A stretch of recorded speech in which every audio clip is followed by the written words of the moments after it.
Hello, everyone. Welcome to something I'm not sure of yet. So I'm going to ask some questions right now. Yep. Come on, Now, this is a weird game. Get up.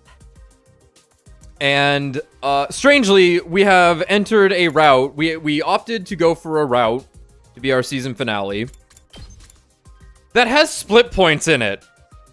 Which is a little whack for me. I didn't really think about this, but it was the thing to work towards. It was the Uchikoshi route. And I need to know some things. So who here could answer them when I ask these questions? Let some people file in first. I can continue talking about Fate Grand Carnival in the meantime if you want me to, Tommy. It's up to you. It was funny. Like, it was just funny. That was it. It was funny. I had no idea what was happening. I was just giggling. I'm big ass fate pilled right now. I'm entering my fate arc. I need that red man. I need that blue man. Blue man. I doubt we're gonna get Blue Man. I would love it if we got Blue Man. No, Star Rail's been good to us. Believe in the blue yeah, man. They will sometimes just make an NPC like Lygus and stuff, right? That's true. But that's the blue man. Yeah. We'll see. They will just make an NPC like Skrullum or Director Rekka. yeah, that's true. The Skrullum one, that's like a production issue or something. He should have been playable ages ago. Anyway, okay. Yeah. My first question: is there an ending that has a credit sequence like the truth ending, to signify that this is like one of the big endings in the game? Or is the truth ending, Route Zero, the only thing that really gets fanfare like that? I'd like to just know this at this point.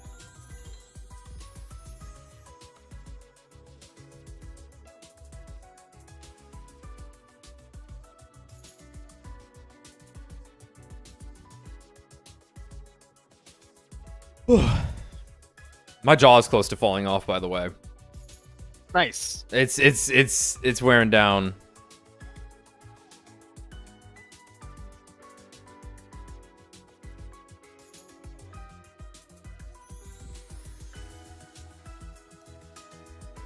Credits that are like other endings, but with slightly different lyrics. Okay.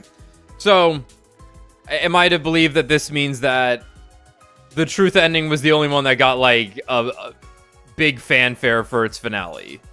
Which I can believe. It was the longest one. It was the one that Kodaka wrote also. I was just expecting there to be like a couple of endings that had such things where there would be like, you know, the full models being animated for the cutscenes and stuff. Truth and Route Zero. Those are one and the same. Okay. That's fine. So for SF here then, if there's not an ending in here that is like the one that has like a definitive thing, there's a couple of ways we can go about this.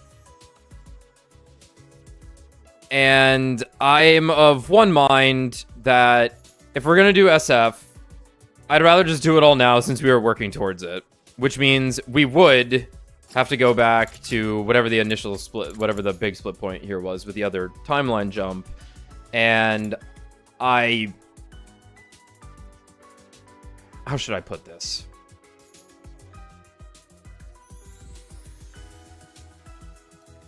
Where's an ending that would feel like it could wrap up a season finale in a significant way? Are we on that route right now? Are we 12 days away from that as we are? Or is it actually, like, I could get something more out of that back over here? I have a feeling this is going to be a lot of yes and no's.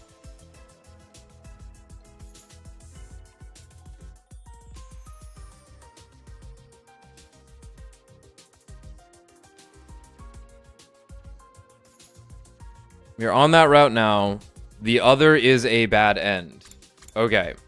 We jump to the serial killer timeline. This is considered a bad end. Spoiler-free guide tell you where the SF route ends. It shows me where it ends in numerous places, in fact. I need to know I'm running a show. I need to know where a good place to cap this off is all.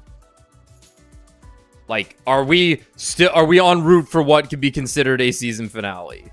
Or good enough for one with how weird this game is? Even if, yes, we probably should have done the truth route as the season finale, and that's all there is to it. Not much, or honestly, maybe it would have been, maybe the fucking invader route would have been the better choice. But this is where we are, and there's nothing we can do about it. Nature of the beast. Okay. Okay.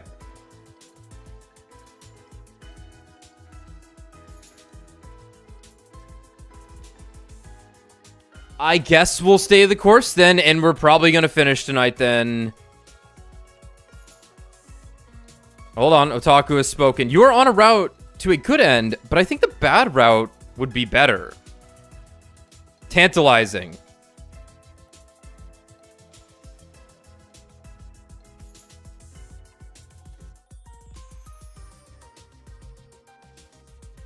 Better as in a better way to cap off the stream series?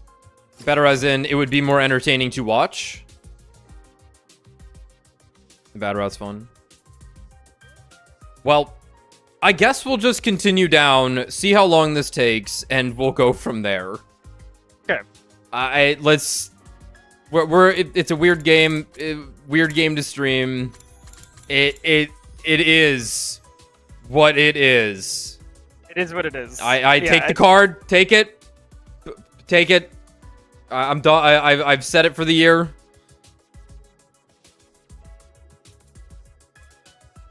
But yeah, you're thinking we finish this route from where we are currently, day 88.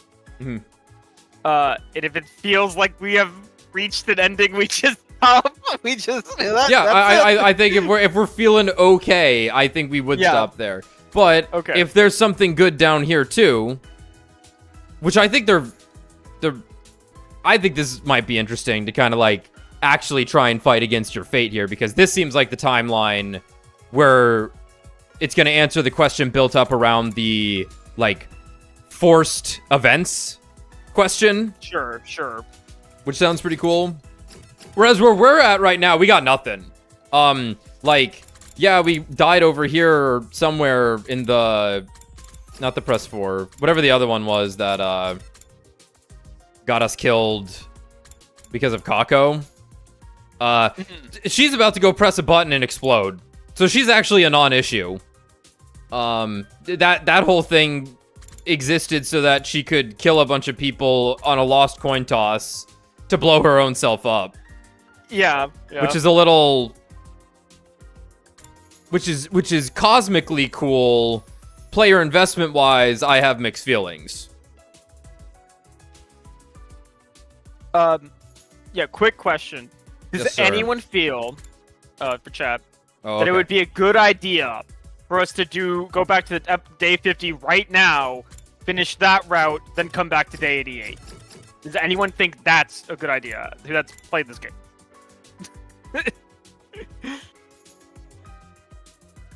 I'm curious about that. Us taking that route.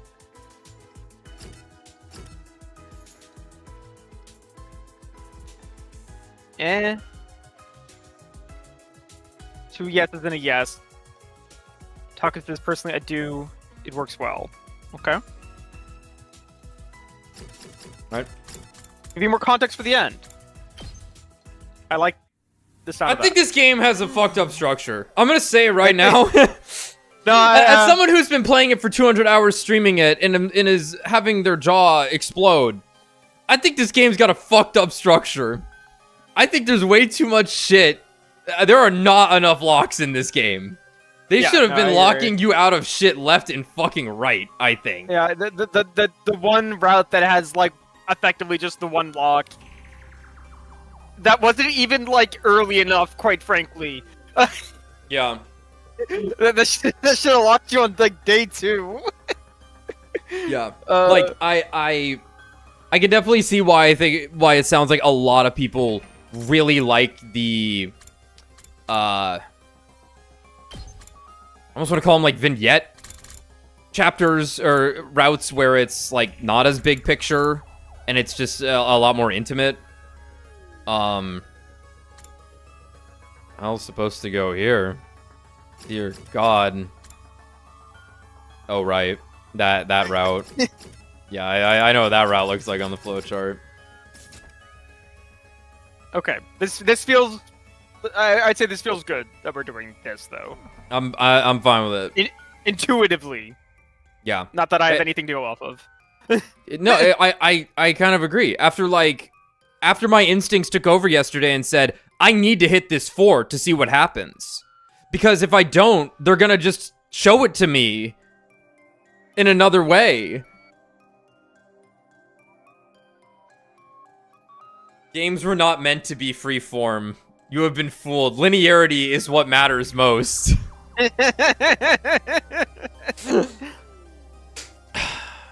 Like, Death Stranding is about to come out. That shit's gonna be open world, but I'm walking in a line. It's gonna be awesome.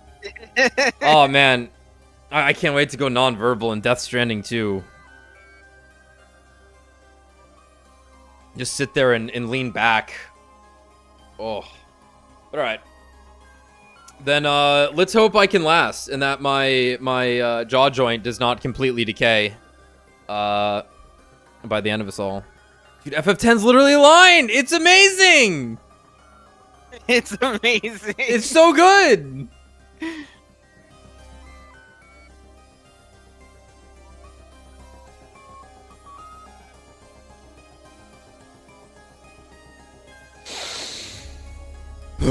Okie dokie then. Is this gonna take about 2 streams, you guys think? To cap this off, and then probably finish up both the ending of whatever we're gonna do here, and then the ending of what we were initially doing? Because I want to say yes. I do have a pretty cool thumbnail for the season finale. I did manage to find one more hidden piece of key art. Oh, we're at 200 and we're 200 and a half hours in this game, by the way. Yeah, that fits. Halfway done. Halfway done. Yeah, we did this all to dodge Rito, it's true.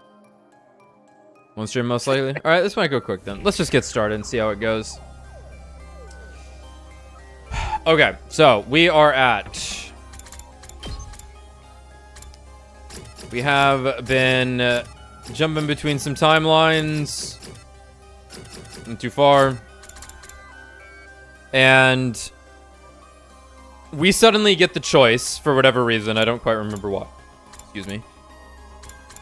To either go along with Hiroko's plan, to go to the coming of age timeline, so that we could get Darumi's code. Rigor Mortis code. Or we could try and fix Yi The serial Takumi. killer. Yeah, because Takumi found out that Hiroko did not actually give the other Hiroko the thumb drive for the antivirus serum. She used it on Eito. And Takumi's like, why did you lie to me about that? I don't understand. We went there to go help those people, and we didn't actually do anything. We gotta go help them now. Yeah. Okay.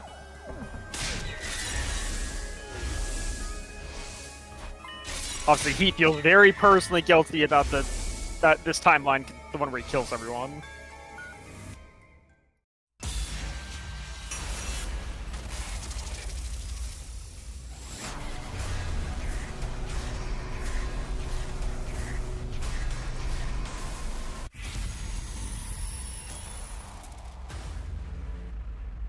Jump to which timeline? Serial killer.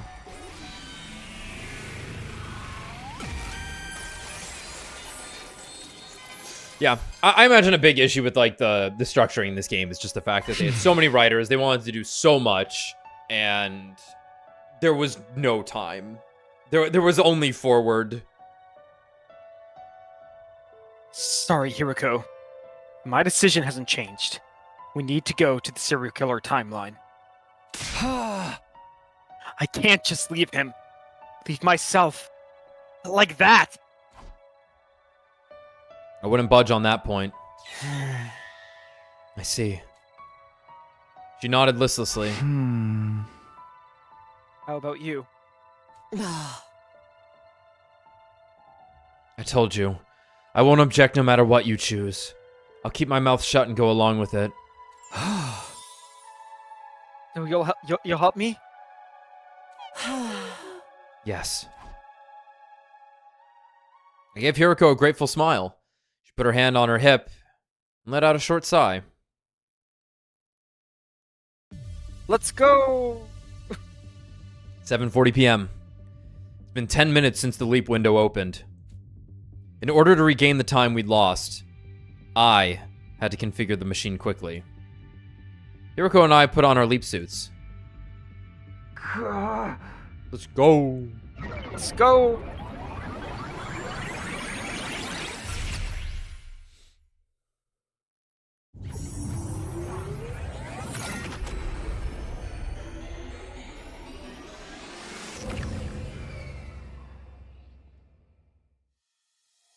Oh.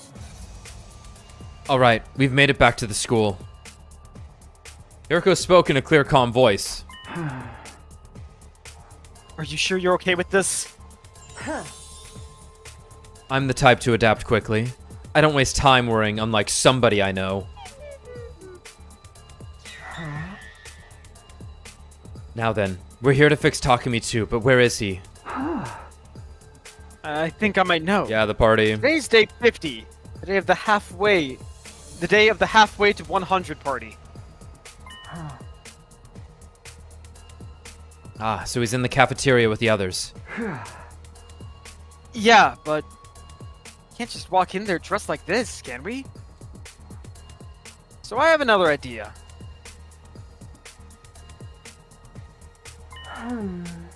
Hiroko's like, wait, I'm shooting my shot right now. You can't call him out here. I see. They left the party poppers behind in the rec room. The party poopers. So Takumi II went there to collect them from the gift-o-matic. Yeah, if we wait here, we can rush him when he arrives. He's going to come up those stairs up to the 3rd floor. After a short wait, there he was, just as I predicted. The version of me from this timeline. Talk to me. Akua. He's not there. He's dead. That was actually pretty funny. Takumi II took a solid punch to the gut from Hiroko and went down. He was already unconscious before he hit the floor. She starts coughing up blood, having harmed him. Hiroko and I brought him to the infirmary. I let Hiroko handle his treatment.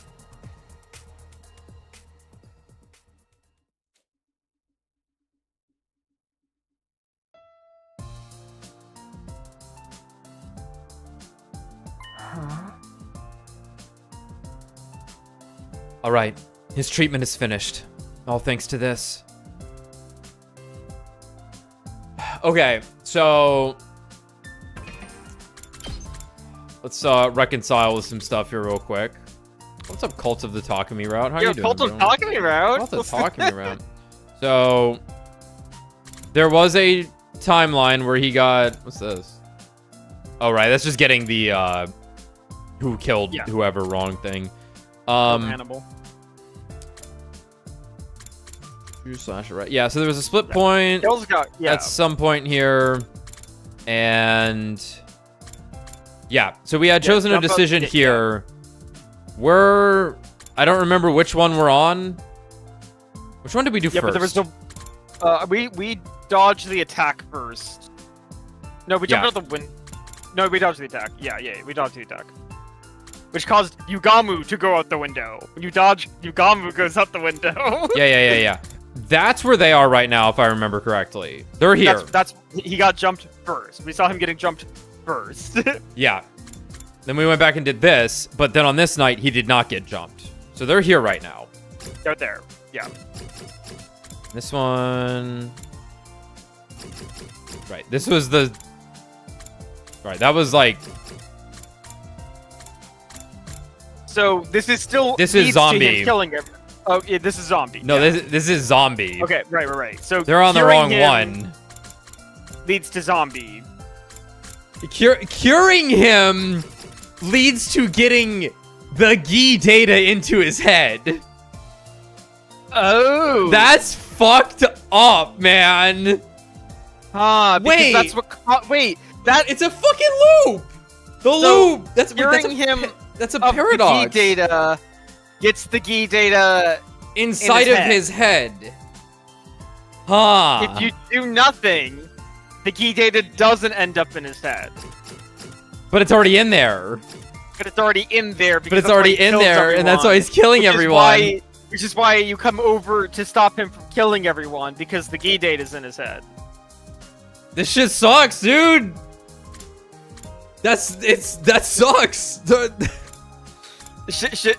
But that's what you get for not having a linear timeline, Takumi. It is what happens when you have an open world timeline. Damn. Finally, looking at the chart made us realize something. Yay! 200 hours. All right. His treatment is finished, all thanks to this. Huh? Cerebral glitch repair program. The key data in his brain is... No. Yes, it's been completely erased.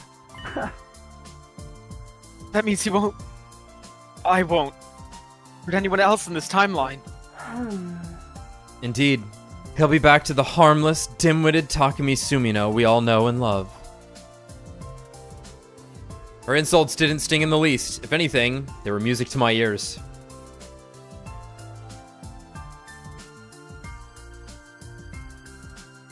After that, Hiroko and I hauled Takumi II's unconscious body to the metal shop and found a place to set him down.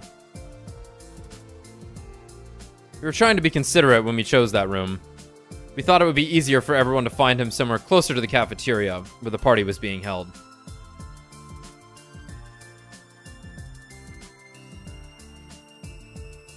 That was the end of our Takumi II problem. Hiroko and I quickly returned to the lab.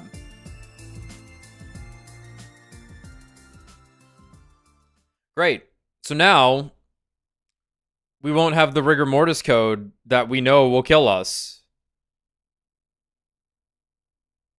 That's great, well, isn't it? Realistically, it could still get it. Because the only thing they managed to get was Darumi's, right? When they went to the coming of age timeline. Versus if you still do the split, like, there's still zombie Darumi mixed in with... Yeah. Zombie zombie Hiroko and zombie Ima, right?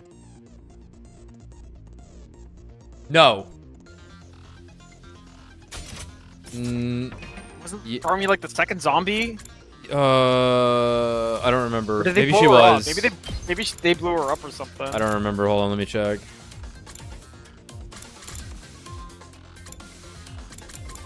Yeah, no, Darumi has been dead. She died. She gets bitten by Ima. Like, she gets her throat torn out by Ima. Yeah. She's one of the early ones. You're right. And unless they, like, managed to... Yeah, Yugamu bites her. Yugamu bites her. Yeah, that's what it was.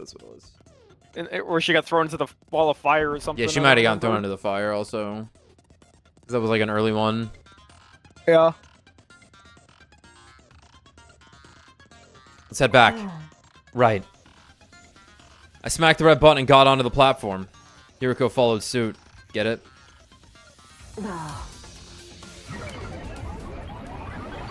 Like, it would make it harder because you would have to get multiple codes in the zombie timeline, but, like... Whatever. Well, hell, Takimaru's a zombie at one point, yeah? That might be later, but that might be past the jump, though. Takimaru lasts for a while. He's kind of in the last batch of them. Yeah. So it would probably be before the window, or after the window. He dies... He's like dead in the 90s. He's like dead late, I think.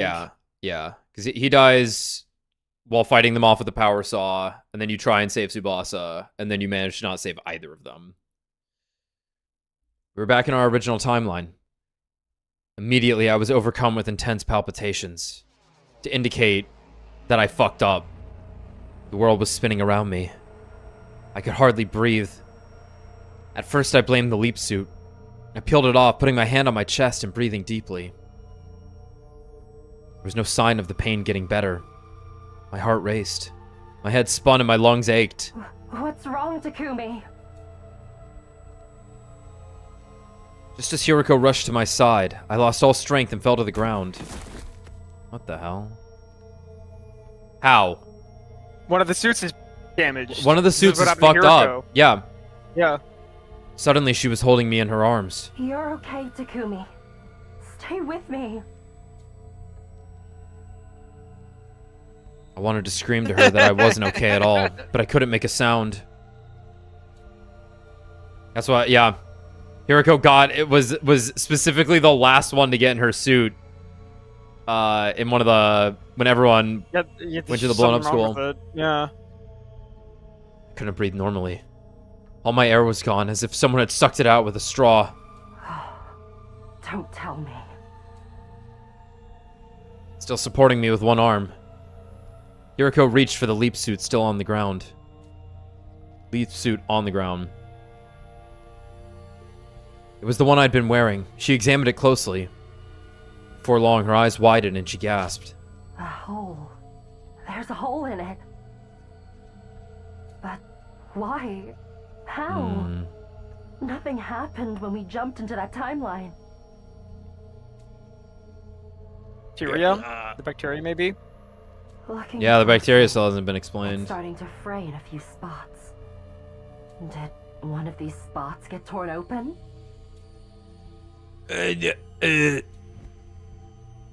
doesn't matter what caused it. Takumi, this has to be... leap damage. I squeezed the words out of my throat.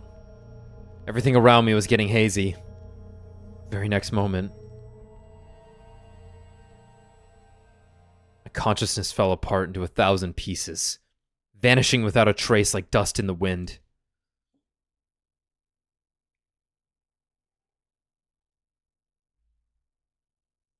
Where are we jumping to? Okay, that's... 71! Let's go! I awoke suddenly. My eyelids slowly opened, and I saw... Hiroko?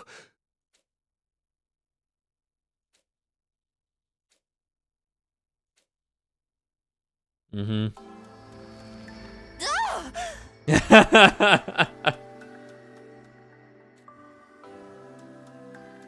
flew upright, shocked by the sound of her voice. Well, I tried to, but... Oh. I couldn't get my muscles to cooperate. And unceremoniously, I rolled out of bed instead. Are you all right? No. With Hiroko's help, I managed to get to my feet. My legs trembling like a newborn fawn's. Hey, you already used that once. You can't use it again. Did this Takumi use it though? Was that Fuck. I have 4 questions. What? 4? So suddenly? Just answer me. What day is it today? She continued after a deep sigh. You're not going to like this. It's day 71. No, I like that a lot, actually. Day 71? Yes. You've been out cold for 20 days. Wow. Okay. Next question. Why did you scream like that? Isn't it obvious? You suddenly woke up after 20 days. I was starting to think you might not ever open your eyes again. Sorry for making you worry. I wasn't worried. Besides, you should see how worried everyone else is. That's right. I need to tell them you're awake. Oh, my questions. Hiroko was about to run for the door, but I was quick to stop her. Wait! Huh? I'm not done. I still have 2 questions left. What are they? What about our battles? The enemy must have attacked while I was out. They attacked all right. On day 57 and day 63. But as you can see, the school is still standing.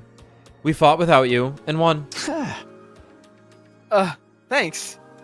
Some good work. Oh. That hardly sounded sincere. Don't tell me you feel like you missed out. Or do you not like that the team proved it could win without you? Hey, come on. Never mind that. What's your last question? Oh, well, this is a big one, but did anything change while I was asleep? Change? No, nothing's changed. Did you find anything out, though? Any new information? Oh, I do have one thing. It's about the Liver Mortis codes. There's no point in collecting them.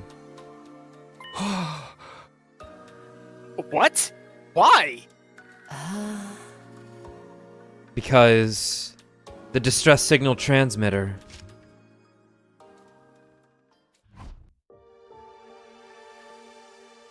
The next moment, I was suddenly seized by a violent nausea. It surged up from deep inside of me and ripped along my throat. I couldn't hold back. That's everything. That was your entire existence just got thrown up.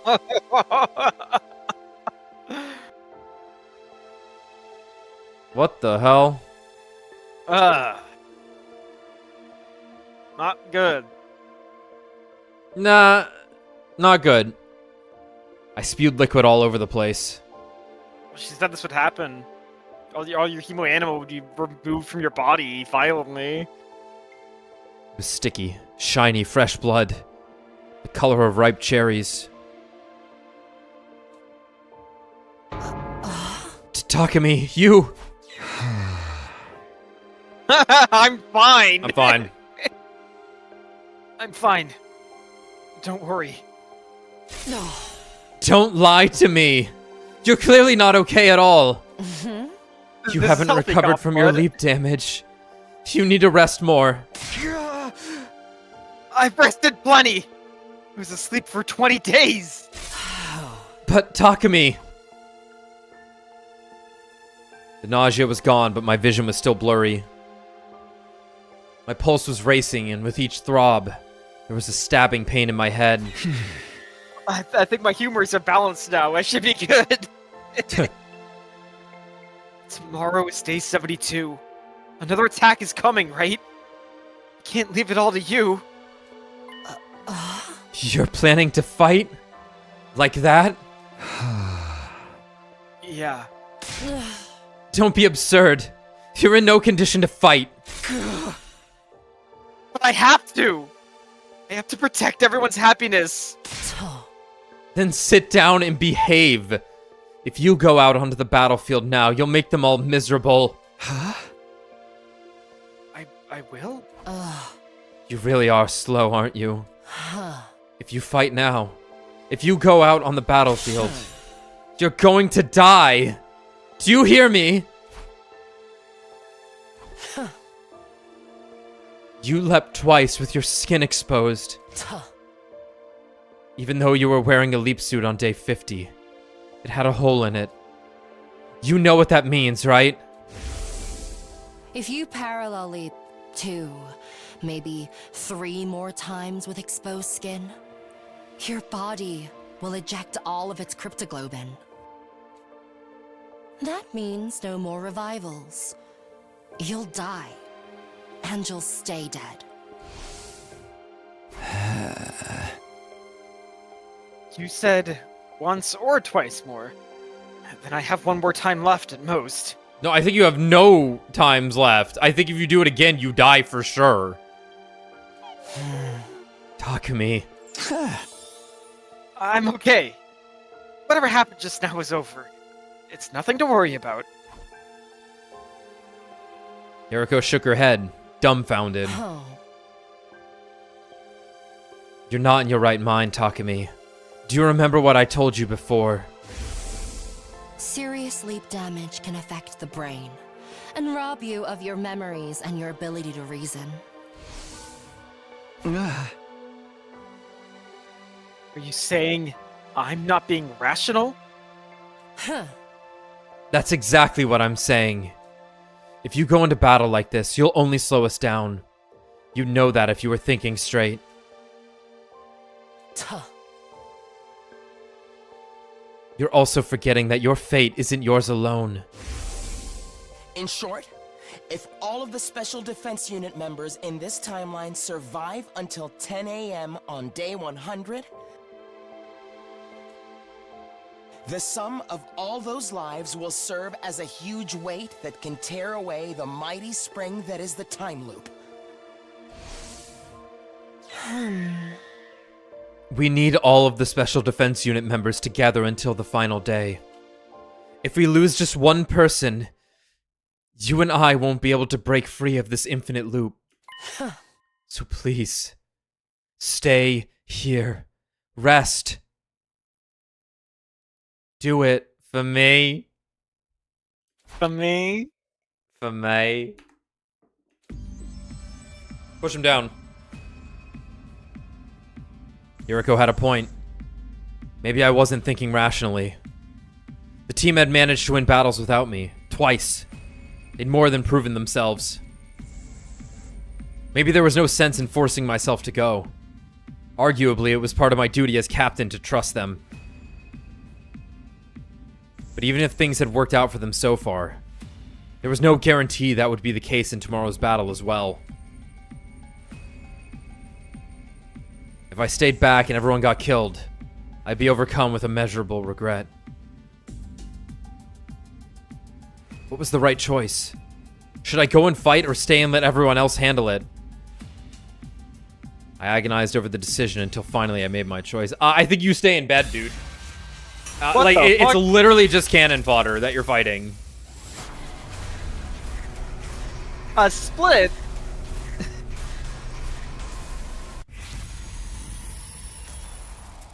This is an instant bad end. Yeah? No! We're not joining tomorrow's battle! Bro, that is certifiably we gotta hit 100 endings quota right there. Where can we sneak one in?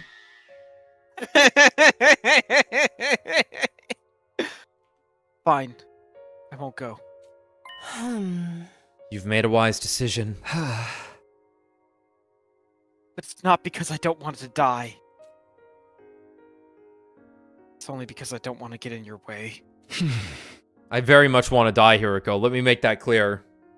Plus, it's very likely that all the exertion of the battle would make this illness worse.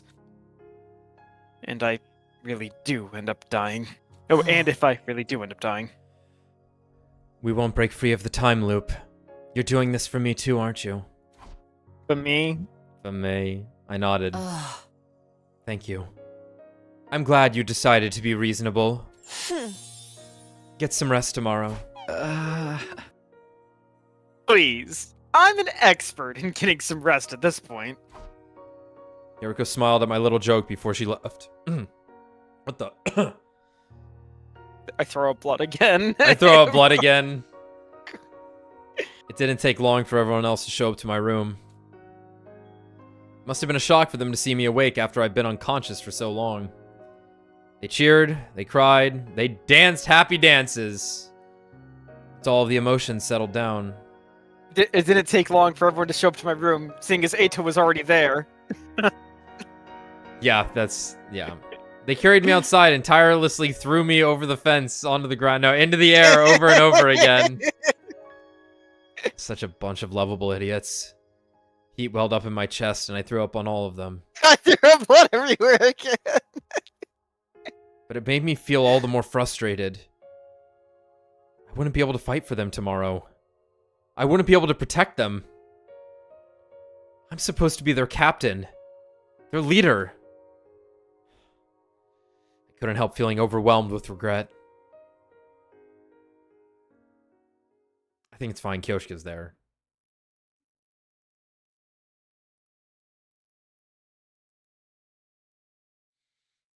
Great.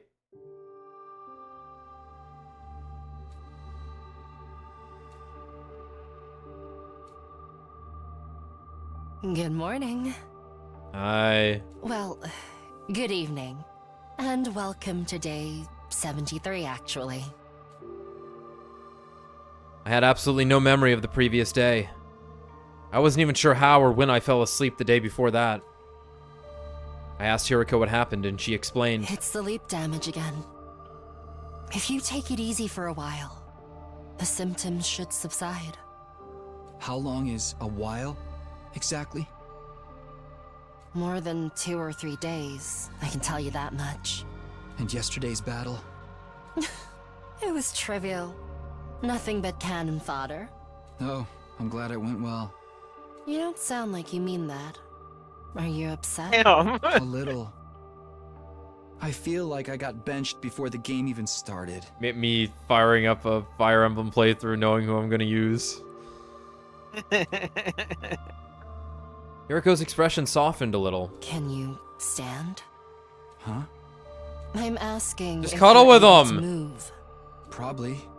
If I try. All right. Then come with me. I have something to discuss with you.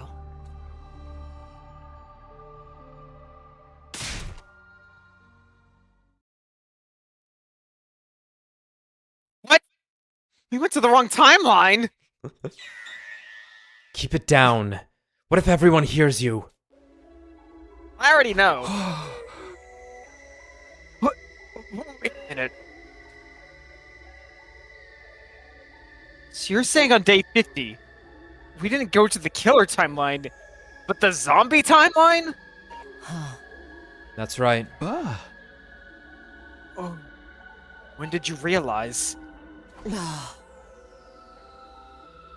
This afternoon, I went to inspect the PLM and noticed when I was checking the logs. Oh.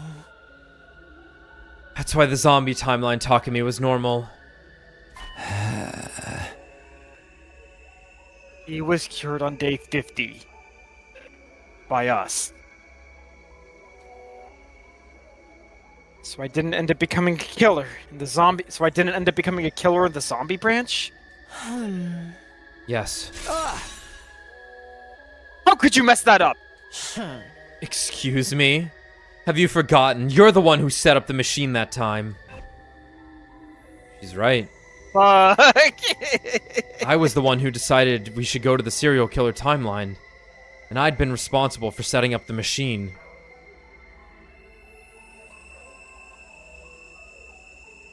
We were 10 minutes past the beginning of the leap window at the time. I configured the machine quickly to regain the time we lost. Clearly I'd screwed up. It was a careless mistake that ended up putting us in the wrong timeline. Gotta be kidding me. We call the serial killer Takumi II. This means Takumi II still hasn't been cured. I'm afraid not. How are you so calm about this? Oh. I'm always calm. We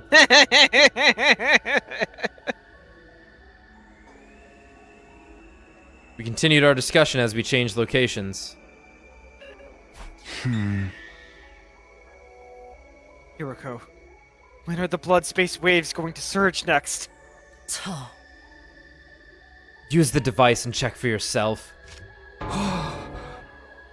It's tonight! 10:05 a.m.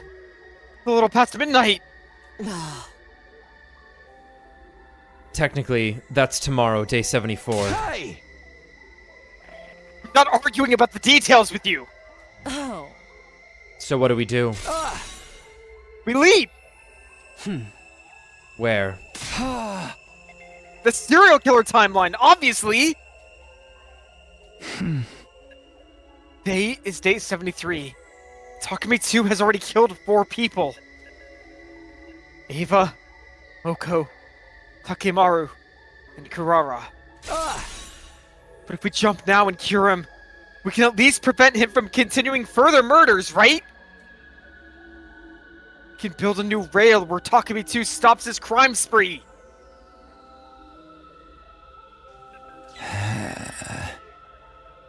I messed up the settings, so I have to take responsibility for what he did after day 50. It's only right I make up for that. I mean, we can't just let him run wild, can we?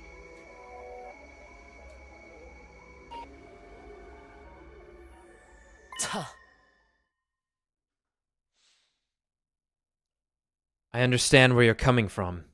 Unfortunately, there are 2 reasons we can't go and fix him tonight. Huh? 2 reasons? First, look at the device again. When does the leap window close? 12:35 a.m. Exactly. We'd only have 30 minutes. Even if we ran full speed from the lab to the school, that journey would eat up all of our time. It's not possible to heal Takumi II and make it back.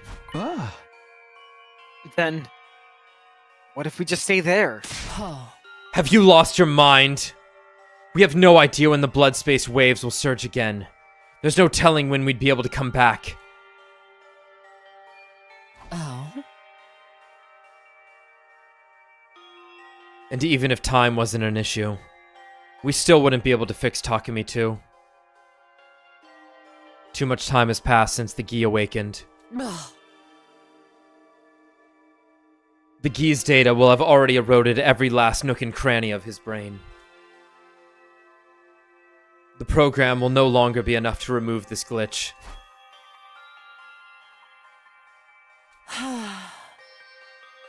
This is why you need to give up on the idea of making him better. Is that clear?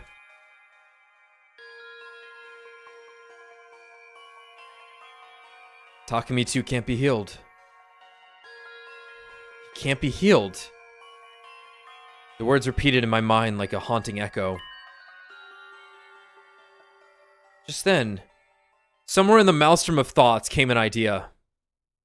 All this means is that I need to kill Takumi II myself! kill Takumi II myself. Alright. Good luck. It's wonderful.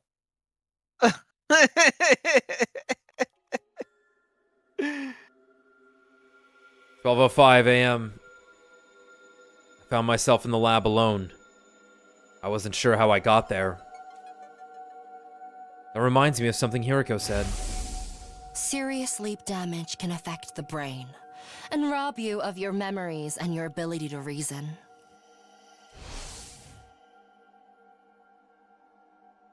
Memory issues aside, my reasoning still seemed intact to me. I was being completely rational. If I let Takumi II continue to run loose, more of my friends would end up dead. If we can't cure him, I need to get rid of him. That was the rational conclusion I'd come to after calm and careful consideration. That's right. That's why I came here. To kill myself. Hold on. Thought about killing myself. Made sure I put on the wrong leap suit. Yep.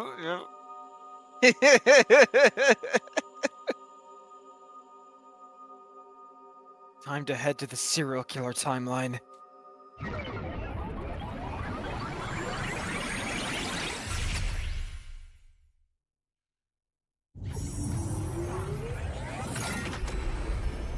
I'm being totally rational.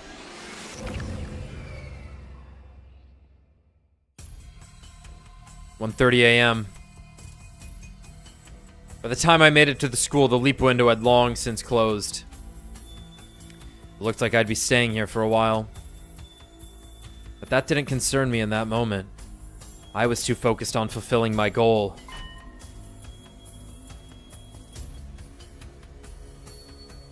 I was still wearing my leap suit. The idea of killing myself while being recognizable made me uncomfortable. I wanted to consider Takumi II's feelings too. He'd be able to rest easier thinking he was killed by a mysterious stranger rather than knowing he'd been killed by himself. Huh.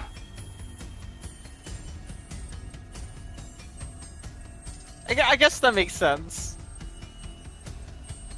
I don't know, if I suddenly showed up to kill me, I'd be like, do what you gotta, man. There must be a reason. There's gotta be at least a reason here.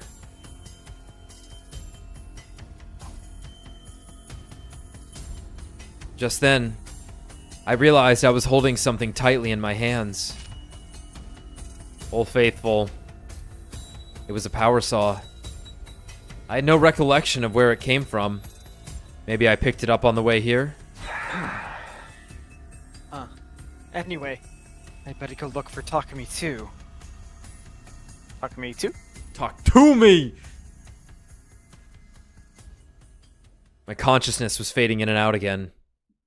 Suddenly, I was in a first-floor hallway. I didn't have to look far. Takumi II was right there in front of me. So was Nozomi II. Well, this is interesting. Because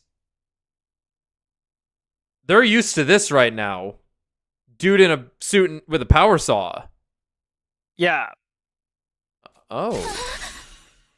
Can't do a good eek. Nozomi! Run! This way! The moment they spotted me, their faces contorted in terror and they began to run. I couldn't let them get away. I hefted my power saw and gave chase.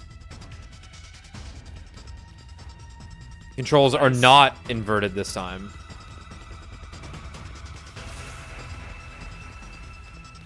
Yo, cool statue. Yeah, was Yugamu already dead? Yugamu only dies in the zombie timeline. This is the slasher route. Okay, but he dies at some point. Yeah, everyone dies at some point. Yeah, I don't think they had unmasked him at this point. We right, can check. basically We can't check right yeah. now. Yeah, it's fine. They're gonna explain. I'm going with they don't. Unless this is literally something we never saw, which is very possible. No, the saw's right there. Boy, is it.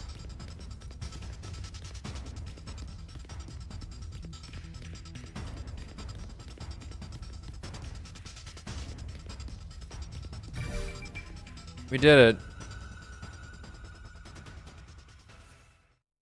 I finally cornered Takumi II at the top of the staircase. I was slowly closing the distance between us. Right. This is the moment where he's going to kick us down the kick Yugamu down the staircase and unmask that it was him. Right, yeah. I raised the power saw and then...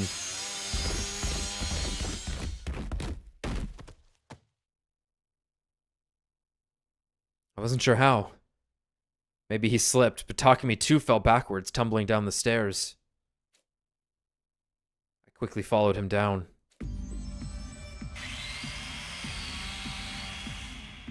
There he was, splayed out on the ground.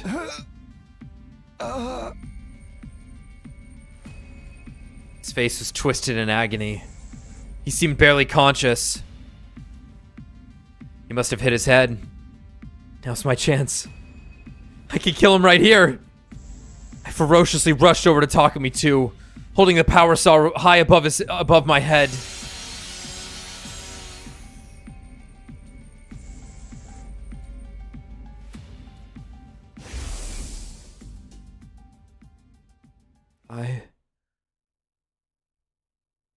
I just can't do it. Kill myself? How? How could I? How could I possibly do that to myself?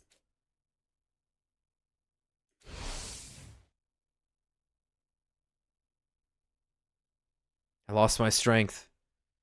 Lowering the power saw, it slipped out of my hands and clattered to the floor. Suddenly...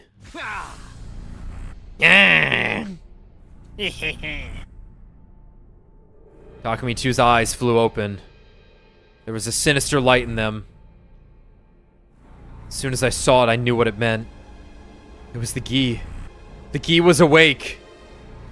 It really was inside Takumi II's brain. In fact, Takumi II was no longer with us. It made more sense to call him Takumi G while the Gi had control of his body. The next moment, Takumi G swiftly scooped up the power saw from the floor. Where'd Nozomi go? The fumbler does it again. Steady fumble. Steady. Steady fumble.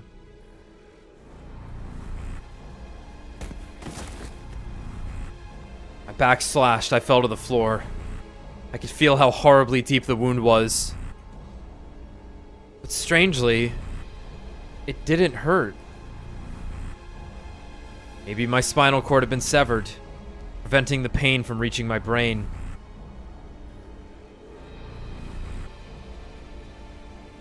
Soon after that, Takumi G made a series of strange decisions. He removed my leap suit. Then he dressed me in replica class armor made with the Gift-O-Matic. I wasn't sure what the purpose of that was, it just happened. Once I was in the class armor, he got into position behind me. Then, as if to further torment me, he mercilessly shredded my back with the power saw.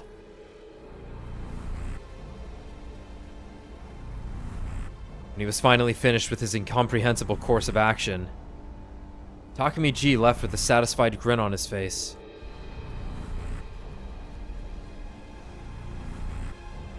All that remained was my body, dressed in class armor. More accurately, my corpse. After all, I'd stopped breathing a long time ago.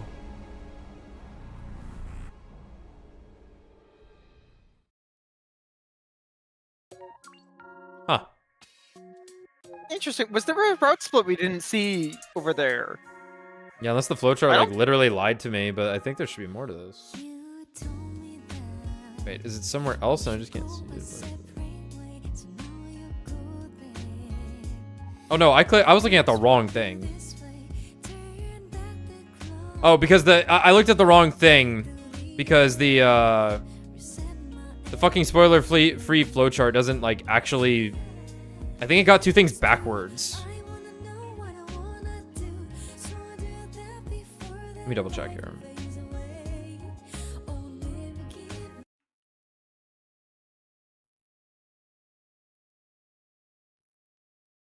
A form of suicide. Okay, that was 60. Yeah, I think this flowchart actually had something fucked up. Let me see.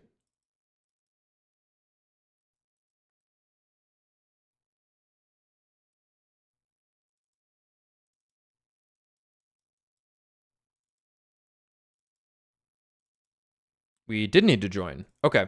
I was looking at the wrong thing then. I'd gotten it mixed up. Silly me. It's fine. Okay, so this would have been the talk to Nozomi in the slasher route. Yeah. That would have been that. Okay. So that makes sense. No,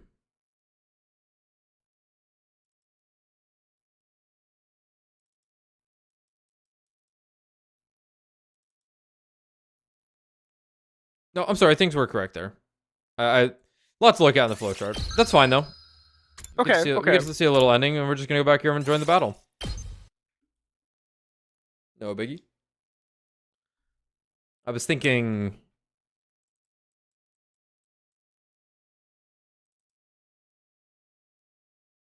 Okay, I see. It's actually working out. We're actually like knocking out all the quick endings. So we'll only have like the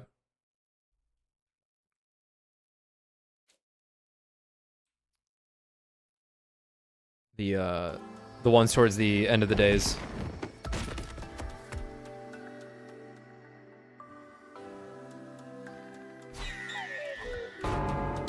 Yeah, so for context, when I was looking at the flowchart to check here, just to make sure we were on pace, I was looking at the press the button decision, which had like an immediate ending, and not this actual one.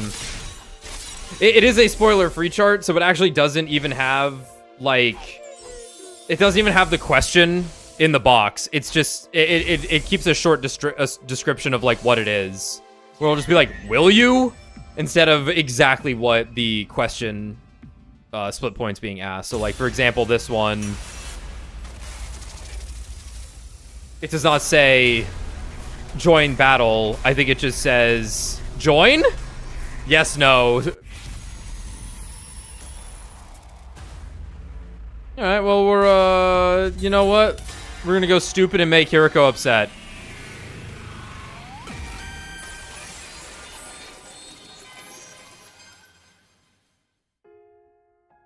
Let's get nuts! Hiriko. I have to fight. Fight. I must fight. I must.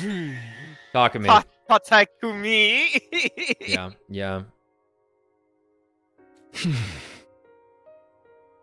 Telling you, I'm fine now.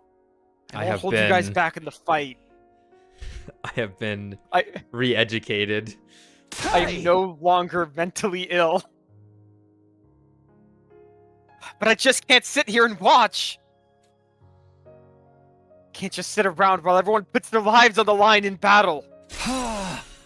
Please, hear me out. I really, genuinely want to fight. For all of us. Hiriko shut her eyes. After a heavy sigh, she spoke. Fine, if you insist. But if it gets too much for you, let me know immediately. A servant can't die before his master. That's an order, you hear me? Yeah, of course. Hiriko quietly took her leave after hearing my answer. No kiss on the forehead? Come on, girl. It didn't take long for everyone else to show up in my room. It must have been a shock for them to see me awake after I'd been unconscious for so long. They cheered, they cried, they sang happy tunes. As all the emotions settled down, they carried me outside and threw me off the building. As I flew through the air, I felt certain I'd made the right choice. I would fight to protect them. That was the right thing to do. It couldn't possibly be a mistake. At the same time, I was more sure than ever that I needed to stay alive until 10 a.m. on day 100. For all of us. For Hiriko. I have to keep everyone alive to the very end. I made a solemn vow in my heart as I flew in the air, coming just a small distance closer to the satellite. Splat. Anyway, sleep through the battle.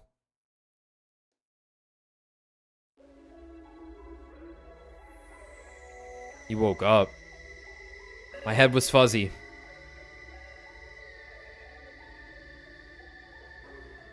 Everyone was already gathered inside the war room. They were discussing all of the details of our upcoming defensive battle. But I could barely hear anything. It was like my head was submerged underwater. Takumi, are you okay? No. You seem a little out of it. I am. Hey, are you listening? Yeah. I'm fine. He can't help it. He's still in recovery. He was asleep for 20 days with an unknown infection after all. Apparently, that was the cover story Hiriko came up with. It was as good an explanation as any. She was in no position to start talking about leap damage after all. But, can you fight like this, dude? Shouldn't you get some more rest? I said I'm fine. Don't get in the way. You have to believe me. I clenched my fists and pleaded. Immediately after, the alarm sounded. Intruder.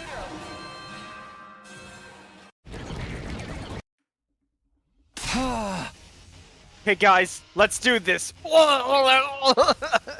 Special effects. Move out. Oh, I can do that too, Takumi, if you want me to.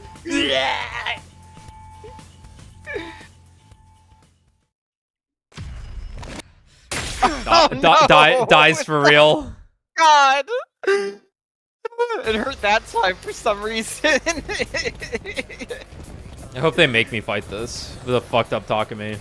Yeah, he's like 1 HP. Not like this! Help me! I don't want to fight. Look at that. There was never any worry. Oh yeah, we can just skip it.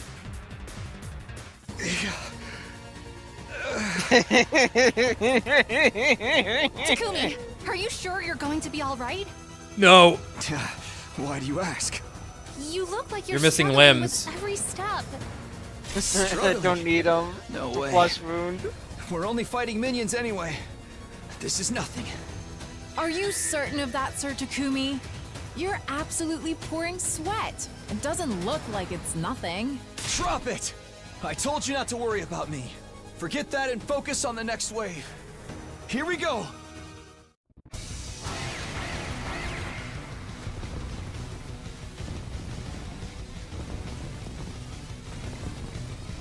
I don't want to fight! You won't have to. No! Yes.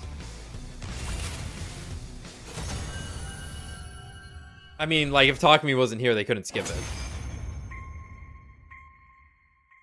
Are you freaking kidding me? That's all there is?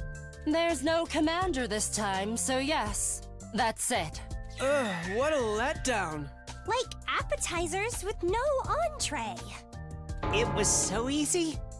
But it makes me feel unsettled. Maybe it was a harbinger of a future disaster?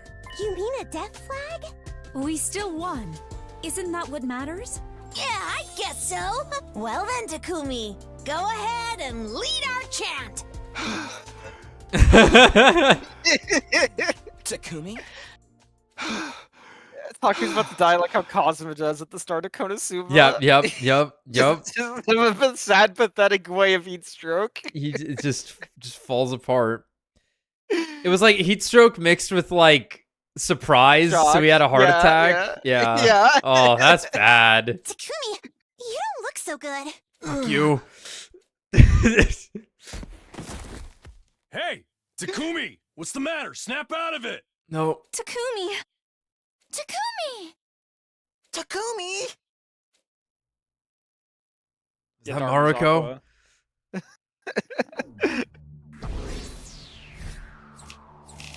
Should be nothing. You get nothing because you passed out. Great.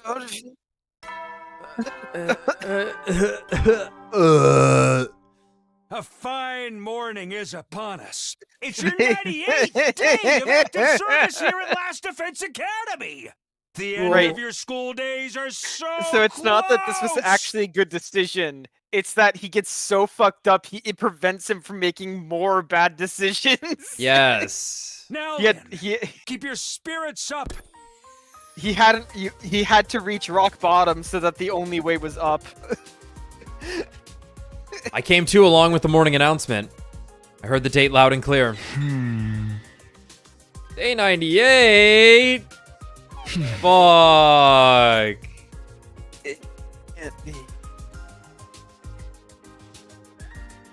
I murmured to myself and tried to get out of bed, but after being asleep for so long, I couldn't get my muscles to engage. I twisted around and rolled out of bed, steadying myself against my desk as I forced myself to my feet. He hasn't showered in like weeks. I have to ask everyone what happened. They should be at breakfast right now. I stumbled out of my room, leaning against the walls as I made my way to the cafeteria.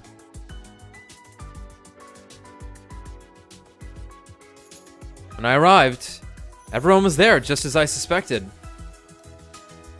They were frozen like statues, their jaws practically on the floor.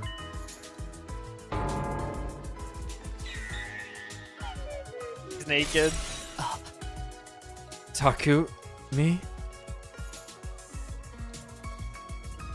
Wait, Knows me. there was someone missing. Aw, knows me. It was Nozomi. I couldn't see her anywhere, but before I could ask, Gaku started talking. Hey, are you guys messing with me?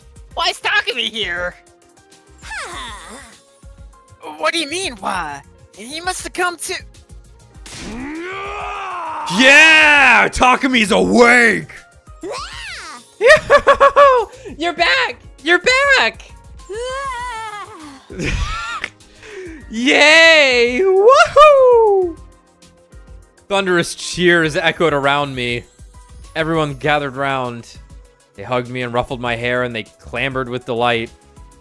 Eventually, once their excitement had subsided a little, I fixed my hair and cleared my throat. Can I ask what happened over the last 25 days while I was asleep? Where to start? We took turns looking after you. What about the defensive battles? We had one on day 87 and one on day 93.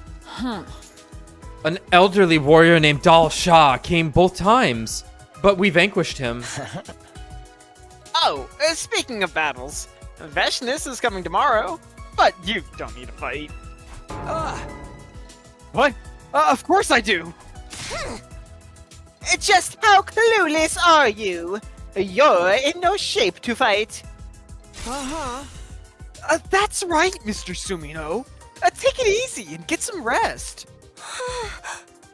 If your lead damage gets any worse, we'll all be in trouble. Huh? I couldn't believe my ears. How do you guys know about leap damage? Because you just told me, Fox Boy. Because I just told them, Fox Boy. I told them. I told them everything, even about the time loop. Why? Well, We grilled her about it. We asked her if you really had some kind of mystery infection. We were like, you need to tell us what really happened so we can find a way to cure him and save him together. Just like that. But... If you tell them the truth, we're guaranteed to have the worst possible outcome. I've lived through 146 loops, and there's never been a single exception.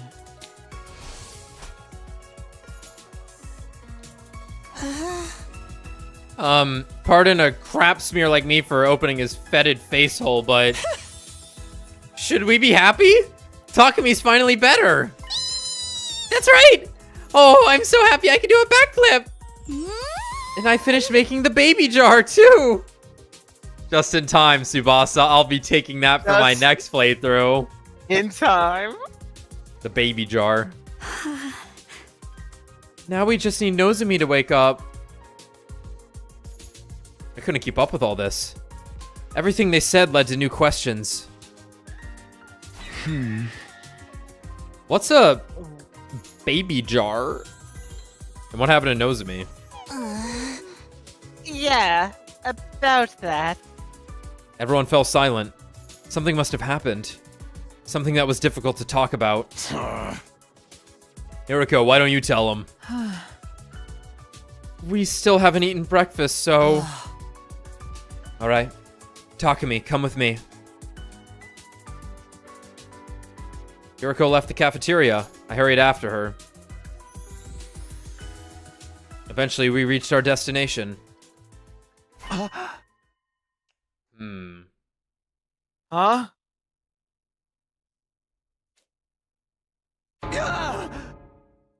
What? What the hell is going on? Why is the escape pod all corroded? Can't you tell? It's particle bacteria. But we sprayed QP liquid all over the school on day 42. Inside the school, yes. But we must have missed some affected areas. The bacteria found its way through the vents. We only found out 10 or so days ago. There wasn't any point in spraying it down with our remaining QB liquid. Even if we'd done that, there's no way we could have the pod repaired by day 100. But then, when the final attack launches on day 100, they must have dealt with Siri and Nigo. Yeah, I guess so. If they're planning on taking the baby out of the jar. baby. Or in the jar. Yeah. Don't worry. The attack's not going to launch. Why? Oh. We're going to stop it. How? We're going to take the baby out of the machine in the defense room. You can't do that! You'll kill him! Normally, you'd be right. We can't just remove him without a plan. That's why Tsubasa made a baby jar. The baby jar. Here's a photo of it. Wow. Like she said, she just finished it, so the jar's still empty for now.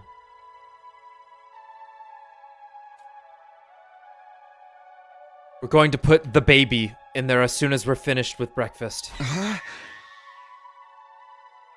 Will he be able to survive in that thing? Yes. The jar has a life support system attached to it. So then, the missiles won't be fully charged with his energy. Which means we'll be able to stop the final attack. Oh! Guess I don't have anything to worry about after all. Oh.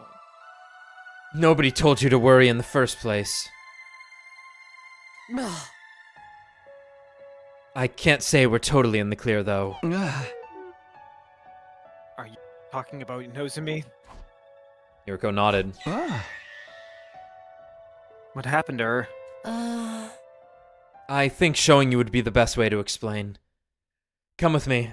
She's in her room.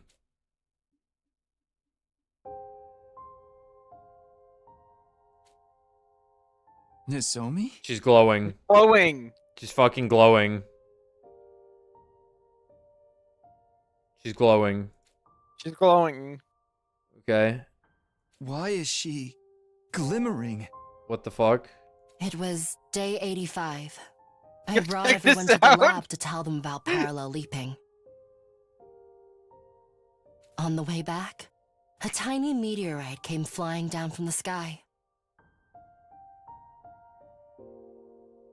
Estelle, natural point of the void? What? What? What the fuck exploded is midair. this? And these particles of light came raining down. What the fuck? The late game divine intervention. Ah, finally, the center of my bingo card. At the center of my bingo card. What the fuck? Nozomi was completely covered in them. She survived? Thankfully, she doesn't seem to have any external wounds. But she lost consciousness immediately after it happened. This planet needs a better fucking ozone to burn shit up in. It's got squid and now it's got It was good. The second humans showed up, it was yeah gone. yeah. What the fuck? That brings us to what you see here. What? Is her life in any danger? No, Yo, the radiation She's that just melts my sleeping. DNA. her breathing and pulse are normal. So, don't worry about that. I stared hard at Nozomi. She was comatose. And yet for some reason, it didn't make me feel anxious. Maybe it's because of the magnificent shine coming off of her. To me, it looked like something sacred that would only be granted to a chosen one. What the fuck? Chosen one. Nozomi, I'm coming! Oh,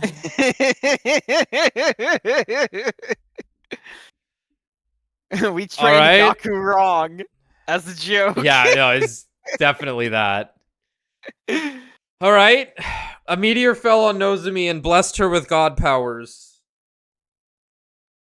And now she's glimmering.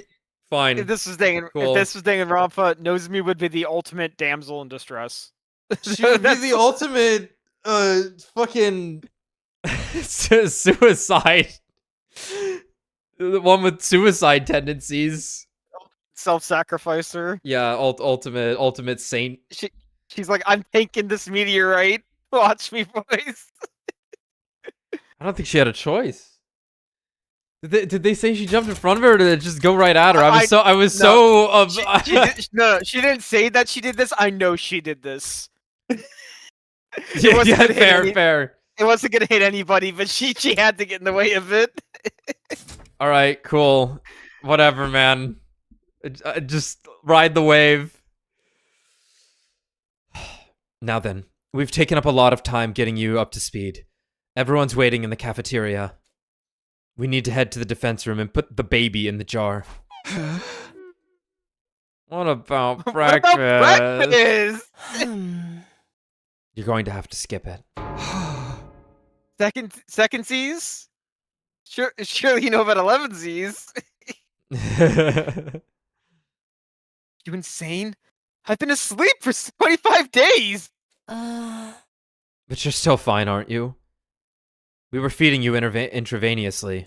Oh, sick! Now that she mentioned it, I realized I didn't really feel hungry. Come on, let's go.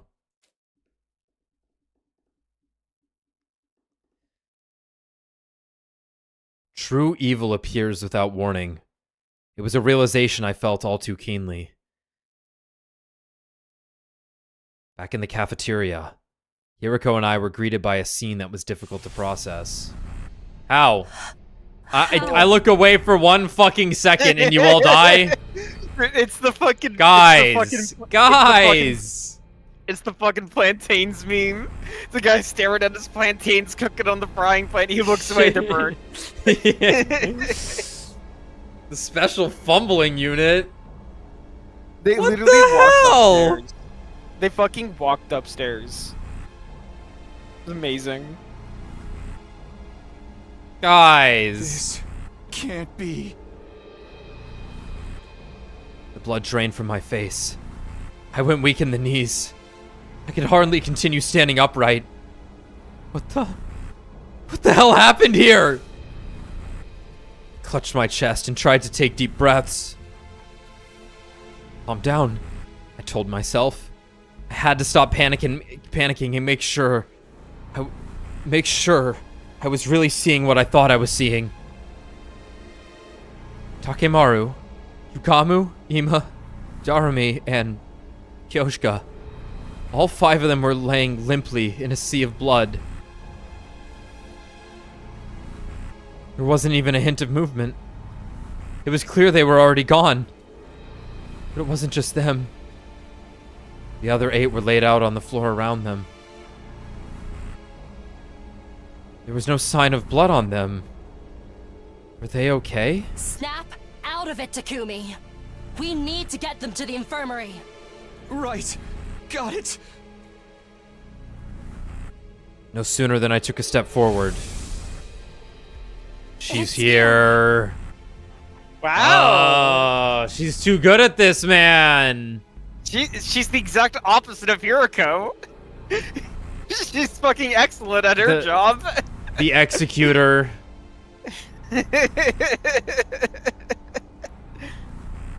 What is the opposite of a fumble? The scorer? A receiver? An interceptor? I don't know. The spiker! Spiker! The spiker!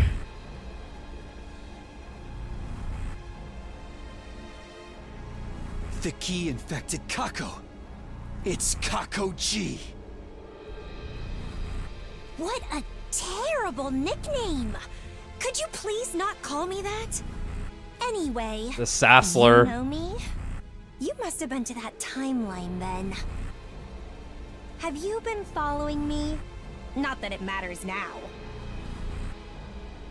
She's like, I need to propagate every timeline with my species. What a bitch. Kako-G continued speaking as she swung around her survival knife. What a shame. I was about to kill the rest of them too. You just had to show up and ruin it. You must be the one who ran away from the mystery timeline. Mystery timeline? I'm not familiar with that name, but you're probably right. Except I didn't run away. I just got bored and went somewhere else. By the way, I made sure to slaughter every last one of them in that timeline. Why would you do that? Did I never tell you? Deep inside me, there's an unstoppable urge to kill other animals. It's part of my reproductive instincts. I was born that way. Can't help being, hold on. Gemini, she's literally a Gemini! Hold on, let's double check. She's a Gemini! She's a Gemini, can't help being a Gemini. She's literally a Gemini. I can't help it. Can't help it. Oh my god. Missed their birthday, sorry. Oh my god. But, wait. There was the other funny thing where Hiroko was like, Osamu Dazai, and she said that on June 19th. And it was his birthday the day too on June 19th. Yeah, it was, the day she brought him up on the anniversary of the day his body was found. Are you sure? I thought it was just his birthday was June 19th. He died on June 13th, and I think his body was discovered 6 days later on June 19th. I think is what it was. Okay. Which might have been his birthday. Yeah, it might have also been his birthday. 90 pounds. I think these two can take her. Weight of an average For me, normal girl. Killing feels like what your species does in bed. Sleep?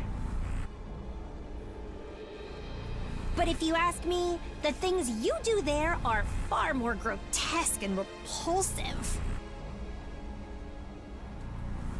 Kaku's truly lost. Kaku! Be a hero! Oh, look. They've started to come around while we were talking. Oh. What did you do to them? Nothing too serious. I just put some sleeping pills in the water cooler. And then everybody drank the water and fell unconscious. Classic. Exactly. Anyway, it'll be a problem for me if they wake up. The odds of a 10-on-1 fight aren't in my favor. This doesn't mean you've won, though. I just don't want to harm this vessel. I've had her for more than 75 days now. I've become quite attached. I really must be going now. See you around. I was about to protest when Kako-G ran out of the cafeteria at unbelievable speed. She can just flash step? We have to chase her down! Wait, Takumi. We need to do something about our friends first. Damn! You're right. Takumi, I think we're going to have to save these guys. Damn. Hiroko and I examined the bodies of the first 5. They'd bled out, having lost all of their cryptoglobin. We couldn't revive them. The strength left our bodies and we collapsed onto the ground. It wasn't long after that the rest of the unit came to. They were all horrified to see the carnage before them. Kako was particularly distraught. She clung to Ima's corpse and held it tight. She wailed like an animal, shaking her head and heaving heavy sobs. Yo, the Kako rival fight's coming. Even now, the shock still colored their faces. Hoping to calm everyone down a little, Hiroko and I brought them to the gym.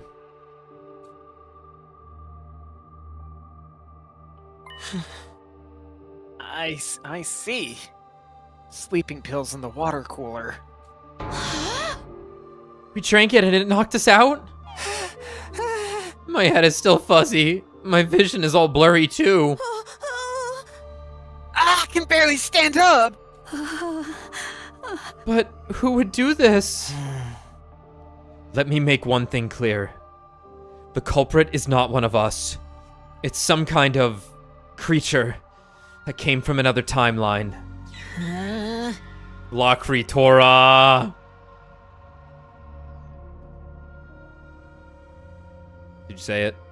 Yeah, creature. It didn't pick up. Yes. A Gi. Hiriko was probably trying to spare everyone by leaving out that it was possessing a version of Kako. I think you need to tell them that it looks like Kako. If our Kako were to be found, if our Kako were to find out, she'd probably be beside herself with grief and guilt. Kako, come here real quick, honey. Give a little hug. And then they just like Sharpie on some blue onto it. Just a Sharpie mark on her face. Don't worry about that. Yeah. Don't worry about that. Also, just stay here for a bit. Get in my pocket. Get in the pocket. Hiriko and I will go after it. Guys, wait here. No, I'm going to. I need this. I need this Kako to come with us. I need the drama. Kako, I understand how you feel. No! I'm going to kill that thing! After screaming at the top of her lungs, Kako lurched forward. The effects of the medicine haven't worn off yet. You can't run like this. How can you say that? You were the one in a coma for days! Yeah. But I feel fine now.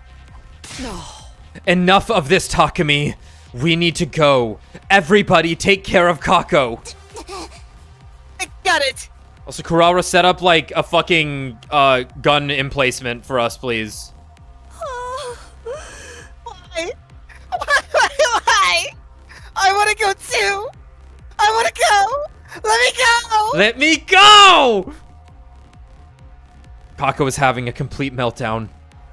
Tears streaming down her face. Everyone frantically tried to hold her back. Thanks, guys. That was all I could say before Hiriko and I ran out of the gym. She has to die! She has to die! I need to die! She's both Quark and Clover somehow. I gotta piss real bad. Be right back. Yep, I'll go pee too.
I'm back.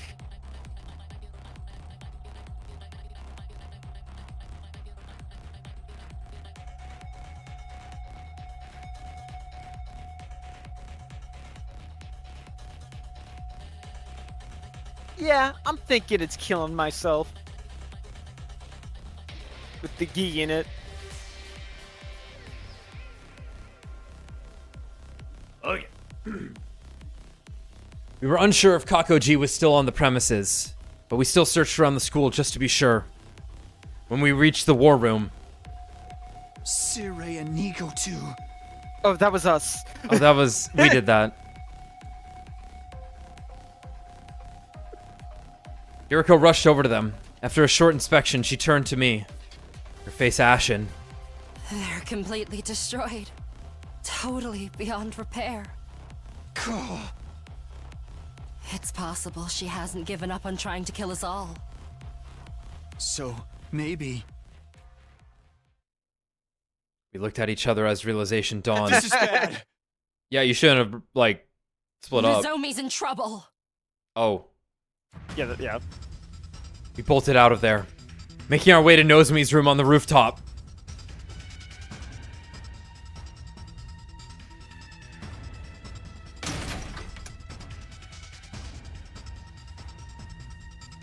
We burst into her room and looked at the bed. Impossible.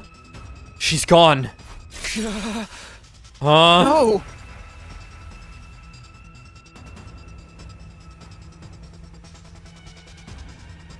I'm sorry. A propeller... we returned to the rooftop and looked around. Just then, we heard the sound of a propeller turning. The helicopter pad, Alex! It was there the whole time! It's coming from the schoolyard! Fuck! The schoolyard! I ran to the fence. I grabbed onto it and looked down to see a fire extinguisher drone hovering off in the distance. Oh, okay. Sure enough, under the drone was... It's Kako-G, and she's holding somebody. It was me! What? Well, she Kako-G cut... cut... and then noticed she was glowing, right? It was like, ooh. Ooh. Kako-G cut through the wall of fire with the drone and ran along the path it cleared for her. Here we go, let's go. Let's go! Right.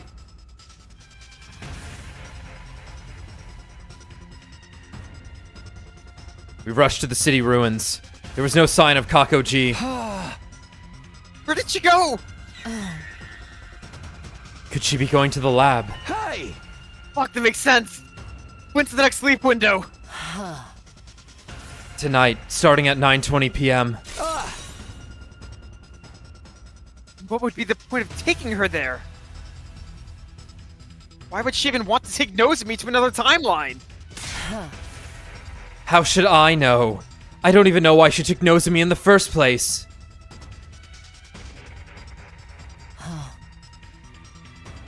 Anyway, the lab's the only place that makes sense, so... I know. Let's go. We ran for the lab. After 5 minutes of sprinting, Hiroko suddenly stopped. Look there! She was pointing down an alleyway. I could see something stirring there. It was Kako-G, but she had already spotted us. Are you... Holy crap. Like, the G's give people super strength. It's just... it's just, you gotta go with it. E times Kako equals superpower. She jumped high up in the air and vanished, with Nozomi in her arms all the while. Damn it! We were so close!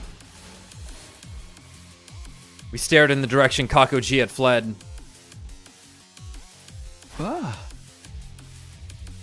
That's not where the lab is it? No, it's the complete opposite direction. So she's not trying to go there? I don't know. She might just be trying to misdirect us. And I'll look in the direction she went. And you can search... Have you forgotten how incredibly strong Kako-G is? We can't risk facing her alone. It's too dangerous. She had a point. I didn't care what happened to me. But I couldn't let any danger come to Hiroko. And we'll have to look together. I agree. Let's search any place she might have wanted to go. But in the end, you're not catching her. It's not happening.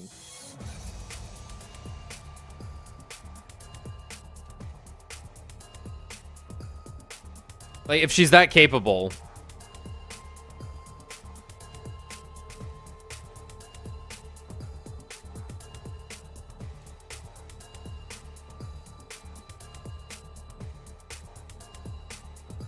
We couldn't find any sign of Kako-G anywhere. As we were searching, the sky grew dimmer. Night fell. Clinging to our last hope, we ventured into the mountains to the northeast. We kept walking for some time, until we approached the summit, where we finally spotted a wriggling shadow. Kako-G. We'd found her, but she'd found us too! Wow, not bad. Wow! You figured out I was here. Funny thing, by the way, guys, our friend Leo, before the stream, asked in Discord, who Peak or SF? Asking if anyone wants to play the game Peak or Street Fighter. And you know, we're on a mountain now in the SF route. How about that? How about that? Nice. What a great smile. What can I say? Vermin has a very distinctive smell. Are you talking about me? I'd say your kind are the real vermin here. What do you mean by that? I wonder... Just tell us what you want. Why did you take Nozomi? When I was on the roof, I saw light coming out from under her door. I went inside to investigate and saw her in bed. I knew it the moment I laid eyes on her. She's a variant.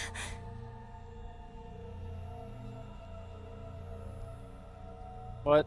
Alright. A variant? Like in Monster Hunter? When a certain species is exposed to a special kind of light called a tream ray, their body's composition morphs them into something called a variant.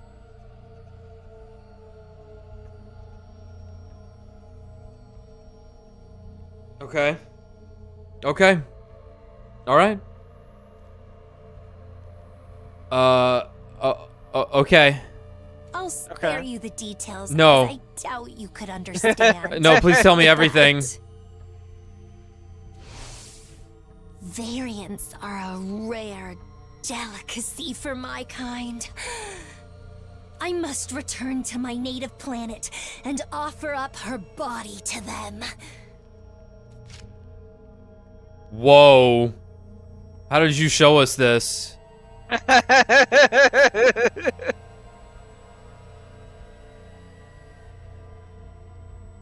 What the?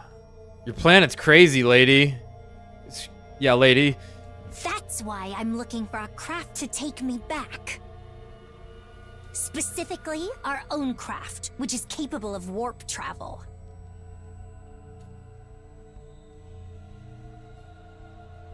I asked Kako-G if that meant there was a craft nearby.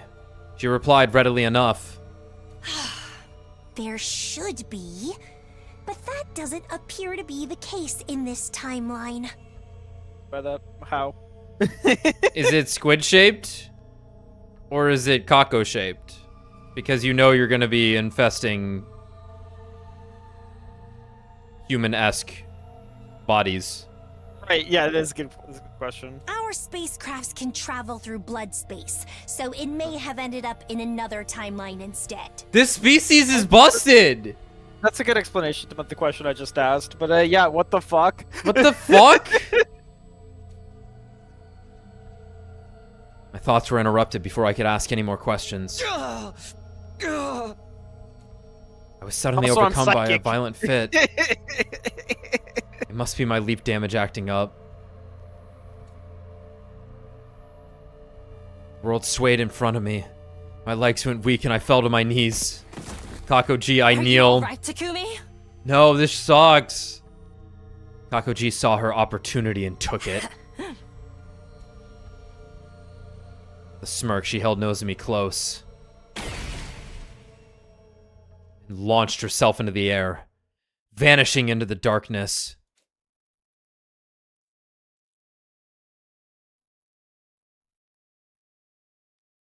Shortly after, my fit subsided.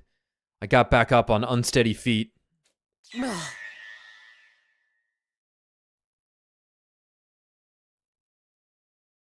I knew your leap damage wasn't healed yet. Oh, it's because I didn't eat. Now's not the time, dude. It's because I didn't eat. I'm out of stamina. Don't lie to me.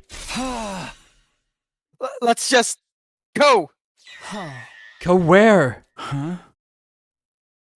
Who's the dimwit now? Kako-G practically spelled it out for us. What did she say just now? Her spacecraft might have ended up in another timeline. She really is going to the lab this time. I nodded and took off running. Hiriko was right behind me. We hurtled down the mountains and raced between the buildings in the city.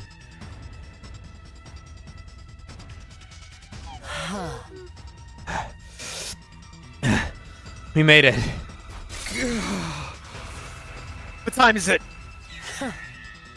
9:35 p.m. Sleep window opened at 9:20 p.m. That was 15 minutes ago. Then stop yapping and move. Okay. Here goes. We raced into the lab. There we saw someone in a leap suit on the circular platform next to the machine. It had to be Kako-G. In her arms was another suit-clad figure. Nozomi, obviously. Light particles started to fill the air before our eyes. They were going to leap any second. We can't let them escape! Memory from the mystery timeline came flooding back to me. Nozomi defended me. She sacrificed her own life. I didn't want it to happen again. I couldn't lose her. I promised her. I promised. I had to protect her no matter what.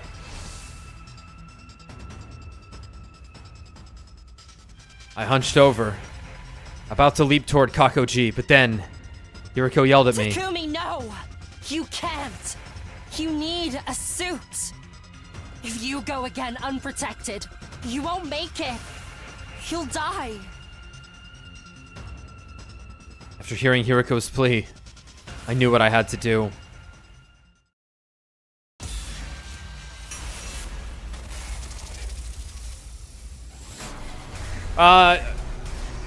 Instant guaranteed death, but maybe save Nozomi, or a chance. Okay, attack. This is different. This is different. We're not gonna put on. We're not gonna stay and put on a suit. We're gonna just fucking attack or not attack. Yeah, it's like because it's like she's standing on the platform. The shit's revving up. Do you jump into the teleporter or not? Yeah, yeah. I think the more interesting thing is yes. Obviously, he like dies if he does this, but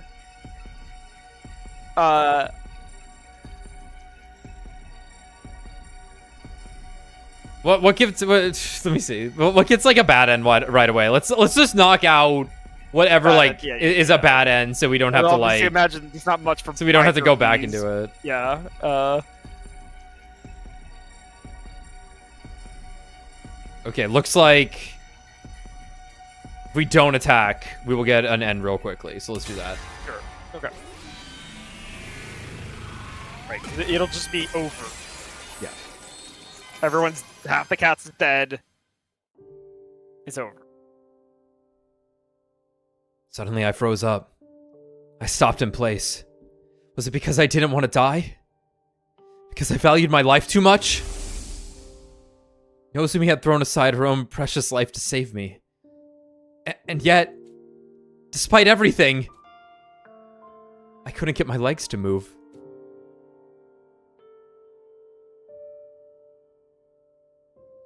When I snapped back to reality, the two of them had already disappeared. Particles of light flickered in the air. They jumped to another timeline. Takumi, snap out of it and chase after Kako-G. I figured out where they're headed from the log. The machine's all set up to go. Are you listening? Right.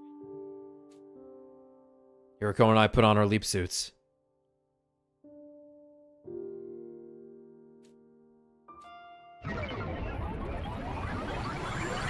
She's just gonna be waiting with the flicky. She's probably just gonna shoot him. Like you teleport in, she just fires that grenade off.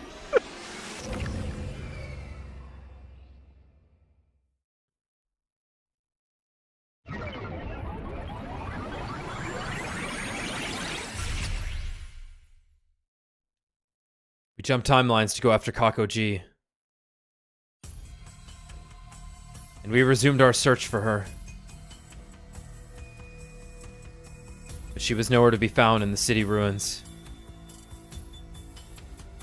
We turned our attention to the mountains to the northeast. Kako-G had likely gone there in search of her spacecraft. Fortunately, though.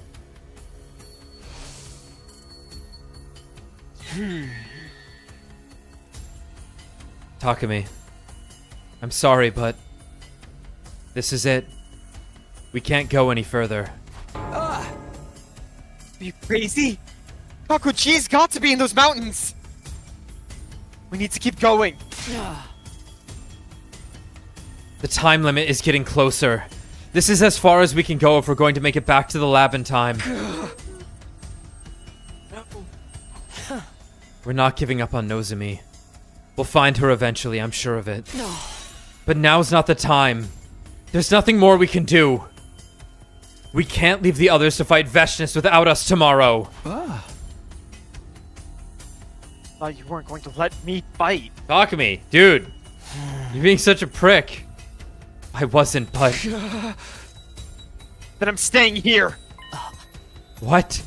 I'm staying in this timeline to find Kako-G. And Nozomi too. Don't be ridiculous. Hey! Just go back without me. I'll keep looking on my own. I can't abandon Nozomi. I'll do whatever it takes to save her. Takumi.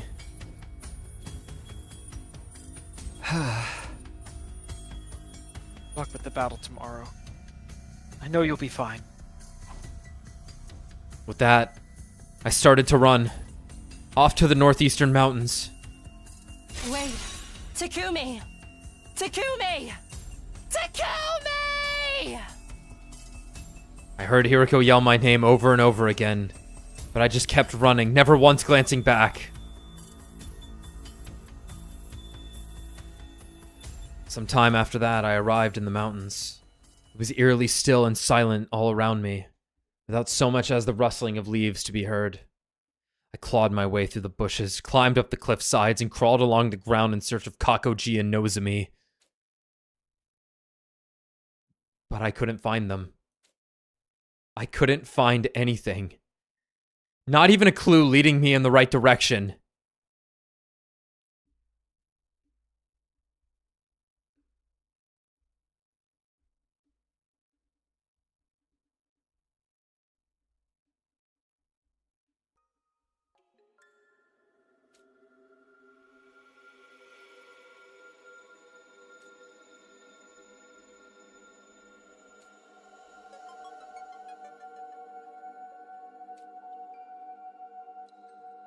Just awful.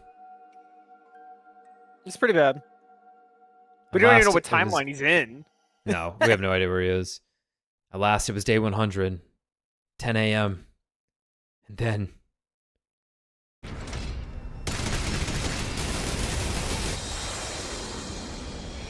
Jesus.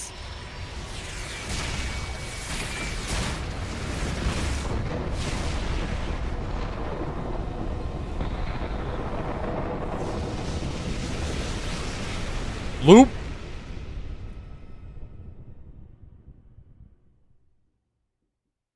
Yeah, bizarre timeline where the missiles go off, but no one was around. Yeah. Consciousness was rendered to ash. vanishing without a trace. All that remained was regret, lingering like an eternal grudge.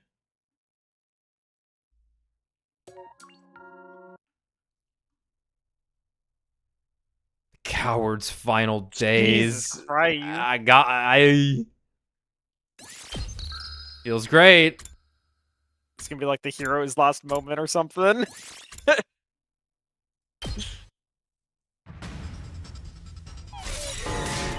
Yeah, so I think worth noting right here, right now in this timeline, Yeah. the people who are alive match up with who shows up at the end of the mystery route. Assuming he gets Nozomi back here. Yeah.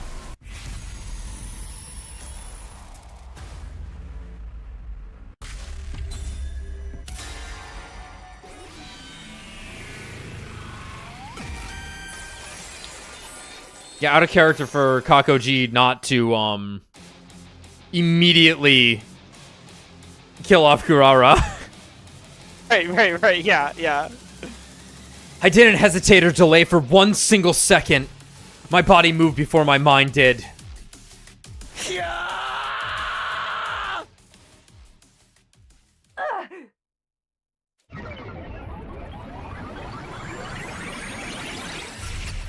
Surely this won't end any better.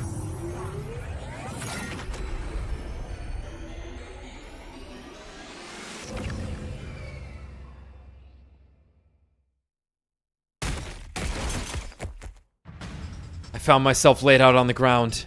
Kako-G must have knocked me away after we jumped timelines. She wasn't in front of me anymore. I got up and whirled around to see her disappearing toward the exit. Nozomi still in her arms. Damn it. I need to chase her down! No sooner than I took a step forward. An intense pain ripped through my spinal cord. My head spun, my stomach turned, and my body went numb and unresponsive. But I couldn't let Kako-G get away. Staggering on my feet, I ran out of the lab.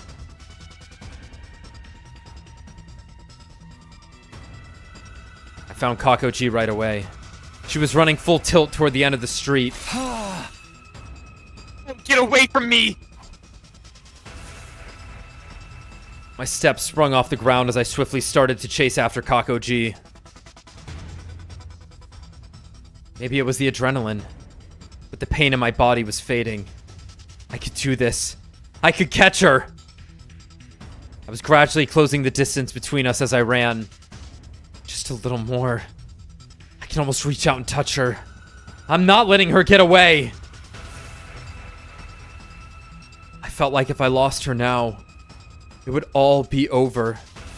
I'd never find her again. My body was almost reaching its limit. The pain was coming back. Every cell in my body was screaming for oxygen. But I couldn't stop. I summoned all my remaining strength. I viciously lunged for Kako-G's back. Or tried to anyway.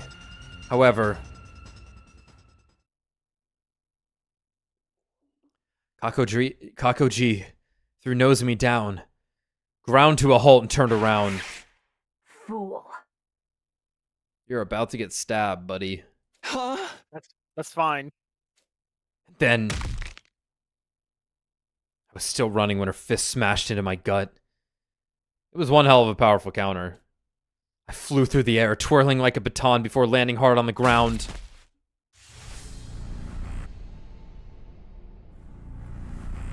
Kako-G was quick to follow up. She kicked me over and over as she spoke. You are an imbecile! Do you really not understand why I ran? I think they needed to put the kicking noises into the audio file also. Yeah. If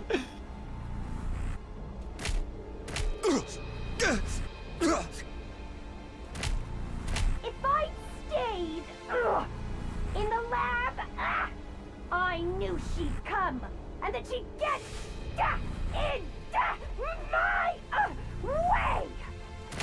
I needed you to be alone, so I could torment you. That's why I led you here. Intense pain jolted through my body every time her foot connected with me. Couldn't tell if the pain was from her kicks or from my leap damage. But as I took kick after kick, I eventually stopped feeling anything. It was like my body was made of rubber. My consciousness soon detached itself as well.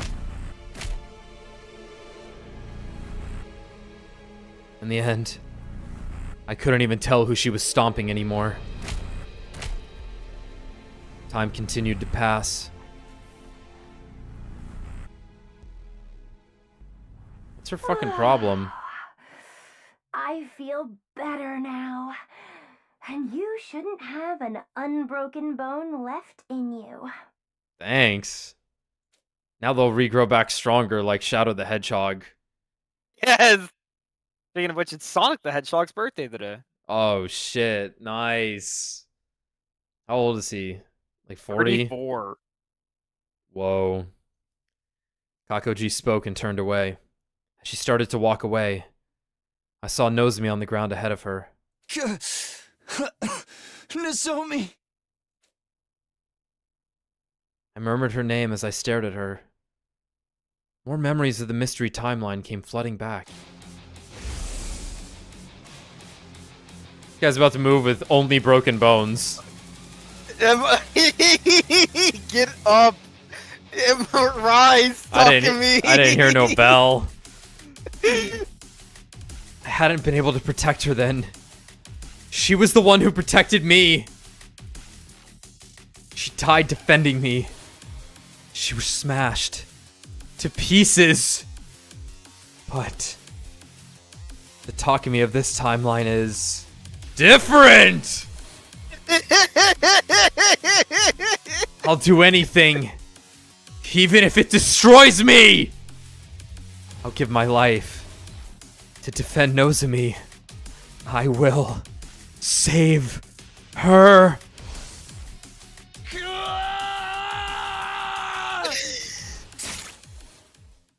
He just gets his neck cut. He just dies right there. Ooh, okay. Yeah. All right, good play. That's where all my back pain is. Oof.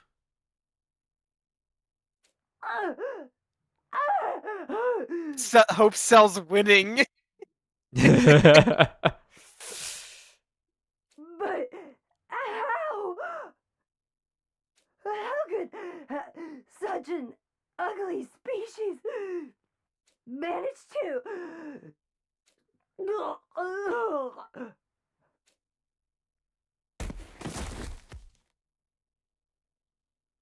Kako-G fell to the ground. I quickly took off her helmet and put my hand on her neck. She still had a pulse. She was breathing normally. She was just unconscious. I ran over to Nozomi. Just like I'd done with Kako-G, I removed her helmet to check her. She was fine. Still asleep, but she would survive. It was just then that I heard footsteps. Running over to me was... Huh? Yuriko. Oh. Still alive, I see. Yeah. Both of them. Oh. I meant you! You've left 3 times now without protection. You could have died instantly. Don't worry, I broke all of my bones. Oh, okay. Huh? Sorry.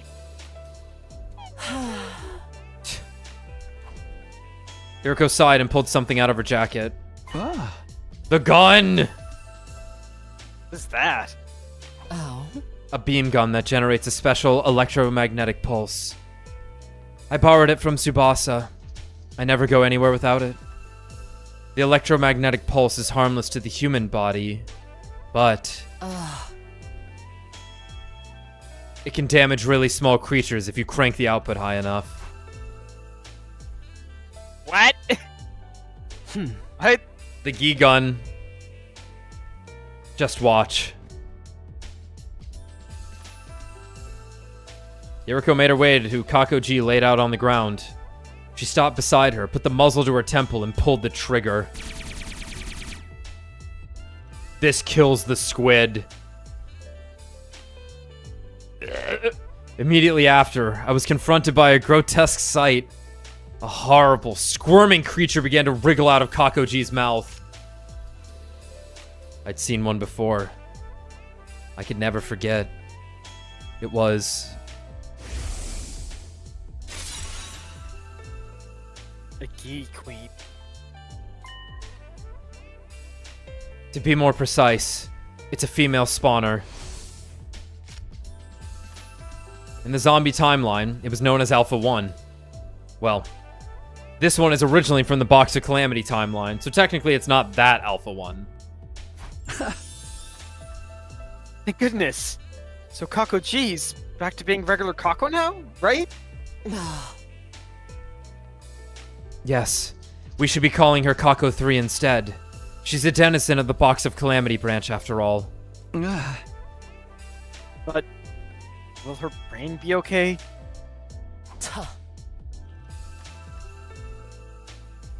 I just examined her, and her vital signs don't show any abnormalities. We don't have to worry about her dying. But she's losing a lot of blood from that wound on her back, so we should treat the wound quickly. My heart clenched.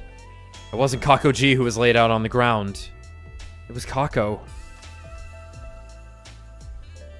Even if my back had been up against the wall, I felt guilty for hurting her. Oh. By the way, what should we do about this thing? I followed Hiriko's gaze. She was using the heel of her shoe to pin down the Gi Queen wriggling on the ground. Isn't it obvious?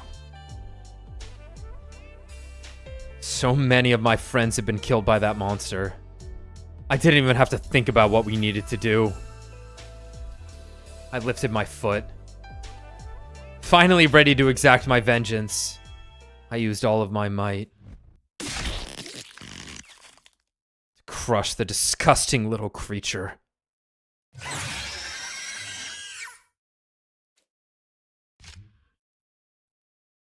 The Gi let out a grating shriek, writhed in pain for a few seconds, then went still.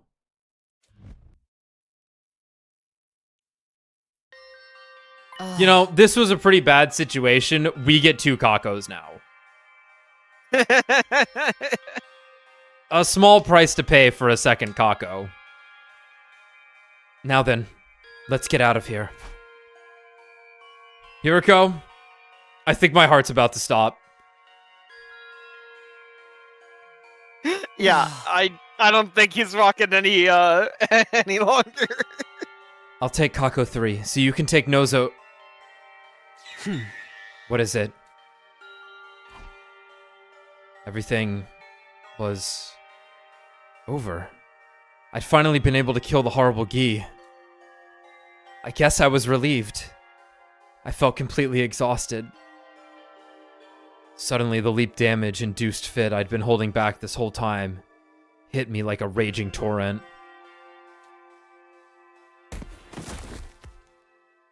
All at once, I lost consciousness.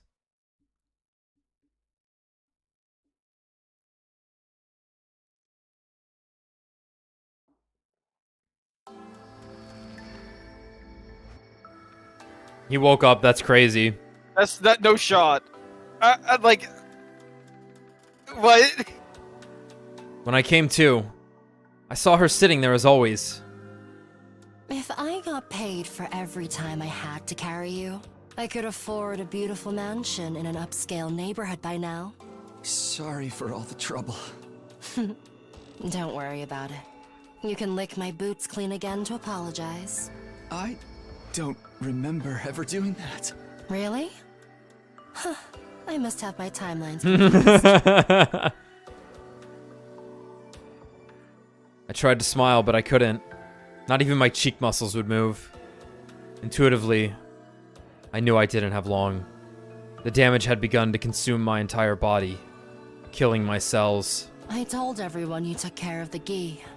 They were all very grateful. They cried and thanked you for avenging everyone it killed. Touch of warmth returned to my cold body. What about Nozomi? She's still sleeping. Awaiting a kiss from a prince, I suppose. She's safe. Even if she's not awake. I felt myself grow warmer still. And Kako-3? What's wrong? I doubt you'll believe me, but someone showed up and stitched up the wound in Kako-3's back. Someone? Who? You. A woman in a white coat.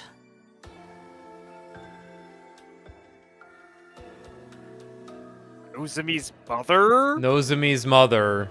What? What? When she was done treating Kako's injury, she carried her off and disappeared. Huh? She got on board some strange silver vehicle. I didn't understand. Is that because of the leap damage? Are my brain cells so broken that I'm starting to hear things? Anyway, she seemed like a good person, so I don't think we have to worry about Kako-3. Wait, but... Did she take her? She just took her. The time police just picked up the Kako-3, put her in the pocket, and drove on out of there. That makes sense. It's what I would do. It's what it's what you would do. It's a reasonable thing. The alarm sounded immediately after I spoke. No, I gotta get him, Hiriko! You gotta let me at him!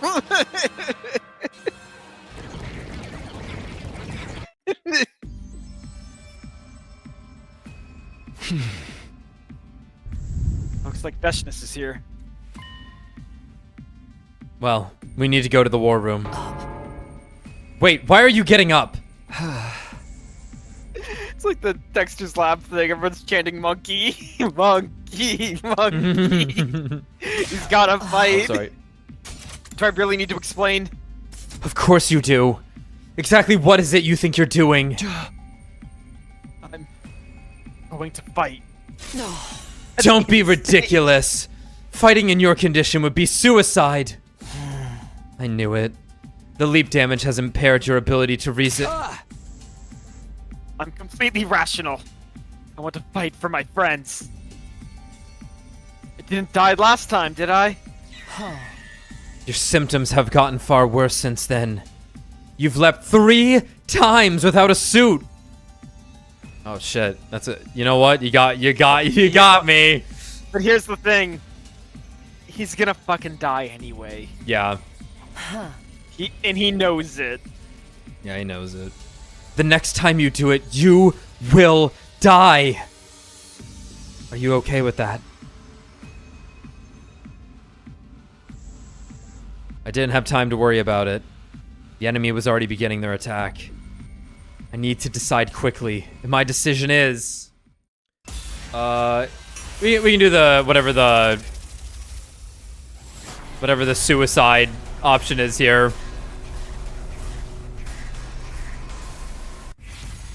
The quick suicide option here is to join the final battle. Yeah. But I think he needs to die. Because I'm thinking these are the people that go to the mystery route, which obviously there's not 2 Takumis. Hiriko. They already died. What?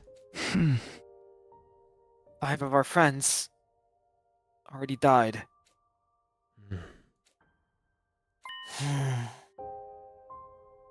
So we can't break free of the cursed cycle this time. Yeah. So the outcome is the same either way. Either I live or die. going to be right back where we started. So if nothing else, I want to choose a path that doesn't leave me with regrets. I want to fight for everyone in this timeline and end this. Hearing my insistence, Hiriko replied,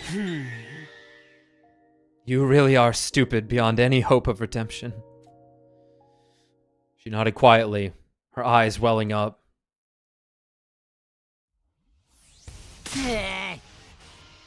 You're so freaking late. What were you even...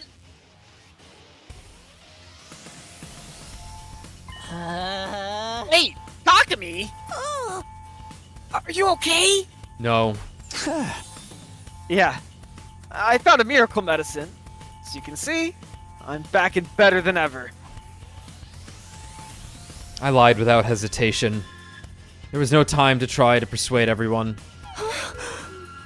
Takumi, thank you. Huh?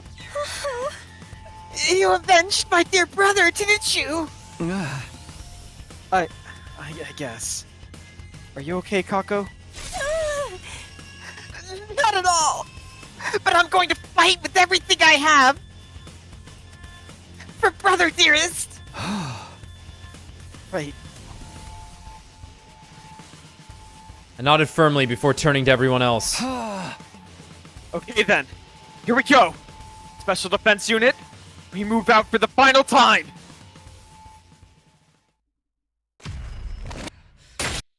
Ugh.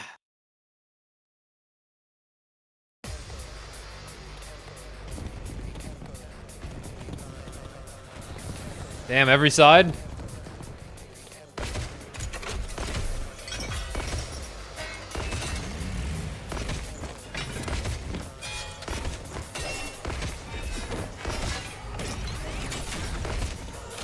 That right side sucks. No! I don't want to fight! There's so many of them. Just what you'd expect to see in a final battle. And according to Hiriko, Veshness won't be showing up right away. Is that right? Yes. As you can see, it's all of her minions. We need to deal with them first. Then let's get to killing! Right. Let the battle commence. Help me!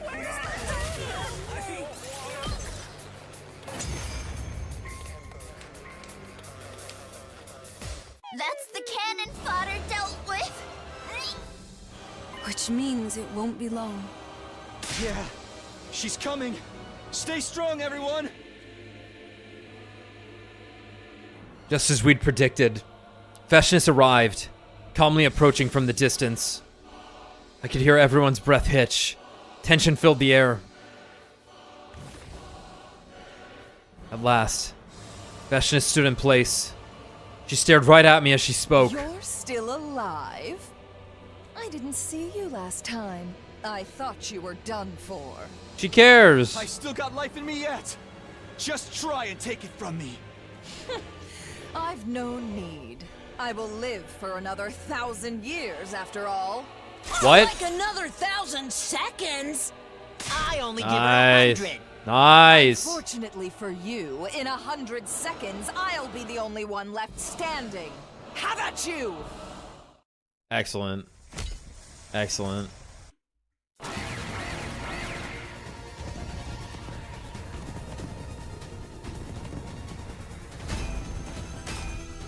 Everyone, careful! She's going to use an undying flame attack soon. Got it! Understood!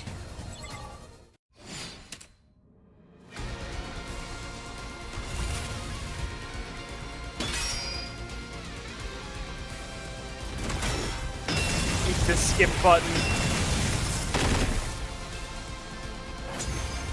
Guys, anyway. Anyway. You certainly are tenacious. But your tenacity ends here. Prepare to taste my true power! Ugh, such corny villain dialogue. It makes me wonder why you didn't just show your true power in the first place. Isn't that obvious? I'd like to enjoy the sight of you hideous worms writhing in pain as long as I possibly can. Shut the hell up, you hag. Go burn ants with a magnifying glass if you want to be a sadistic bitch. Oh, let me hear that. Go burn ants with a magnifying glass if you want to be a sadistic bitch. Nailed it, Ava. Ava, you... Takumi, are you okay? No. Yeah. Just so excited to fight it for so long. Making it hard to breathe. Are you sure? No. I'm fine. Don't worry about me. Takumi. Veshness, your wish is my command. So take a good long look. You can see all of the agony you want when you're down there in hell. Burning up with all the other psychopaths. Hell? The only one going there today will be you! Is that a challenge? Bring it on! Okay, everybody. Here we go. Everybody! This is our final battle! Give it everything you've got and take her down!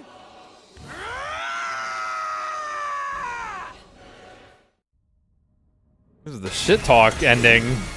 One last strange.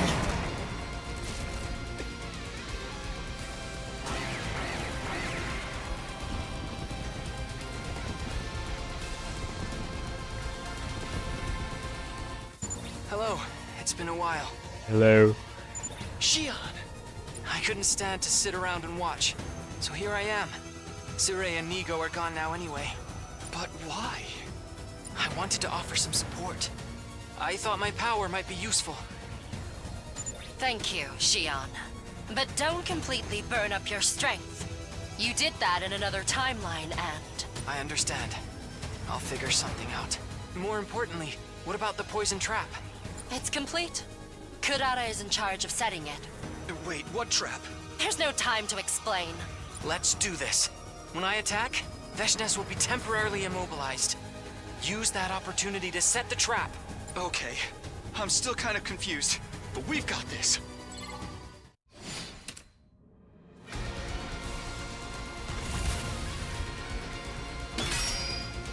And got it. You have been farted on.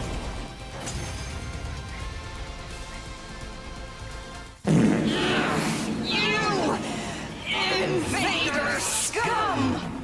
Shion gave us this opportunity. We can't waste it. Veshness is definitely weakened. We won't get a better chance than this. Okay, I can do this! I will do this!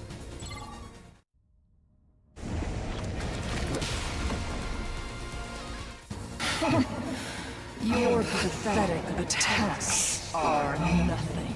I will kill you and become God! I'm not going to let myself die here!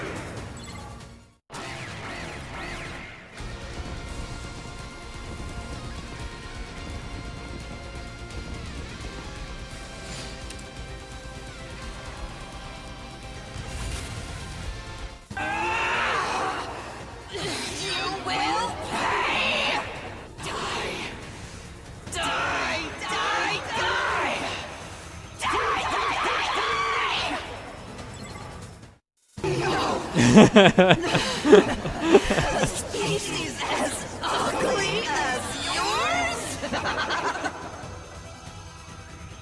This can't be.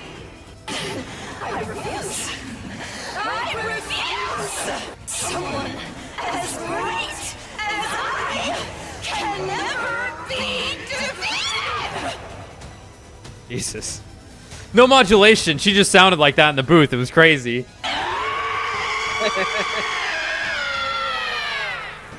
Love her. Love her.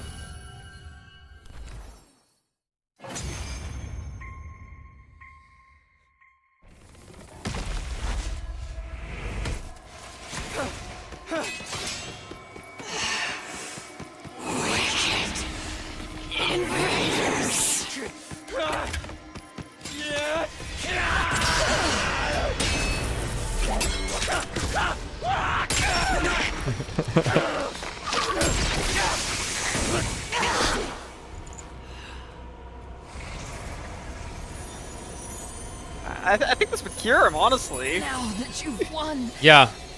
there is only despair in this planet's future. Truly, the worst of all bad endings!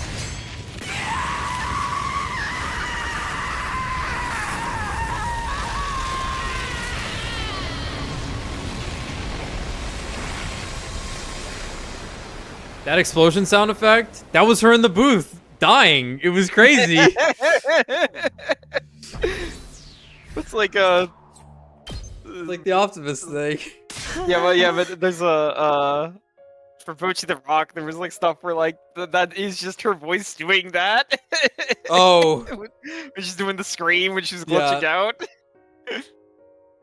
Yeah, we killed that freaking hag. Specialist is dead. Eat shit, you stupid bitch! We won? We won! Yeah. Yeah.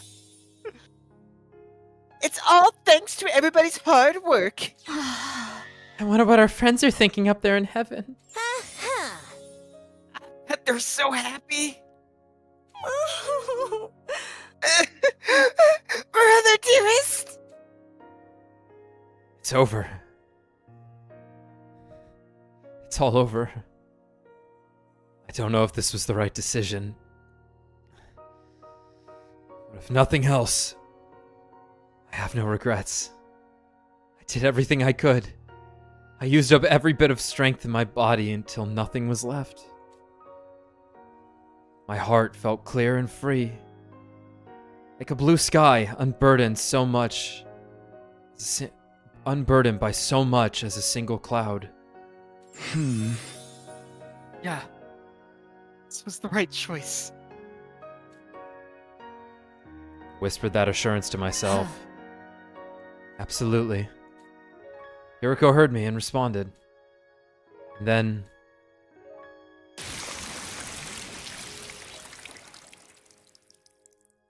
a massive quantity of cryptoglobin spewed out from my mouth. It was like a waterfall. Or even a geyser. It spurted out in gobs. As if it were a fountain's pulsing sobs pooling around my feet. Takumi! Mr. Samino! Oh, Takumi! Everyone began to call my name. The shouts turned to shrieks, and eventually morphed again into sobs. Before long, I couldn't hear anything. Just silence. Total stillness. But I felt a gentle warmth too. As if someone were holding me to their chest. It was so comfortable. I wanted to stay there forever. Always. And eternally. But my hope was in vain. The warmth soon disappeared. My consciousness had vanished. Last thing I remembered wasn't a color or a sound. It was a scent. A sweet, soft scent. Lavender. The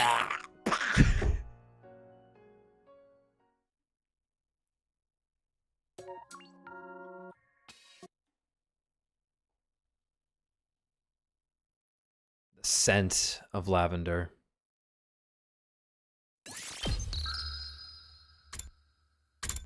I like that one. Yeah, I did too. And now...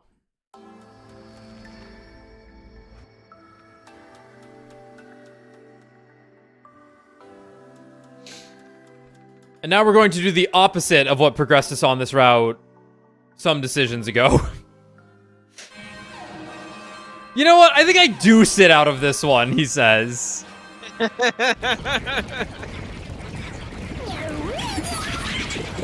You can rest now. Yeah, I think I will be resting. Thank you very much. Wait, there was a typo in the name of the ending? That's funny.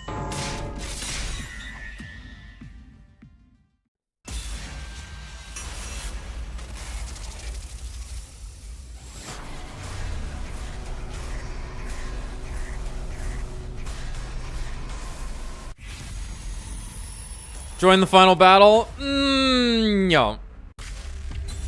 I'm gonna take a shower and go to bed, I think. Shower?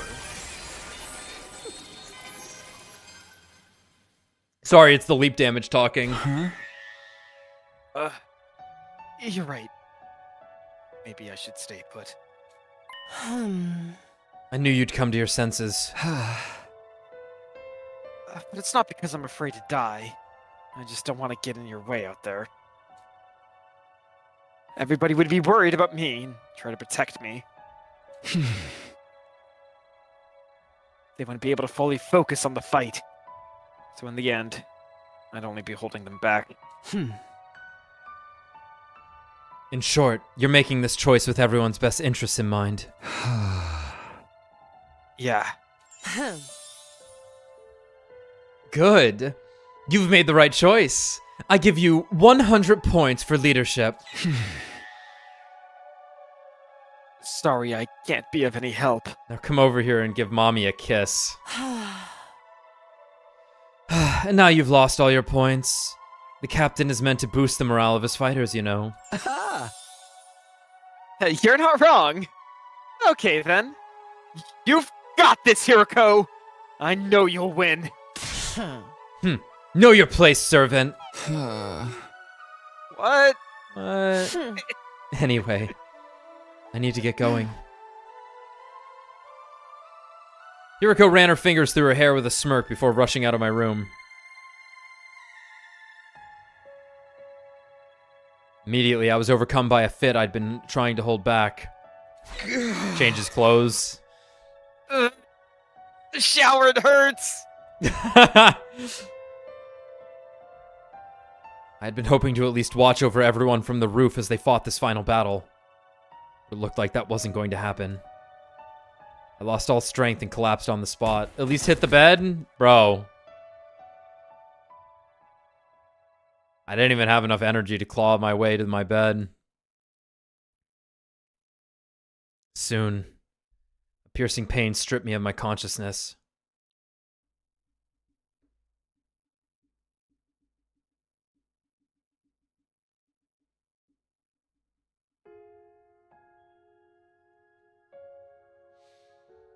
It was early in the morning, before the usual announcement could play.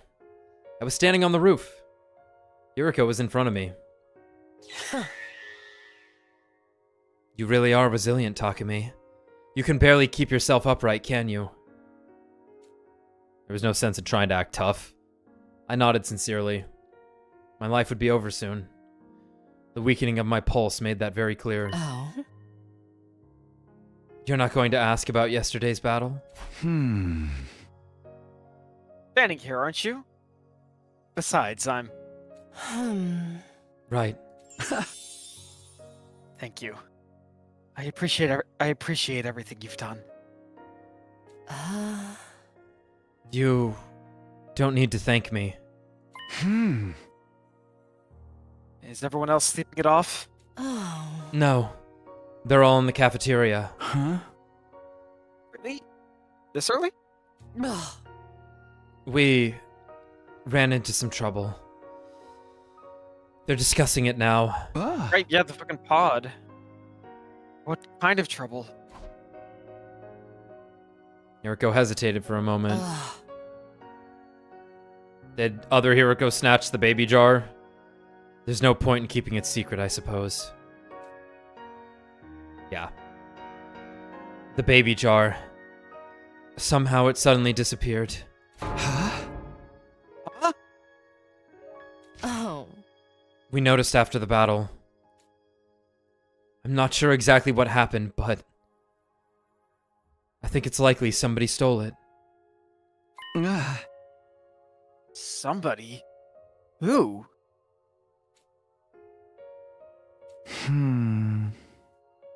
Kako-G? No, I doubt it. She didn't have it on her. And who? Hiroko seemed to have an inkling. No, the squid's dead. I had a faint recollection of something in the corner of my mind, too. I couldn't quite make it out. It was hard for me to tug on the threads of my memories. More than half of my brain cells were already dead after all. Needless to say, the baby wasn't in the jar. We were going to put him in after breakfast 2 days ago, but after what happened to the others, we didn't have the time or the capacity. And the missiles in the final attack. Yes. They're already charged with energy. The escape pod was in ruins. There was no way we'd be able to fly it into space. Which meant, at 10 a.m., we'd all...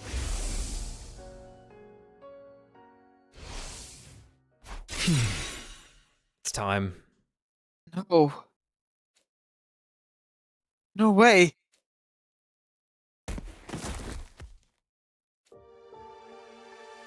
Takumi, you can't go on much longer.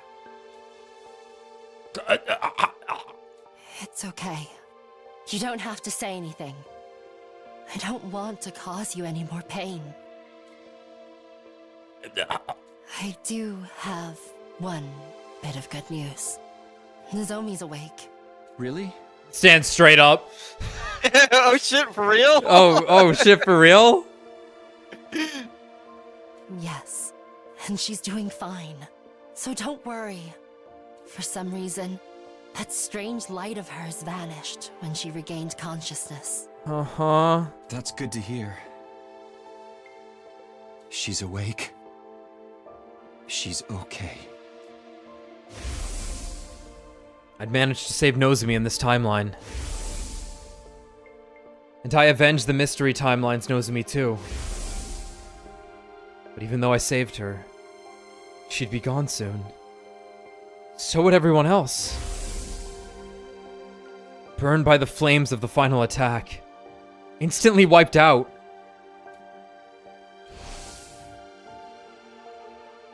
Just then, something sparked in my mind. A nearly vanished fragment of my memory suddenly turned vivid again. Summoning what little strength I had left, I asked Hiroko a question. Hey, Hiroko. When's the next time we can leap? Leap? Yeah, Why do you want to know? just tell me. The window's already open. It'll last another 3 hours. I see. Pain ripped through my body. I somehow managed to string my words together as I wrote it out. Hiroko, listen closely. Jump to the mystery timeline. What? The attack won't launch there. We can save everybody.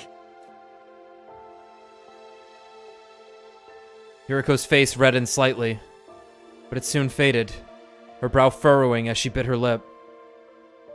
I knew what the change in expression meant. We could save everyone if we jumped to the mystery timeline. But Hiroko and I... In short, if all of the Special Defense Unit members in this timeline survive until 10 a.m. on day 100, the sum of all those lives will serve as a huge weight that can tear away the mighty spring that is the time loop. We'd have to do it all over again. Yeah. But that's not so bad. Doing it again. Spending another 99 days together with you. Takumi.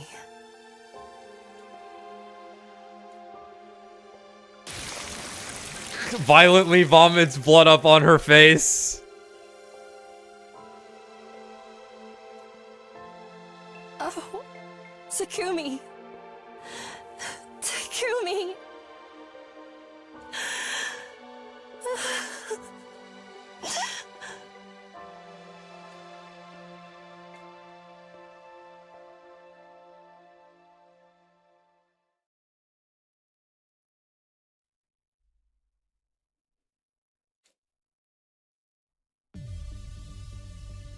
Hiroko. Playing as Hiroko. Mm-hmm. Sure are. Hiroko, let me get this straight. We'll really be saved if we go to this mystery timeline you're talking about? You really are dense. How many times do I have to tell you? Final attack won't launch there, huh? You aren't telling us why that is, though. Don't worry about it. It's fine. I don't know about this. By the way, where's Takumi? He's already there. Huh? Why? He had to take care of something there. We don't have time. I'll explain everything later. Alright, let's get going. Yes, very well. I put on my leap suit. Of course, I made sure to check it for holes first. I guided everyone onto the platform and then...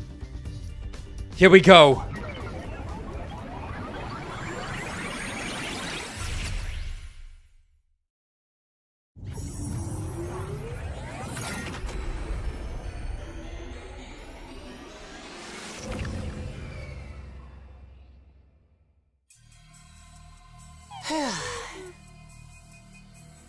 Phew! Here we are at Last Defense Academy.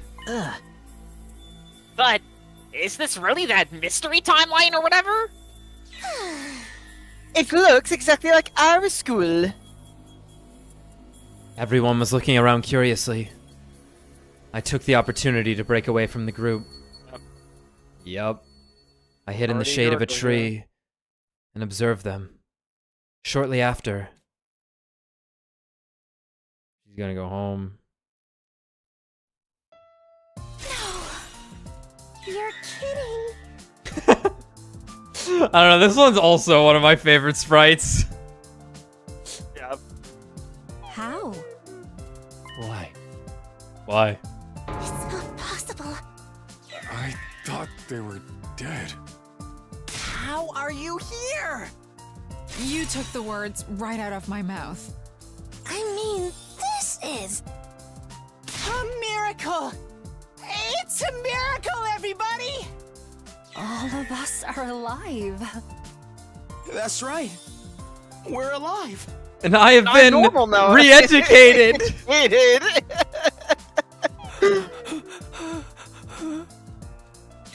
dearest. Oh, okay, this makes a lot more sense why... Yeah. Sister dearest. Because we only saw it from Ima's side. Dearest. Yeah.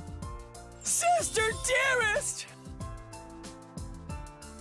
Ima and Kako ran to each other, flying into each other's arms.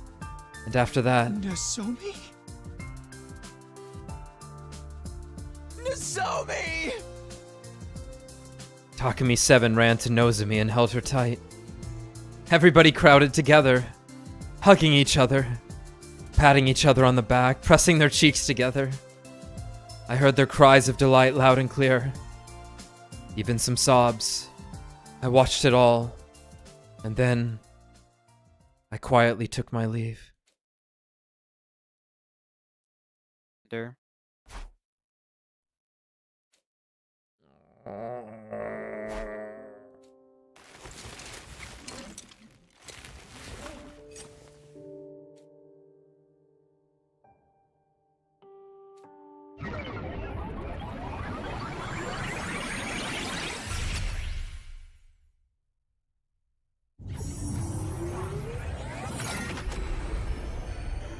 Fuck.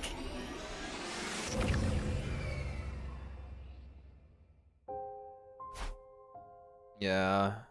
Jeez. Takumi. I'm back. I picked up Takumi's body and quietly whispered to him. The next loop will be number 147. I don't know if it will be the last, but I'll never forget what happened here. I'll remember. Always and forever.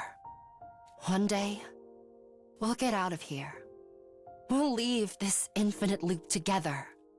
I know we'll make it. If anyone can, it's us. You said so yourself. If you keep believing in something for long enough, you can make it happen. You can overcome any obstacle in your way. So, I'll continue to believe. One day, we'll wake up on day 101.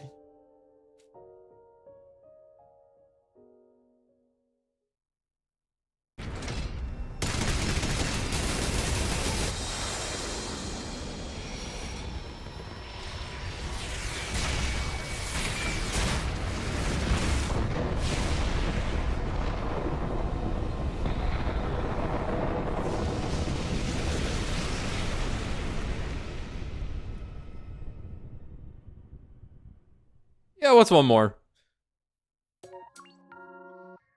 Yeah, I hope that's the ending name. What's one more loop? The curse cycle.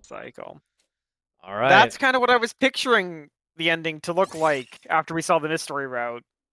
Now was we'd get the connection to the with the missing members. And now we take a break. But we're in it. We're in it. We are in it. Going to the end. Oh yeah. Let me get to some music. Get prepared. Be ready to get. Come on, Takumi! Get up! Unless someone can tell me right now this is gonna take 8 hours. Unless someone can tell me right now this is gonna take 8 hours. Then we're doing this tomorrow. Or 4. What? 4 whole hours or 4. If it's 4 whole hours, we might as well do it tomorrow also. That's true. That's also true. But if it's 3, right? Like 12:30, 1:30, 2:30. Yeah. 3.5 even. We can do it tonight.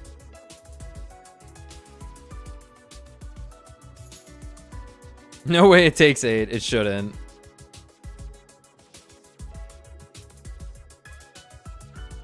Like, if it's about as long as what we just went through, we can do. If it's 3 hours, we can do it tonight. Yeah. Yeah. Take like 2 hours max. Okay. So that's probably gonna take about 4 hours then.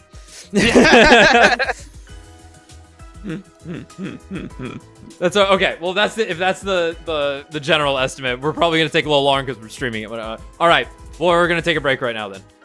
Yeah. We're back. But first, let me change the thumbnail so you can all look at it. I'm also going to change the title of the stream to what I wanted it to be.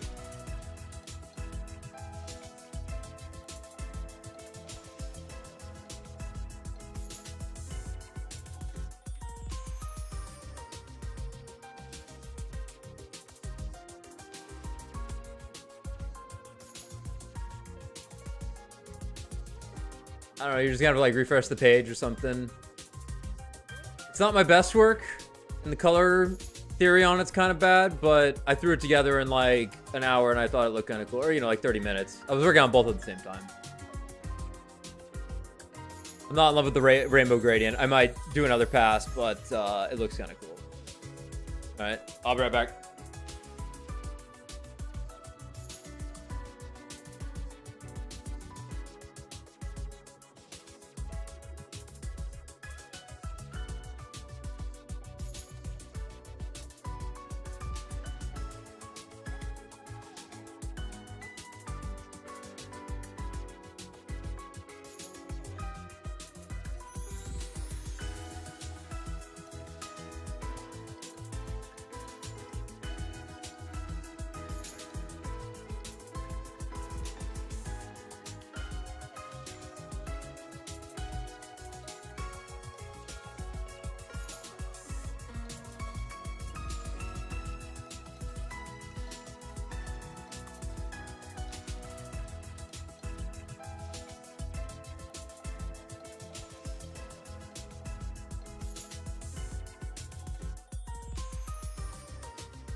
I've returned.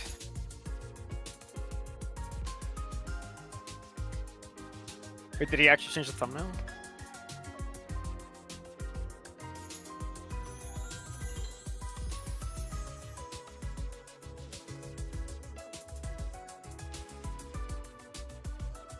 Oh shit.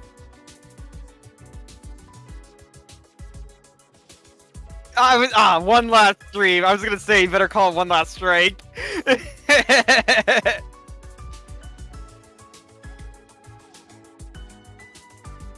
Oh, that looks awesome.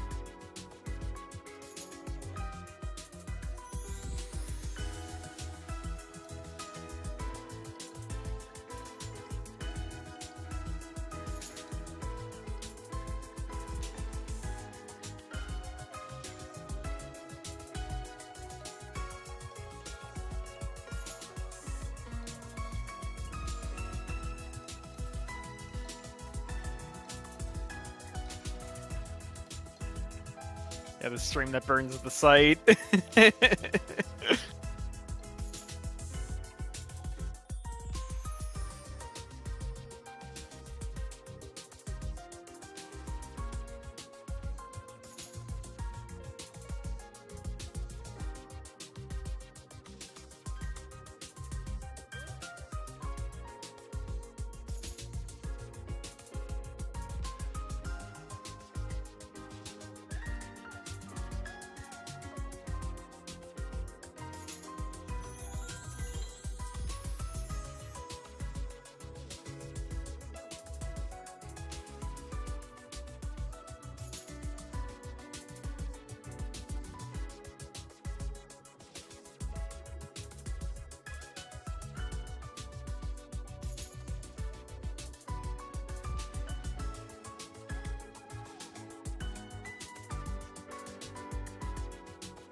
Right.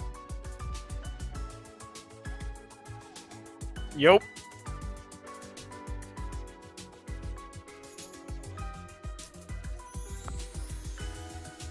I see your beautiful handiwork. Thanks. I was gonna fucking say, you better tell the finale one last strike. I have had one last stream written down next to me for so long. That shit was set in stone echelons ago, dude. Yep, and it's midnight. That means it's June 24th We have made now. it 2 months of streaming this game. We are going to finish season 1 at the 2-month mark.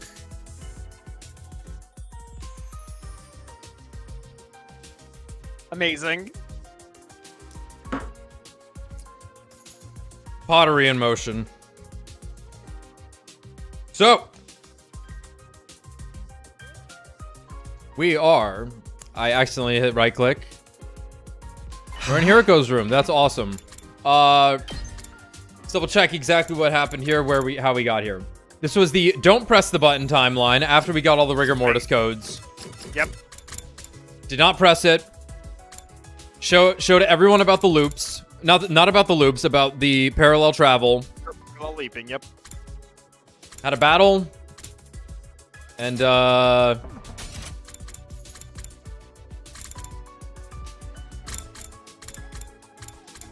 Come on, Takumi!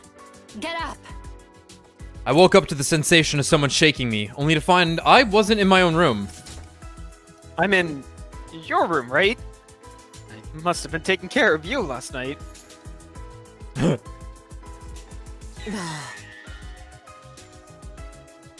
Looks like you passed out on the floor. Is your back okay? Right, she experienced minor leap damage. Because of her suit having a hole in it, yeah. Yes. Forget about me. How are you feeling now?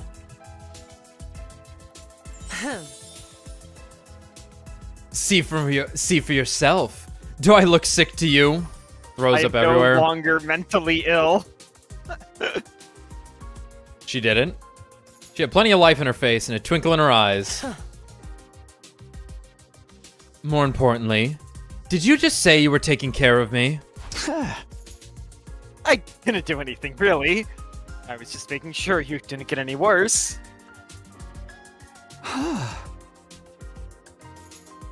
You don't have to thank me. Just consider this me paying you back for all the trouble I put you through. Pervert. Huh?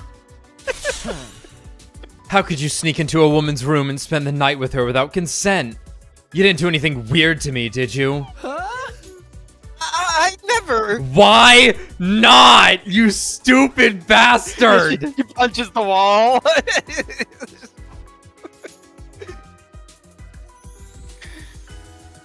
Despite my aggravation, I felt relief deep down inside.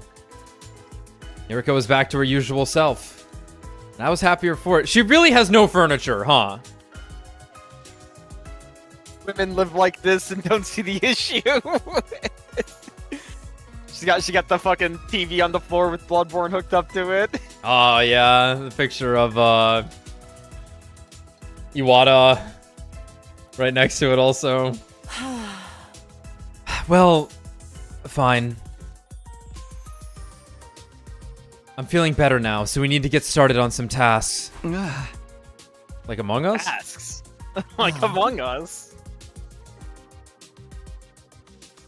Dalsha's coming again on day 93. We have to come up with a plan before then. Oh, I've got that covered. I've already asked Yugamu, Ava, and Kurara to handle it. What? I talked to them after the battle yesterday.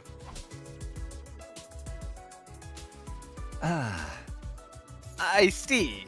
So this is information you got from another timeline. Is it reliable? More than that, it's guaranteed. Oh shit, guaranteed.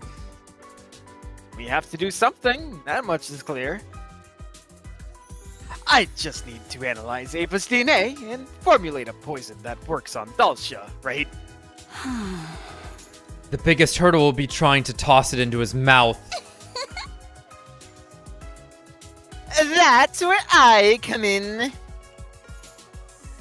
I need to turn the poison into a gas that creates a trap to release it. Will you do it?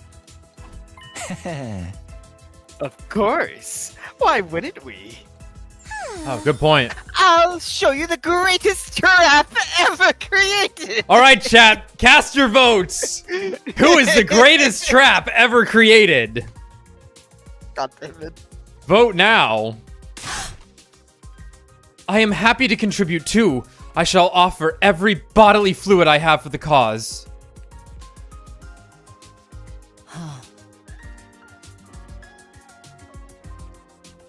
Did you tell the others too? Yeah. Siri and Nigo included. Not bad, servant. Just doing my best. Throw him into the bed, Hiroko! I felt slightly proud of myself after being praised by Hiroko.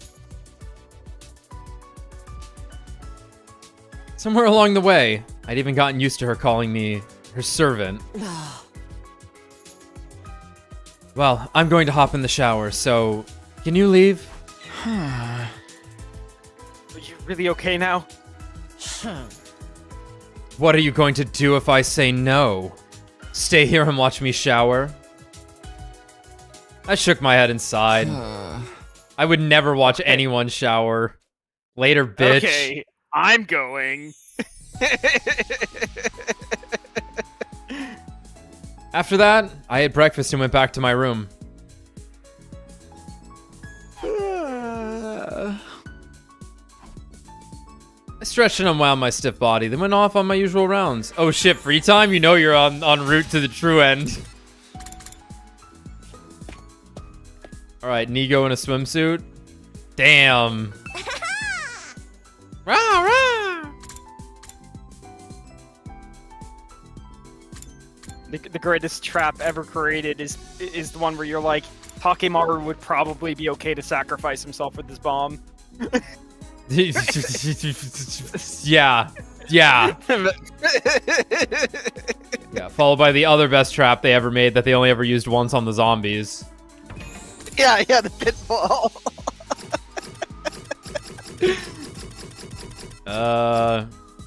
Nozomi. Guess it's Yugamu. You're getting medical tools.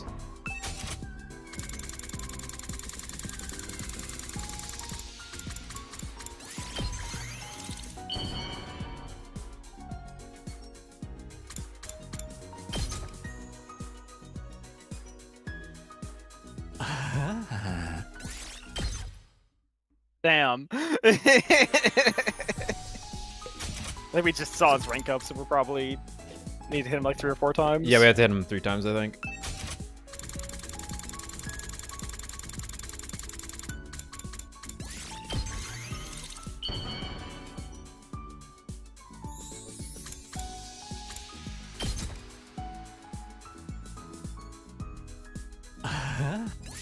They didn't move. At night, I headed to the usual secluded spot to talk to Hiroko.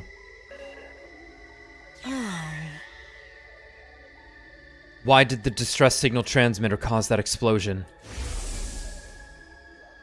I can't make sense of why it would explode even with the right codes. Shion said he found out about the transmitter because he overheard Sirei and Nigo talking about it, right? Oh. They must know more about it. Huh? Why don't we ask them? Huh. Alright, let's try that.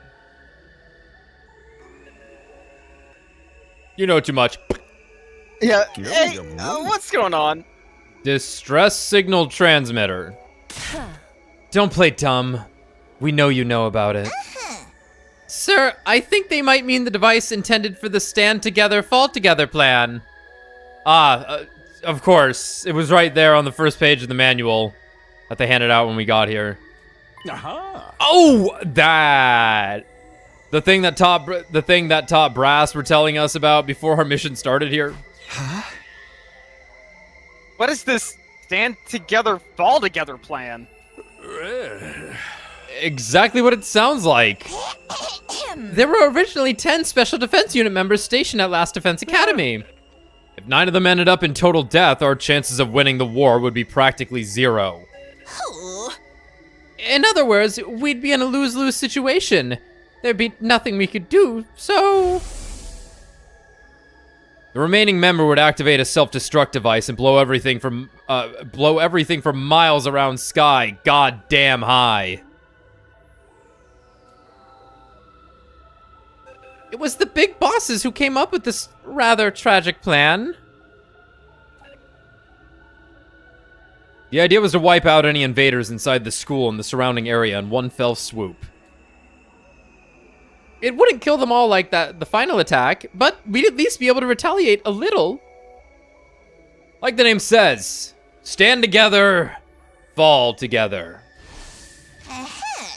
But we just couldn't come out and say it was a last resort self-destruct device. No.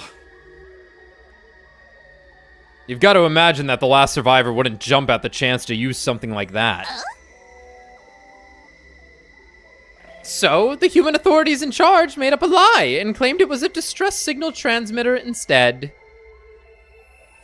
Of course, they wanted to use the final survivor's life as a pawn, even knowing they'd still lose the war. Utterly despicable. I couldn't agree more. I was totally against it. The Honorable Siri and I both protested, so in the end, the plan was scrapped. What do you mean by that? Huh? But then, how? Hey. What do you mean, how? Stand together, fall together was scrapped before the mission even started. Nani? But... Don't tell me you don't know about the machine in the basement. Huh? The basement? But, Miss Shizuhara, this school doesn't have a basement. Does it? Even the robots got screwed over. Sire, Nigo, one last question. Do you remember talking about this plan before? It was so long ago that I can barely remember, but... maybe around day 20? I do remember talking to the Honorable Siri about how relieved we were that the plan was off. I see. Thank you, you've been very helpful. Who found out about it in the first place? At ease, soldiers. It's time. Make sure you get some. Well then.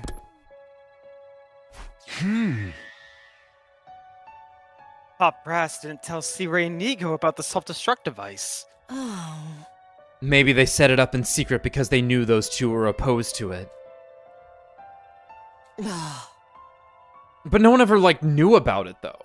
Right? Yeah. It's not like it was like given to them as a protocol. Right, It's all been hearsay to get right, get to it. We heard about it from Hiroko in the mystery timeline, but she was just going off her like time travel memories. Yeah, and then Shion told her at some point because Shion overheard it. Either way, Shion only heard part of their discussion out of context. He must have assumed there was a real distress signal transmitter somewhere in the school. Guess he just missed the part about it making the school explode. Huh? I think it's safe to say we can forget all about that device now. Yes, no rescue craft is ever going to come for us, so it would only be a waste of energy. We still have 12 days left until day 100. What do we do now? There's nothing to do. Our goal remains the same. Ensure we all survive until day 100. Build a happy future together. Then we'll be able to break free from the time loop. You'll get no argument from me. In other words, there's only one thing to do. Fight. Survive. And win the war. The escape pod will be deployed on day 100. Can all get on the board and head to the artificial satellite. We'll be out of here before the final attack is launched, right? Of course. It's just one problem. What problem? Shion. I gasped. How could I have failed to realize something so important? Huh? The baby. Right. Shion. Carlos. What will happen to him once the final attack starts? Yuriko was silent. She bit down on her lip and averted her eyes. Do you know? Yuriko nodded with a sense of dull resignation. I do. Then tell me! What happens to Shion? Can't you figure it out? The flames from the final attack will raise all life on the surface of the planet. There's nowhere to hide. Not underground, not even behind the thickest walls. The flames will consume everything. The defense room included.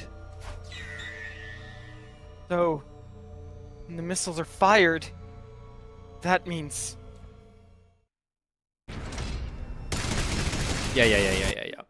We know what that looks like. We can't save the baby inside the defense room. He'll be burned up by his own flames. As you already know, that baby is Shion's real body. So Shion will be...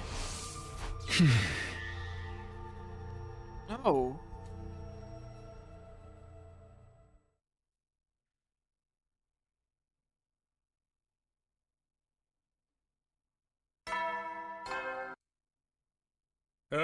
Get ready for your... Prepare. Be ready to...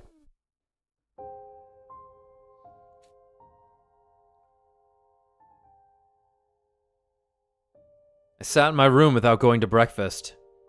How could we save Shion? I couldn't think about anything else. Yuriko didn't seem to have any ingenious plans this time.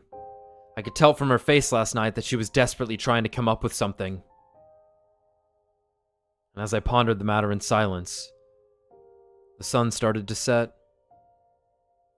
Day turned to night. I wasn't going to come up with anything on my own. I decided to ask the others for help. Not wanting Sirei or Nigo to find out, I invited them all to the secret meeting spot. I see. On day 100, an escape pod will deploy, and we'll be able to escape, but... Maybe Shion will be killed by the final attack launched right after we leave. Shion? That's screwed up. Totally fucked. Shion's our friend. That's right, we have to save him. But... how? Isn't it obvious? We need to get him out of that machine in the defense room. It looked like everyone had seen the baby for themselves. Shion must have shown them while Hiriko and I were away. But if we did that, his energy wouldn't get channeled into the missiles anymore. Which would mean the final attack on day 100 would never be launched. That's right. Those missiles won't fire unless they're fully charged. Sirei said as much before. So then, humanity would lose the war. Love that. Who cares? What does it matter if we lose the war? Is everyone on the artificial satellite just going to die instantly? No! All it means is that our 100-day mission here would end in failure. That's all. We can't sacrifice a baby just to stop that from happening! Save ourselves? Destroy all life on this planet? Let our friend Shion die? How could we possibly do that? There was silence for a while before Takemaru finally smoked up. Spoke up. He would never. Dude said he wanted to talk to us, but seems like he's already got his answer.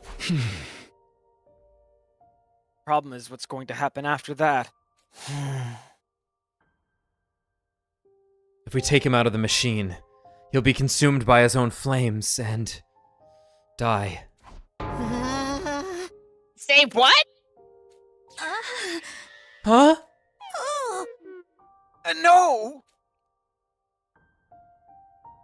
Everyone's eyes had gone wide, the shock evident on their faces. I wanted to talk. I was hoping someone might have an idea of what to do. I'm thinking Best Girl's gonna come up with something. That's quite the complex problem! I'm good with logic and deduction, but this is something else. Yeah, can't we use something to house the baby once we take him out? I remember seeing some kind of bottle or jar made out of tempered glass in the metal shop. We could use that. The undying flames only burn living creatures, so a glass jar wouldn't melt. But if we just put him in a jar, his flames will still consume him. Oh, what do we do? My whole ridden sponge of a brain is useless. Sponge? Oh shit, they're doing it. A sponge! Forsooth, that's it! We just need some kind of material that can absorb the undying flames like a sponge. She's done it. She's done it! He's done it. What the hell are you talking about? Wait, she might be onto something! If we had something like that, I could make a life support system for him. For real? Say, Ava, you've been quiet this whole time. Do you have any ideas? Me? You used to be on the enemy side, so you must know something about the flames or the baby, right? Right?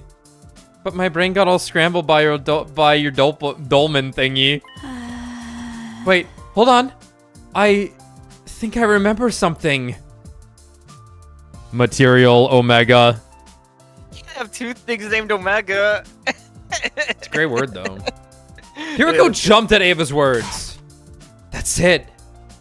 Material Omega is a substance that absorbs undying flames. Why is it the symbol when Hiroko says it? She's good at it. She has a license for it. How did you do that? I mean, how do you know that? Fuck you. I just remembered it from the coming of age timeline. Coming of age? Timeline? Cuts over to Kyoshika. Coming? Coming, yeah. That's just what I've been calling it anyway. That's just what I've been calling it. Anyway, I saw Material Omega when I was there. Darumi's corpse? Hiroko probably meant she had memories of it from a previous loop. But everyone else thought she meant she'd seen it during a parallel leap. Well, what they didn't know wouldn't hurt them. How's she doing it also? So if we use Material Omega, we can create a life support system for Shion? I think it'll work. I'm already making a schematic in my head. If we get mounted to the jar Kurara suggested, we should be able to keep him alive. Everyone's faces lit up. I couldn't hide my delight either. But where do we find this Material Omega stuff? The mountains in the northeast, but I'm not sure if it's present in this timeline. Our best bet would be to jump to the coming of age timeline tomorrow and head to the mountains there. Tomorrow? Our next sleep window is tomorrow, from 2 to 8 p.m. How convenient that it's that long. All right! Hiroko and I will go to the coming of age timeline and get what we need. Oh, what about us? What about you? You should remain here. If too many of us go and get found by our counterparts in that timeline, it will cause all kinds of issues. I wanted to jerk myself off. I suppose it would be safer if the more experienced people went. We'll let you handle it. Yes, I agree. Takumi, Hiriko! We're counting on you. Hiriko and I looked at everyone and gave them a firm nod.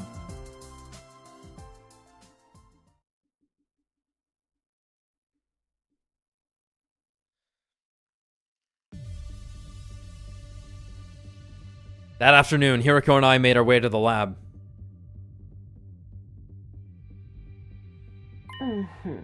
The machine is set up and we've got our leap suits. Everything is ready. Off to the coming-of-age timeline. We've been there before, right? Yes. It's where we dug up Darumi's grave to get her livor mortis code. My heart ached at as the tragic memory came flooding back. I regretted asking.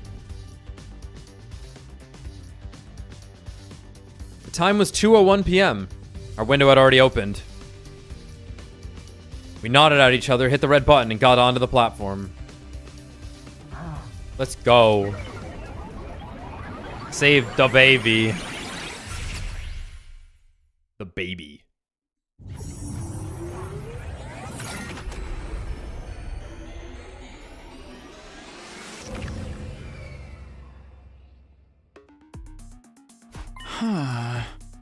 Hey, are you sure it's okay if we take off our leap suits?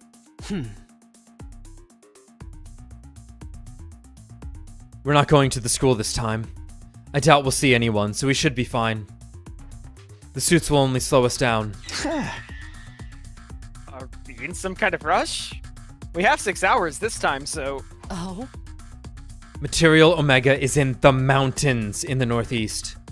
They're quite a ways from here. And we'll need time to look around once we get there. And with consideration to the time we'll lose when someone inevitably bungles something, we'll already be cutting it close. Come on, hop to it. I followed Hiriko in silence until we finally arrived at our destination. A mountain range thick with greenery. I'm certain it was around here. Then, let's start searching. My specialty, as it turns out. Yes, of course. Hiriko and I split up and started looking for Material Omega. Even after searching for some time, we didn't find anything. Just when I was about to give up and head back to our starting point, I happened to catch a voice coming from the bushes. It was Hiriko. She was talking to someone. Just as I was wondering who, she popped out of the brush.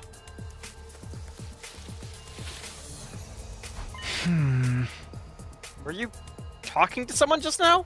Oh? Yes. Who? A lady. A lady? That's what I said, isn't it? She was possibly in her 50s, wearing a white coat. Maybe she was a doctor or a researcher. Alright. Oh, why would anyone like that be way out here? How would I know? Anyway, she just showed up and handed me 2 things. 2 things? 2?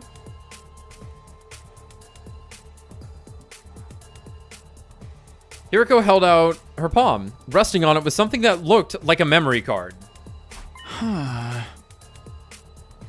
What is that? She said this has the plans for the Machine Plus on it. Okay, the Machine Plus.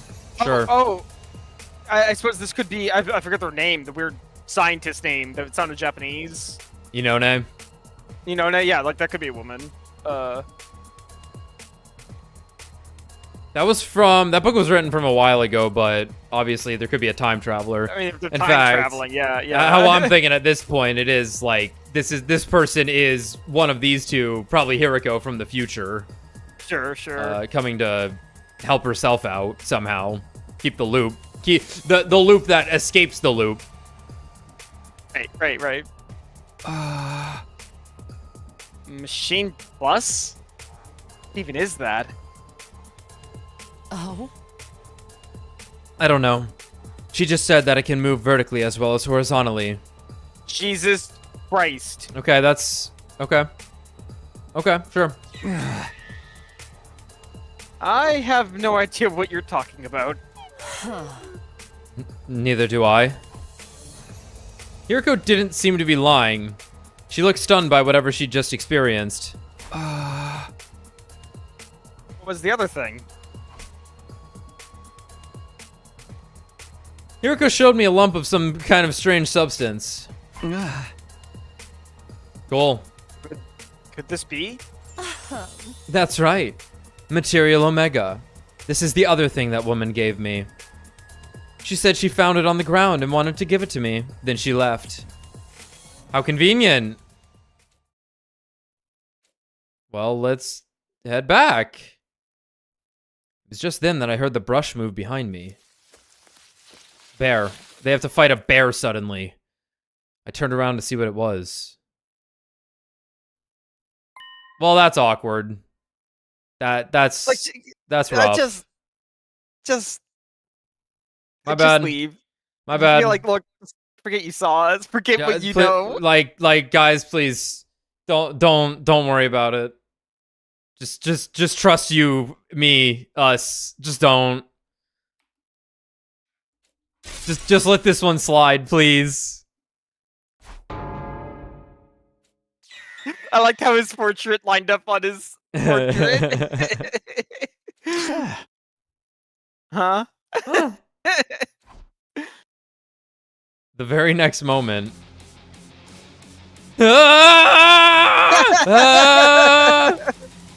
We all screamed, whirled around, and took off running. We raced down the steep mountain slope, almost tumbling as we went. We didn't stop even when we reached the base of the mountain. We just kept running for the lab. As we ran, the sun sank behind the horizon to the west. Before long, everything around us had gone dark. Uh-oh. I think we're far enough now. Uh-huh. More than enough. We made it all the way to the lab. Whoa! When did that happen? Excuse me? Are you acting stupid or are you really that dumb? And does it matter? We needed to come back here eventually anyway. God, I love him. Still, what were those two doing there? Oh?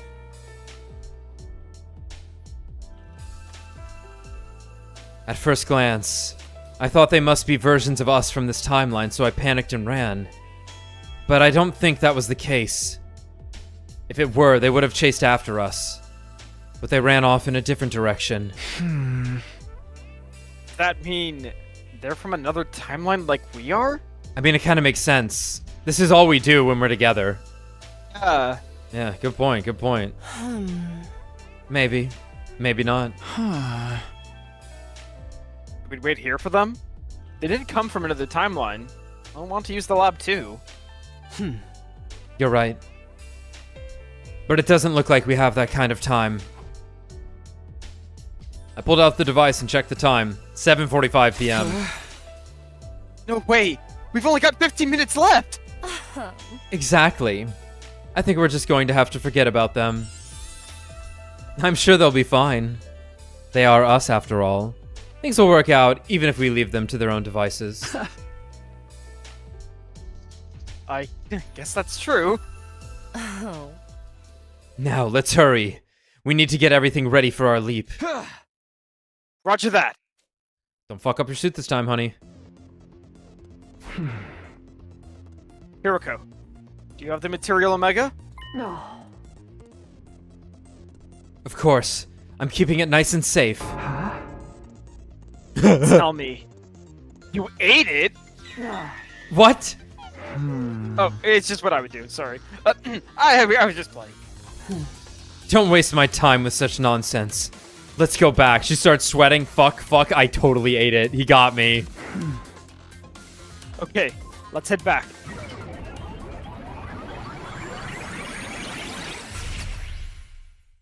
He knows me so well.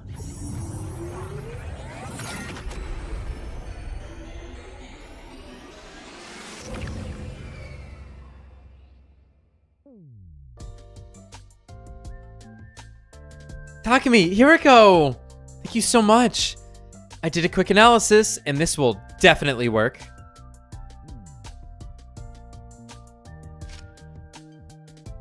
Tsubasa put the material Omega she got from Hiriko on the desk.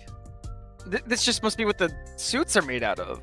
Yeah. The most likely. Suits. So that means you can make a life support system for Mr. Shion.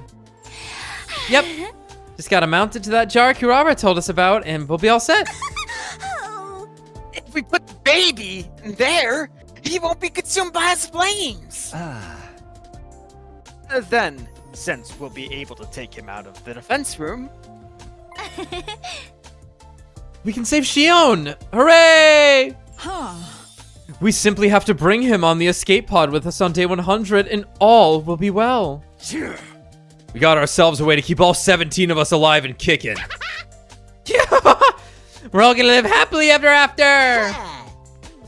time for a freaking party! Hold on. Isn't it a little too soon to celebrate? Oh, right. The life support system isn't actually finished yet. Tsubasa! We're counting on you! I'm on it. We patted Tsubasa on the shoulder and left the garage. She had a confident smile on her face.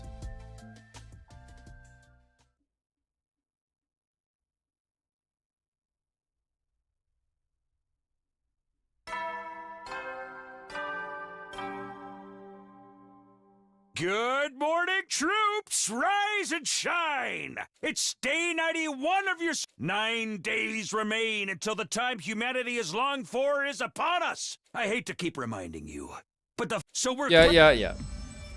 Uh-oh. Work well and work together, huh? It was probably a recording, but still. Contrary to Sirei's words, something unsettling happened that day.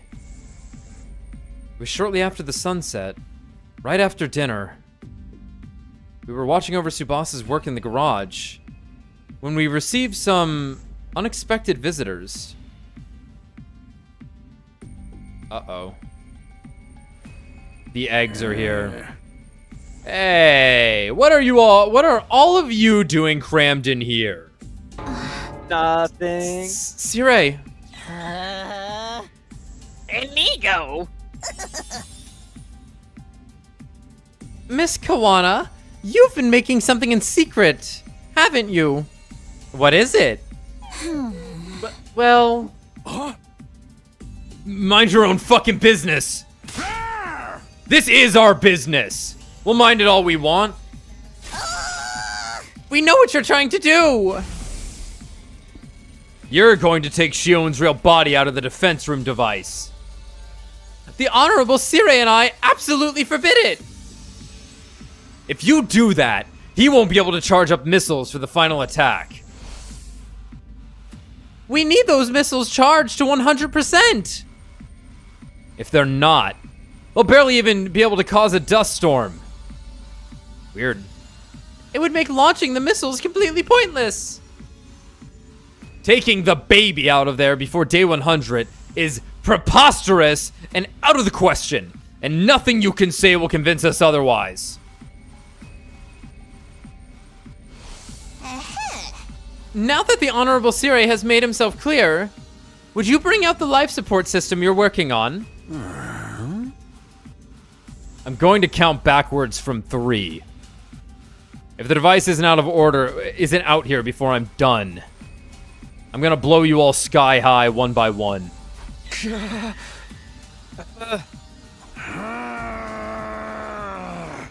Okay, here I go. 3, 2, 1. Hey! Very moment I screamed, The gun! It worked! Take that shit. I keep that motherfucking thing strapped on me. No, Tsubasa is too powerful. I wasn't sure what exactly happened, but suddenly, Sirei and Nigo were completely frozen in place. This kills the egg. Well, had to happen. Huh? The others were equally dumbfounded. All except Tsubasa and Eito. Miss Kawana, is that... Tsubasa placed whatever it was she'd been holding tightly in her hands on the desk. Upon closer inspection... Huh? The beam gun! Huh? Did you shoot them with that? That's right! But don't worry, okay? They're not completely broken. I just disabled them temporarily. Just too but good. I'm completely broken. Busted ass unit, Tsubasa. Yeah, I know, Tsubasa's a little strong. Urara ran up to Sirei and Nigo. She gave them a quick inspection, then turned to Tsubasa.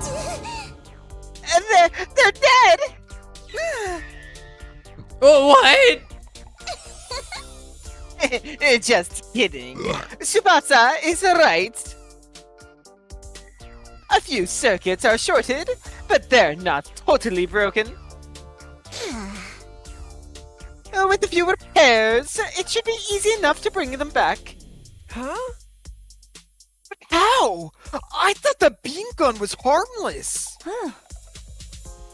It's the same one that caused all the arguing on day 67, isn't it? You said it was just a toy. I wasn't being completely truthful. I didn't know how to explain it to all of you, so I lied. He's still got that demon in him. But the part about it being harmless to the human body was true. I got that puppy dog in me. Puts his hands in his pockets. Puts his hands in his pockets, yeah. If you really cranked up the output, you might be able to hurt a really small animal, but... It's basically an anti-robot gun designed to disable electronic systems. Holy shit. But why would you make something like that? For this. I knew one day you'd all want to save Shion. It was only a matter of time before you suggested it. I was equally sure that Sirei and Nigo would get in the way, so I came up with a plan in anticipation of that. I asked Tsubasa to make the gun for me on the night of day 66. I didn't know you rolled like that, Eito. Am I finally going to get my praise? Later, honey. I'll pat you on the head so much your hair will start falling out. You don't mean literally, do you? Everyone burst into laughter. After it died down, Nozomi spoke up. Should we really be laughing right now? Sirei and Nigo are out of commission. What's your fucking problem, Nozomi? It's really such a big deal. They haven't done a lot for us during our defensive battles so far.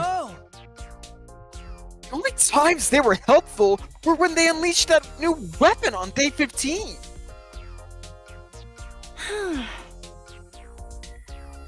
When they played the folk song on day 47. Let's just forget all about them. I couldn't agree more. I'm so glad someone finally shut them up. There's only 9 days left. We should be fine without them for a while. The others nodded approvingly. There wasn't a single person who disagreed. And it's settled. Tsubasa, do you mind getting back to your work? Not at all. I'm going to make the perfect life support system for Shion, but I'm still gonna need some time. It's pretty complex work. I estimate it'll take me 7 more days to finish. 7 days? In other words, it'll be ready on day 98. That's cutting it real close. We're just going to have to trust Tsubasa. Let us know if we can help. Takumi and Shoma would be happy to do even the most trifling chores. What about everyone else? It's okay. I don't need any support or anything. The one thing I need is silence, I guess. I need to be able to focus, so... You want us to leave you alone? If you don't mind. Got it. Okay, everybody out. Boss will take it from here. We patted Tsubasa on the shoulders just like yesterday, giving her words of encouragement as we exited the garage. 9 days until day 100. My heart is racing knowing that fateful day is drawing ever closer.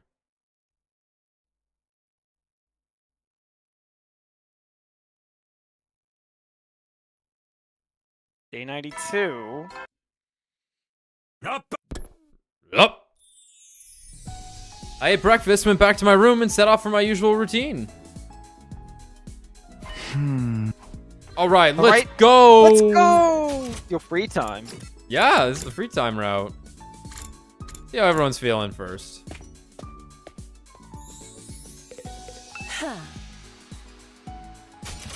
She's back to being girl boss.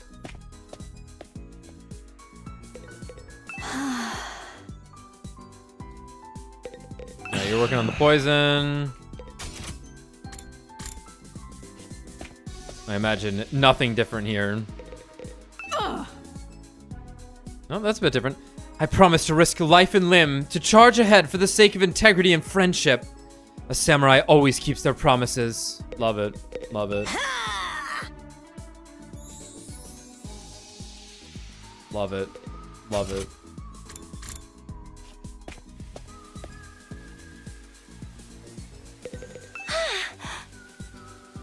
Okay, these are basically all the same. It's just their determined dialogue.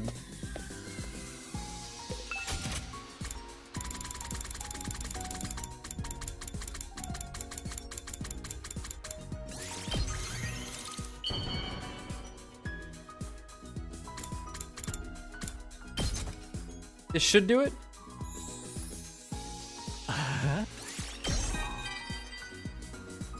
Dab me up. I'd like to tell you about someone dear to me that I want to kill.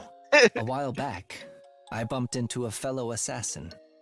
We'd somehow ended up with the same target. It's the unspoken rule of the industry that you have to fight to the death when that happens. Awesome. I was at the peak of job dissatisfaction at that point, and honestly thought I'd rather just let the other person kill me. To my surprise, the other assassin was a high school girl around my own age. She was unhappy with the whole assassination thing too, and she wanted me to kill her. Obviously, we didn't kill each other. They're both bottoms. In fact, yeah, we started talking. We kept in touch after that. We weren't family, friends, or lovers, but we had a connection. She tried to kill herself a few times, but her self-preservation instincts always kicked in before she could finish the job. The choice to die on her own terms had been taken away from her, so she asked me for a favor. She asked me to kill her and free her from this life of misery. One day, I got word that she was in a coma after sustaining some major injuries. But right after that, I ended up here. I'll keep fighting so I can keep my promise to her. Once I get back to the TRC, I'll find her and kill her. Not just because she asked me to, but also because deep down in my heart, I've developed a true desire to take her life. Thanks for listening to my rant. Now you're making me feel like killing you too. I think he likes us.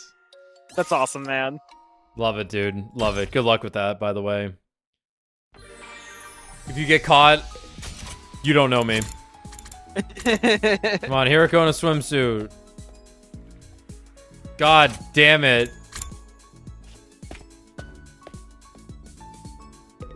Alright. This dynamic duo is in front of us. How scary.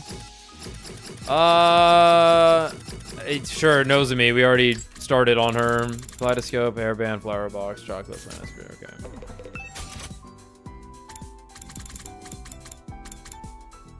Ooh. Excellent. Seems good.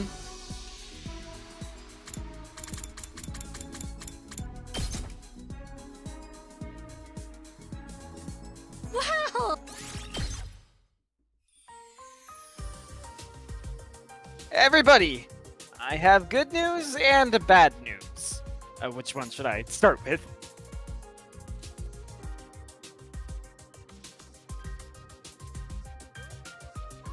After dinner, Yugamu offered everyone in the cafeteria a choice. Oh. How about the good news first? I formulated the poison to weaken Dalsha. You have? Yes, with the lovely Ava's assistance, of course. Yeah! Fine work, Mr. Omokage! Huh. Gratitude to Lady Ava as well. Oh, all I did was donate blood. Then, what's the bad news? Ah.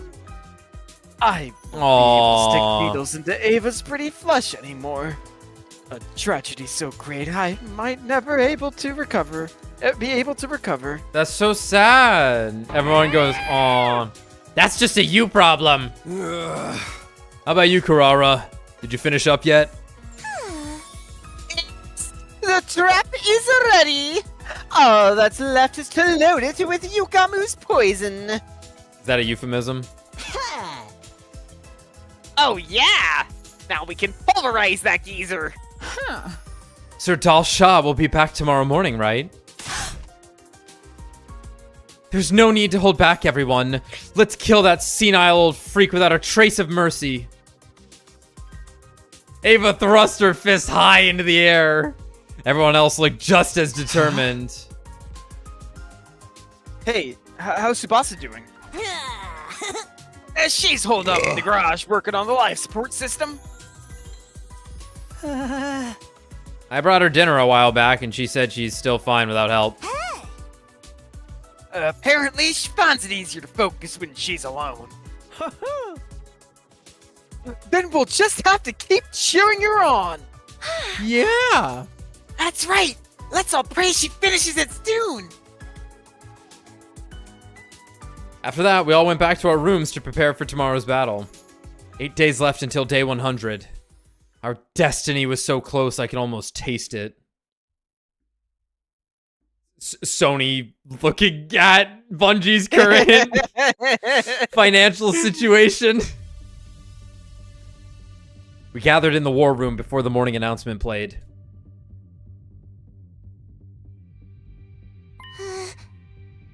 I've loaded the poison gas into a trap. Here it is. I did my best, but I only managed to make one. So we only have one shot at this. That's more than enough. Good work. By the way, this isn't automatically activated like a landmine, so... Once it's set somewhere, we'll need to lure Dalsha over to it. If we can manage that, we need to clear the area. Once we're at a safe distance, we can activate it remotely. I'll handle setting up the trap. What? Knows me, you bitch, trying to steal my thunder. I haven't been able to make myself useful to you guys at all. I want to do something for you, so please, let me do this.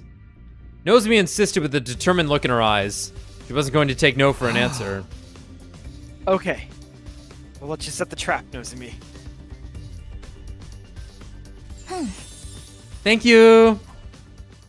The Darumi. Although her face was stiff with tension, Nozomi still managed to smile.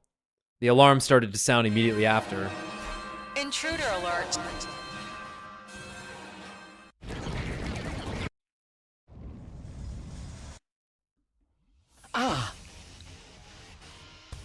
Dalsha's not alone this time. He got so scared he had to bring backup. That's so annoying. He's hard enough by himself. It's fine. If our trap strategy works, we'll be able to weaken him. You have me, too. I have the others. Shion! Dure and Nico are out of commission, aren't they? That means they can't stop me. I'm free to fight. If you need my power, just call for me. I'll back you up with everything I have. Glad to have you. Yeah, now I won't have to barf up the BLT I had this morning. I saw a slice of tomato come up. Let's do this, everyone! Kill! Kill! Kill! Yeah, we didn't come this far just to lose now. We all work together. We can win this. Gaku picks up the tomato and eats it. Here we go. Special Defense Unit, move out.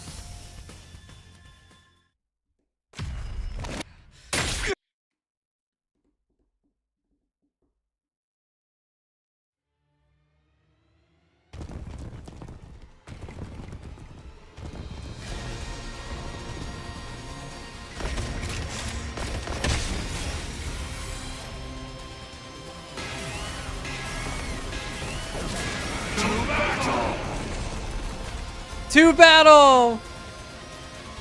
My word. You're finally here. I was tired of waiting. You brought friends this time, huh? I wanted to come alone, but that woman went and sent them with me. That woman? Vashnes? Well, that hardly matters. More importantly, let us begin. Or you can just go ahead and surrender. Well, What would happen if we did that? Isn't it obvious?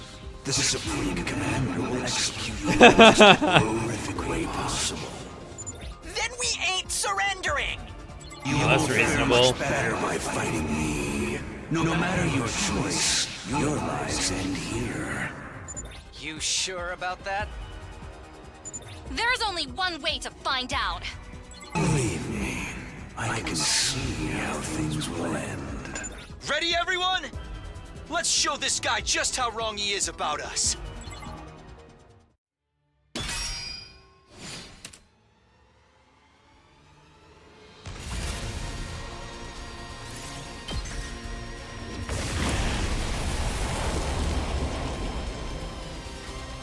Frame 1. Good shit, man. It's so easy. And yeah, for the Vashnes fight, I will let everything play out. It's Fard. We did it! It worked! The poison is taking effect. Let's pull his guts out before he can recover! No, we shouldn't approach him yet. There's still poison in the air. Then let's deal with the jobbers he brought with him first. Yeah, take them out.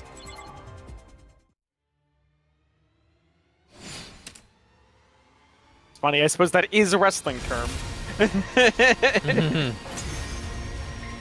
Where it comes from. There. That's all of the cannon fodder dealt with. Now, only Sir Dal Shah remains.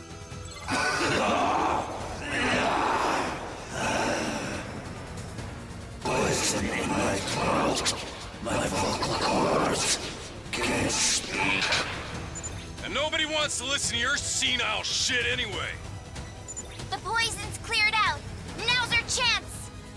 Okay, this ends now. Let's finish him off.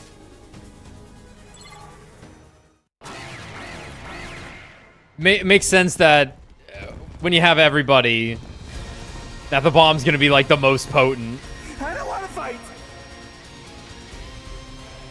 Yeah, Because normally it's just like, ooh, nice. This time he was like, oh. Yeah, because they had all the cooks on working on the soup.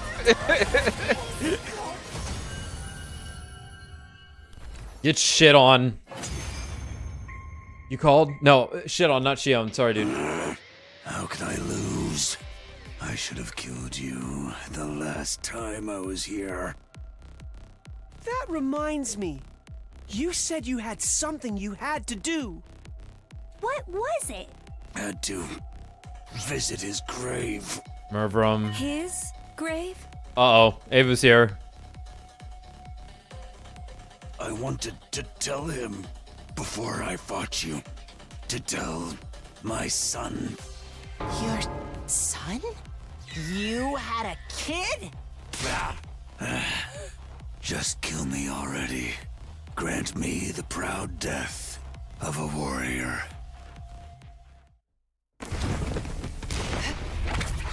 Mommy's here. Fishness.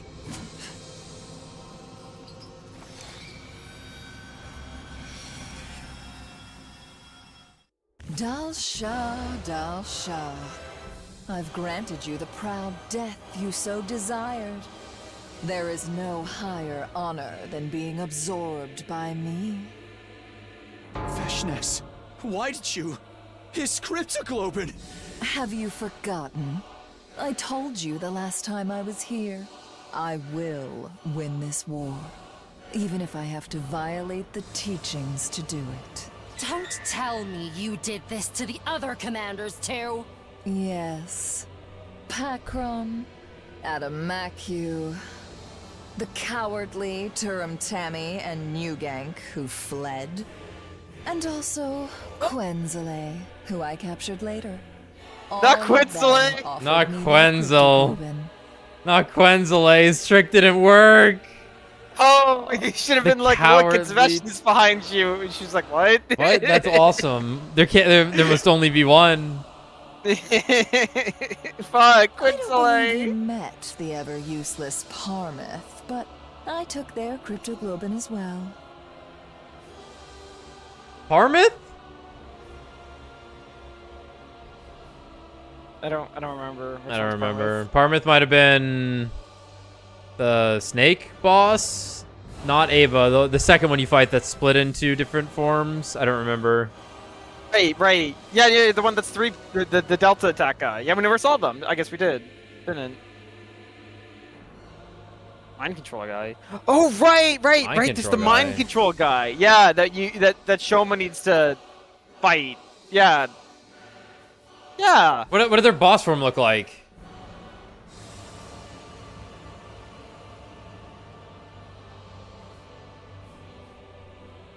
Skyfish. Oh no. Yeah, there was the UFO one. Yeah.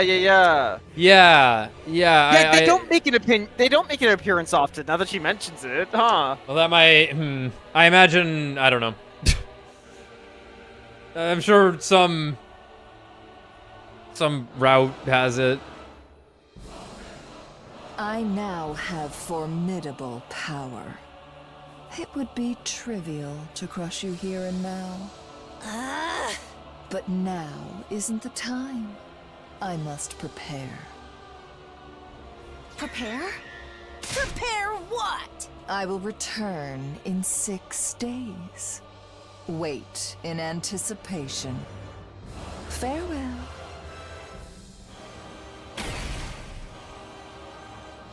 What a diva! With that, Veshna's vanished. I watched her disappear into the distant skies above in stunned silence. 6 days. That's day 99. That's likely to be our final battle. Veshna said she's gotten even more powerful. Could we beat her? Yeah. Of course we can. I got the skip With button. all 16 of us. Oh, that There's no way helps. we won't win. Hey, aren't you forgetting someone? Carlos! Shion. You're right. With you, that makes 17 of us.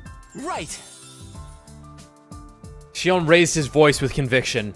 Everyone else nodded bravely. Anyway, that's another victory for the Special Defense Unit! Time for the thing? Let's do it! Take it away, Mr. Sumino. Got it. Ready? Ready? Go! Special Defense Unit, best in the world, indestructible and undefeated. Never lose, never yield. Special Defense Unit, fight on! 17 voices resonated together. The next victory chant would be our last. The thought excited me.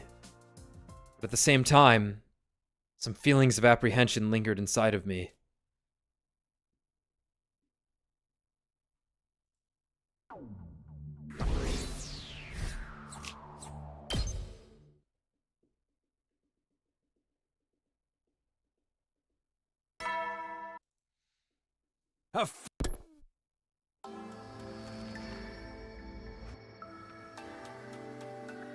Hey, Tsubasa! Is the life support system ready yet? I told you it'd be done on day 98, didn't I? Don't rush me. I just wanted to look at your tummy. Once we cleaned up our dishes after breakfast, we hung around in the cafeteria and talked about what was coming. Sorry to open my prolapsed hole of a mouth, but I've been wondering something. Even if we manage to put baby Shion in the jar on day 98, won't we still have to fight Veshness on day 99? If we take the baby out of the defense room device, the energy supply to the missiles will be cut off. Since the final attack won't launch, this mission will be humanity's loss. You suggesting that the hag won't bother fighting if that happens?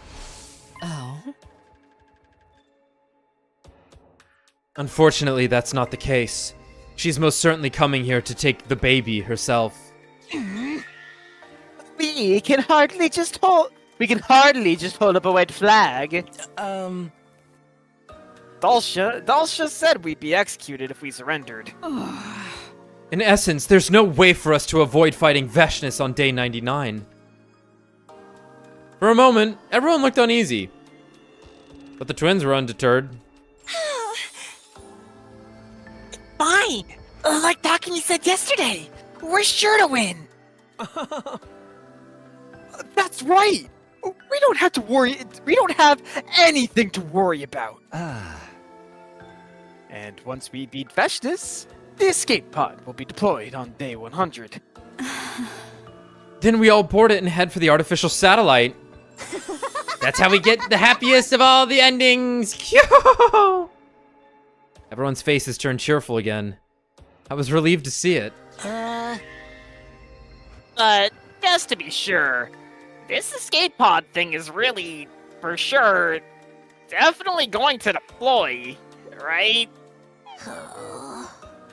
It's hard to trust something that's basically just hearsay from C-Ray. Then why don't we go find out? Huh? Hiroko and I know where the escape pod is kept. We saw it in another timeline.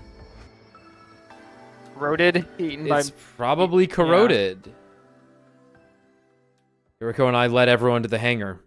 When we got there, however, we couldn't believe what we were seeing.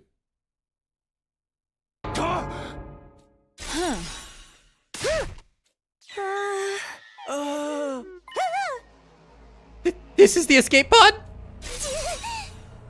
But it's a corroded mess! No. This can't be! Everyone stood as if they'd been nailed to the spot, dazed. Thick, chilling silence fell over the hangar. Eventually, Tsubasa broke it. It's the particle bacteria! The thing that messed up the school bus? From the state of the pod, that has to be it. We sprayed QB liquid all over the school way back on day 42!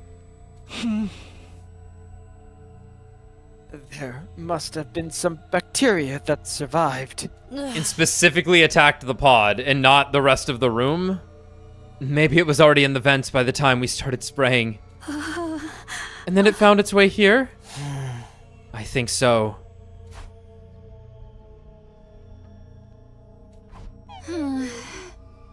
In this state, even if the pod is functional, it's not going to be able to break through the atmosphere. Do we have any QB liquid left? Even if we only have a drop, we can use the replicator to make more. That's right. Let's hose this down and kill all the bacteria. guess we could do that. But look at how bad this damage is. It's not the kind of thing we can repair with duct tape and polyfiller. Huh? How many days would you need to fix it, Tsubasa? Tsubasa bit her lip. Then she answered with a deep sigh. Going as fast as I could. Maybe 50 days. Fuck!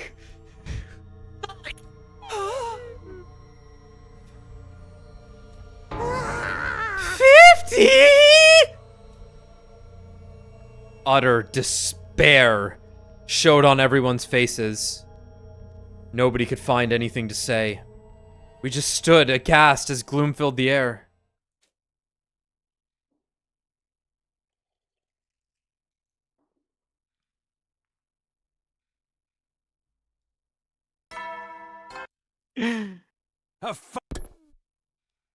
A fine fuck you today. After the morning announcement, I headed for the cafeteria. I had the feeling I wouldn't have much of an appetite, but I wanted to see everyone.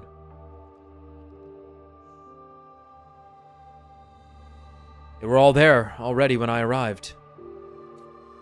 Well, not all of them. One person was missing. Tsubasa in the garage. Yes, she's still working on the life support system. Ain't shit we can do about the escape pod now.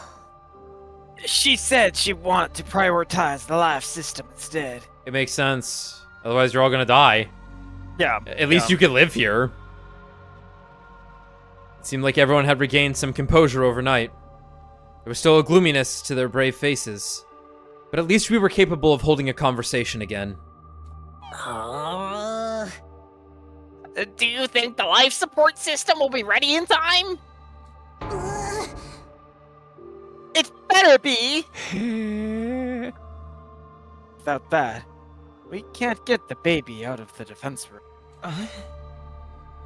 If that happens, the missiles will be fully charged, and the final attack will launch on day 100. And with the escape pod in such a dire state, we'd be unable to leave the planet. Without that life support system, the rest of us are screwed too! If it isn't finished, we'll all be killed! Huh? I won't let that happen. The baby. Shion. Carlos. There's a way to save all of you, even if the system isn't finished on time. Don't say it. You'll have to kill me by taking my real body out of the machine in the defense room. What are you saying? We couldn't! How could we possibly? That's not happening! I shouted down Shion's suggestion and glared at him. Everyone else backed me up. I appreciate the sentiment, but I'd rather you didn't worry about me. We've only had a short time together, but I've had so much fun with all of you. I'm satisfied with the life I've been able to live. Knock it off, man. That shit don't change anything. You're a friend! We can't just throw you away like that! Hold it, everyone! This is all still hypothetical, remember? True. That's right. As long as the life support system gets finished, we won't have anything to worry about.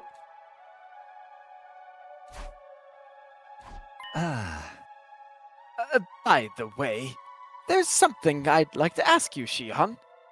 Could you use your powers to stop the missiles from launching? I'm afraid not. The missile launch is entirely automated. What about the energy supply? What about the energy supply to the missiles? Can you stop it from draining you? Unfortunately, that's not possible either. The energy is spontaneously released from my body. Even if we cut all the pipes in the defense room or destroyed the missiles, the outcome would be the same. Doing it might stop the final attack, but the baby inside the device would be consumed by his own flames.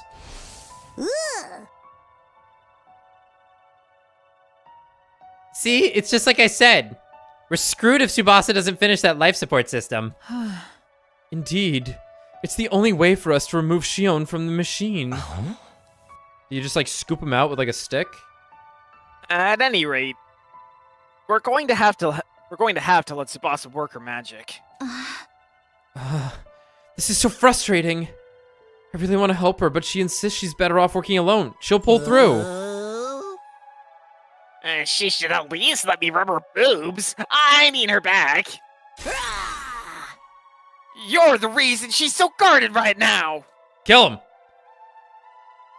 Yeah. Suddenly, Shion spoke up. His expression rather uncomfortable. Why did Gaku say that? I'm sorry. What are you apologizing for? Oh, well, you're going through all this for my sake. I'm sorry. Cut it out, Shion.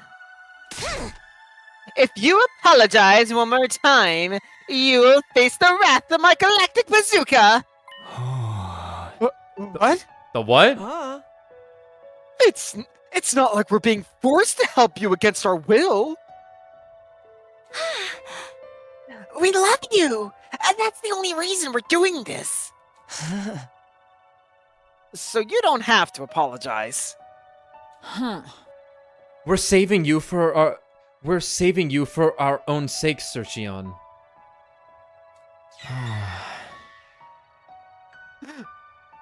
Thank you, everybody. Tears welled in Shion's eyes. He wiped his face to hide them. The boy made a fire is crying. That's not it. I just got some smoke in my eyes. Everybody smiled at Shion. It seemed like he wasn't used to getting this much attention. Well, I'm gonna go keep going. I'll see you all soon. He disappeared in a flustered huff, leaving behind a few droplets on the ground where he'd been standing.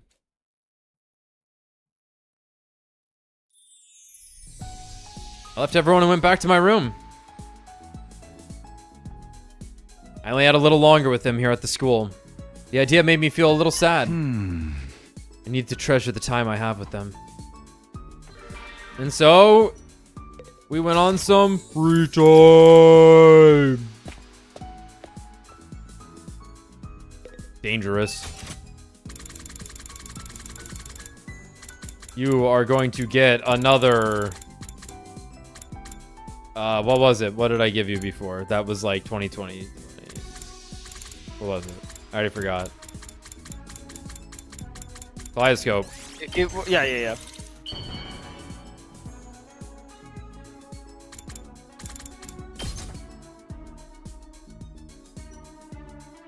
Wow!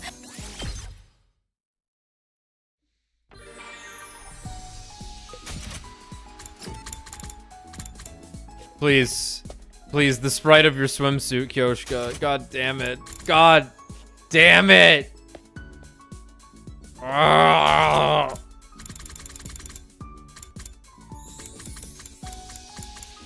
passed already, didn't I?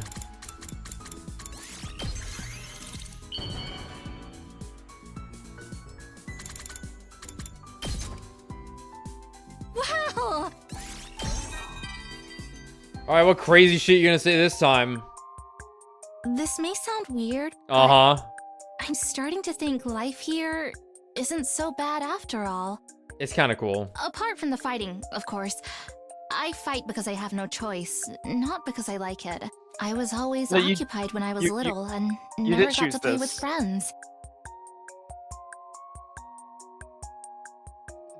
Yeah. I pretended to be fine, but I was really lonely deep inside. Can you believe I've never watched a movie with friends before? How can a person make friends? Or a boyfriend like that. Yeah, you've got no shot. I mean, it's not like I especially wanted a boyfriend. I'm sorry. This is becoming awkward. Yeah, what's your problem? My movie interests were quite different from those around me anyway. Takumi never showed up to the movies. Yeah, yeah. I'm really into movies set when humanity was still living on Earth. With an interest like that, it's going to be hard to find someone to go to the movies with me. Huh? Takumi's just crying still.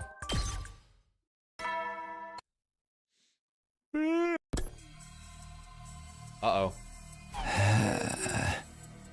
5 days left until day 100. What if our plan doesn't work? What will we do then? I'd avoided thinking about it during the day, but maybe the darkness was to blame for the disturbing shadows creeping through my mind. Can't finish the life support system in time. All of us will. I quickly shook my head, driving away those pessimistic thoughts. Hey! Fine. Things will work out. They have to. And they will. I repeated it like a mantra as I crawled into bed. The night felt unusually long. By the time I finally fell asleep, the haze of twilight was already drifting across the inside of my room.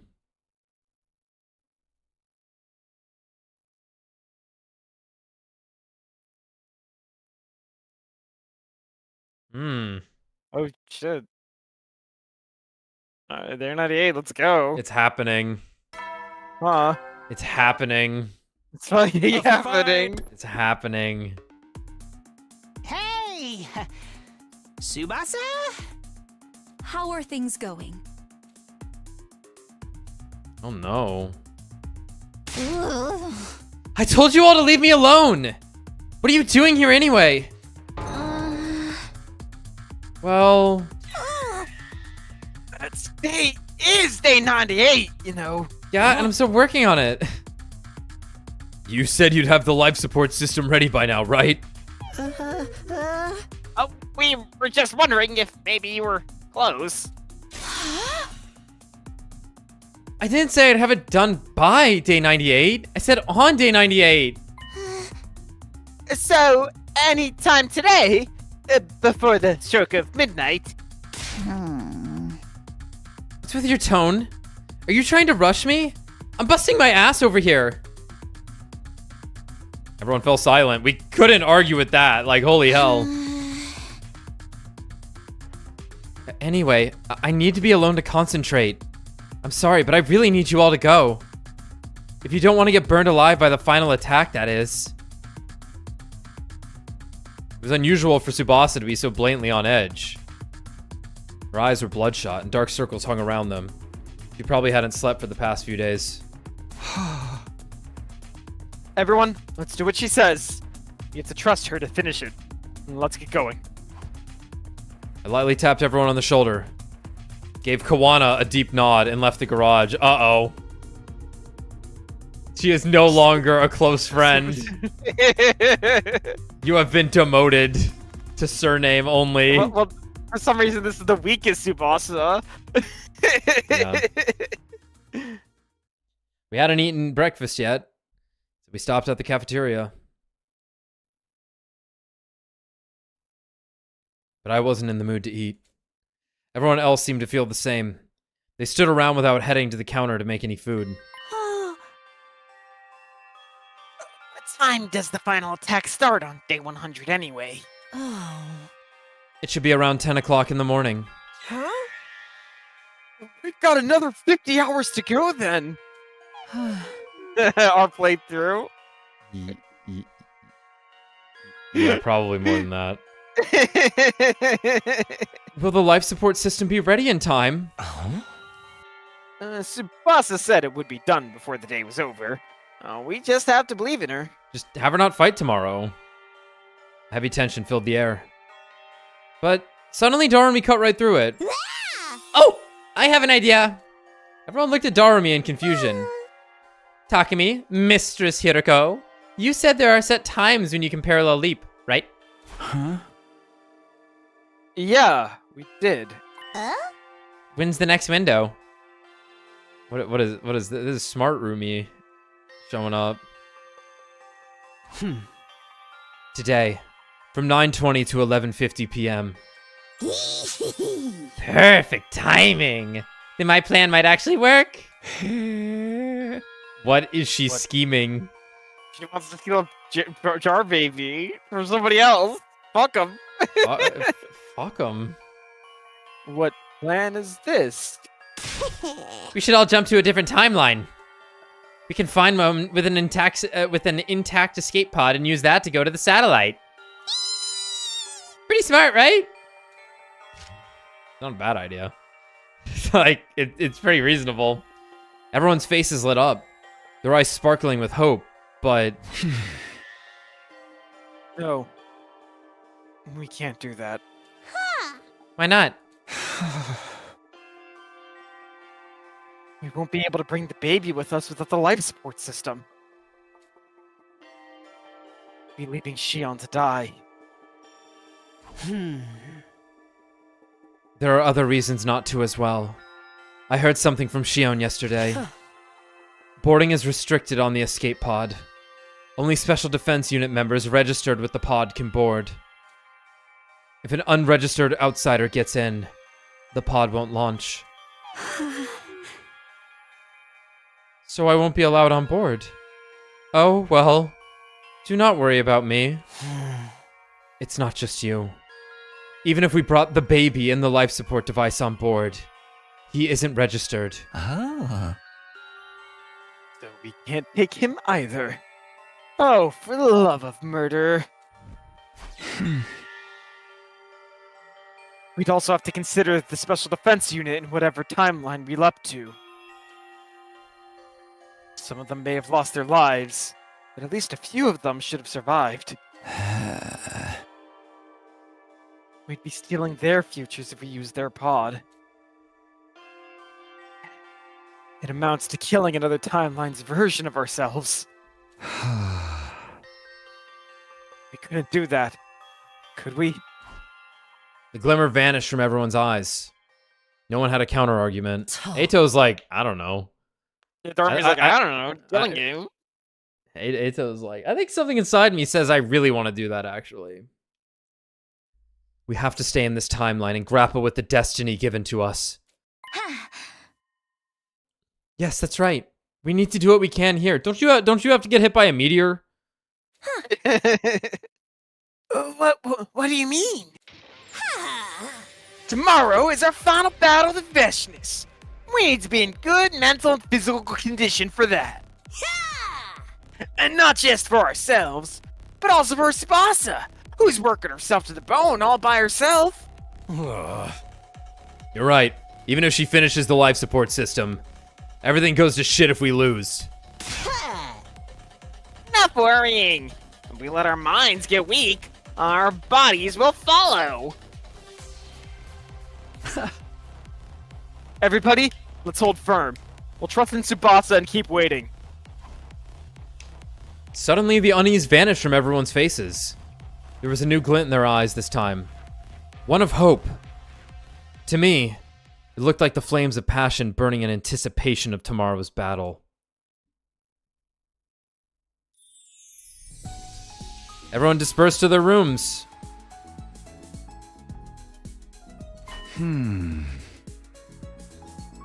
Today's day 98. Tomorrow's the final fight. This will probably be my last time doing this. And we're not going to be able to level up with anyone. Yeah, whatever. Yeah, whatever.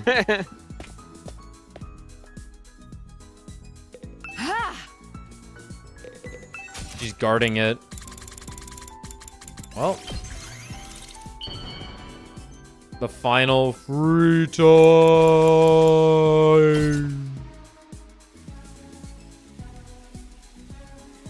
Wow!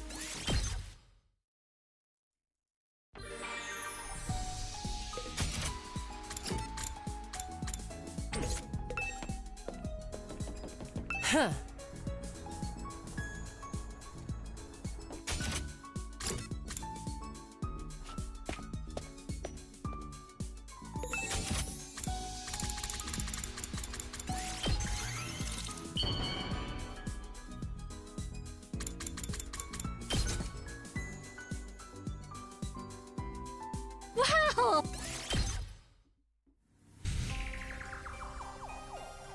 We didn't go back to our rooms after dinner. We hung around the cafeteria, waiting in silence for news from Tsubasa. At least play Uno or something. The massive Uno game. Oh, yeah. We spent an hour waiting. It was then that I noticed one of us was missing. Huh? Where's Hiroko? She said she had to go to the bathroom. She's been gone for a while. I felt a vague sense of unease.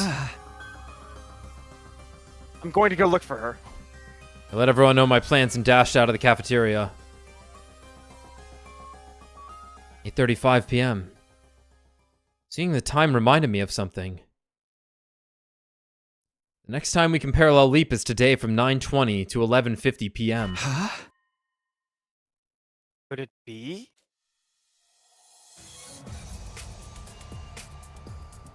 Sprinted down the hallway and into the entrance hall. Beside the door, there was only one fire extinguisher. I knew it! Damn it, Hiroko! I took the remaining fire extinguisher and ran outside. Hiroko had probably gone to the lab. Timeline could she be going to? Confused, I hurried through the ruined streets. Shouldn't have left yet.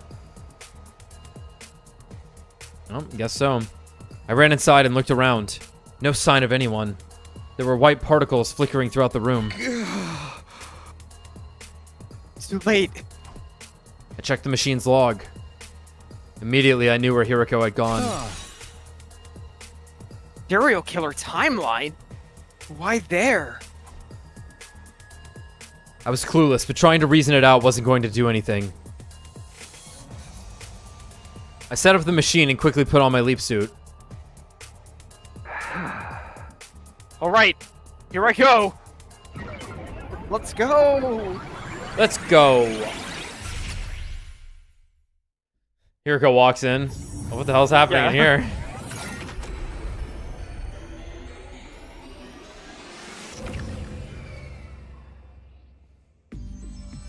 I completed my leap and ran outside the lab.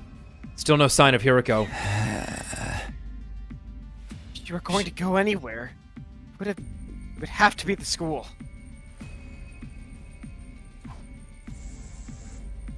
I murmured to myself and took off running again.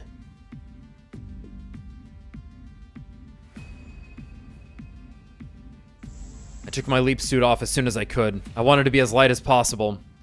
I ran until I finally reached the academy. I looked around and immediately spotted Hiroko. She was hiding in the shadows, looking at something some distance away. I quietly made my way over until I was standing right beside her. Where did you come from? Could you announce your arrival next time? Despite her surprise, Hiroko still kept her voice down. What are you doing here anyway? Did you follow me? Huh? No shit. Yeah. Yeah.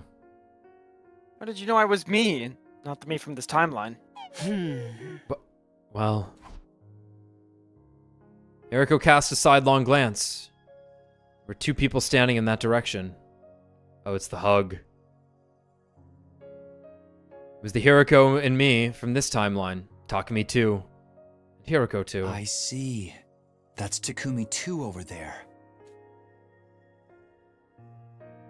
Takumi II was sitting quietly on a bench, still as a wax statue. Hiroko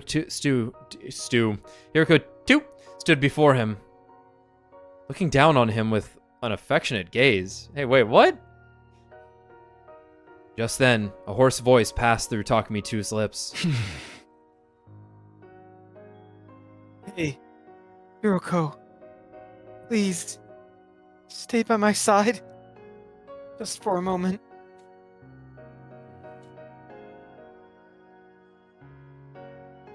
Hiroko II didn't answer. She drew closer in silence, gently holding his head in her hands. And then...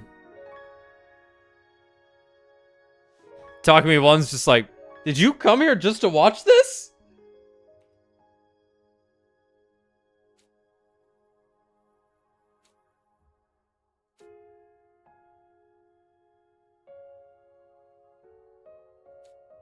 Just watching it made my body burn with a fever. I remembered everything.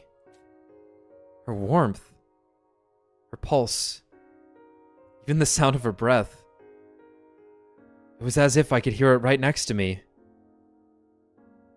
She is right next to you. And of course, the scent of lavender. The sweet, enchanting smell that tickled my nose. It's okay. Everything will be all right. My chest tightened at the sound of her soft voice. I was shaken. My mind utterly blank. That's right. I remember. Back then, I couldn't hold back the emotions surging inside of me, so I said, Hiruko, I...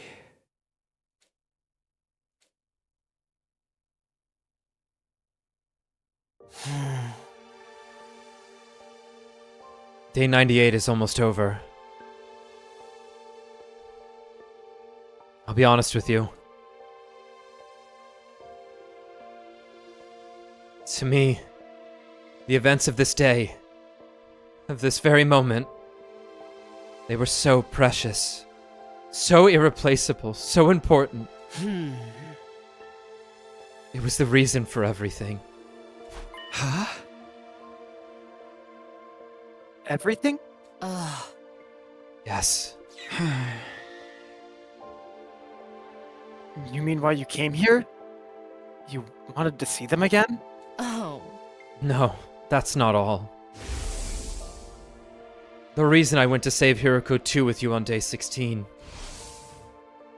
The reason I brought the power saw. Oh. The reason I lied about Takumi II being healed the next day. Everything I did was to make sure this moment would be recreated. In other words, I laid down all the tracks needed to create a line that leads to this moment. Because I wanted to protect this timeline. I didn't want this moment to disappear.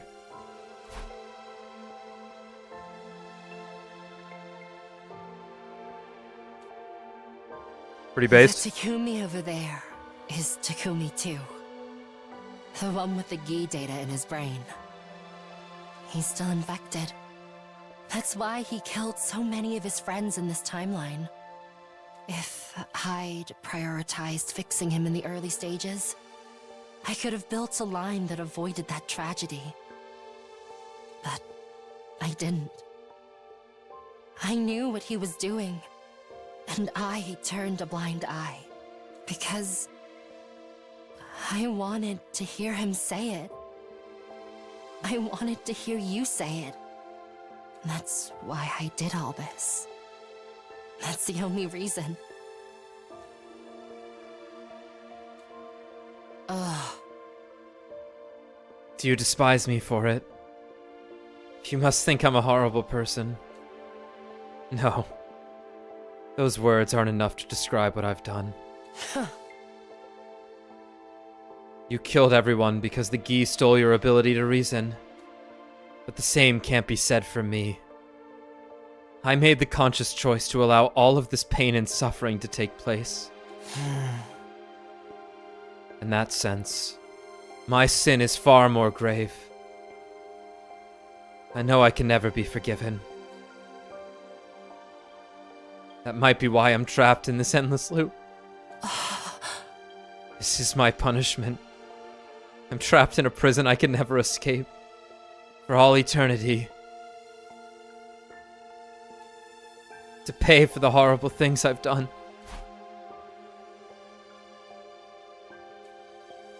Hit that hug button, brother. I couldn't find my words. It was as if I'd been robbed of the ability to speak. On the one hand, Hiroko was right. Her crime was unforgivable. But for whatever reason, I couldn't bring myself to blame her. An indescribable, windingly complex heat wavered inside my head. It was anger, hatred, and sadness. But it was also heart-wrenching affection. Takumi II and Hiroko II, huddled together in the darkness.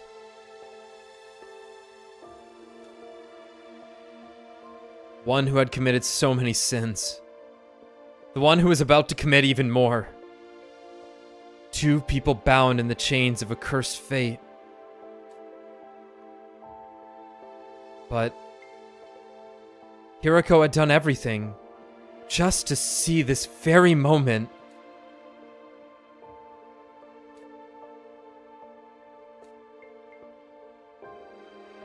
Quietly watched and waited until the two of them parted.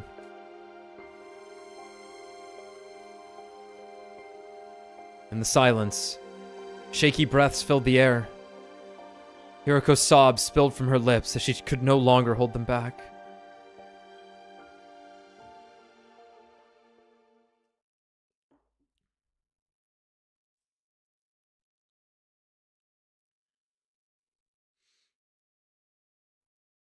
We made it back to our home timeline just before midnight last night.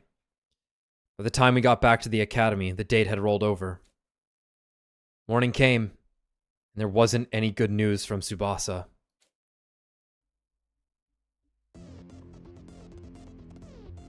The final battle is upon us. We need to ensure we win, not just for ourselves, but also for Tsubasa's sake as she works on the life support system. Is that understood?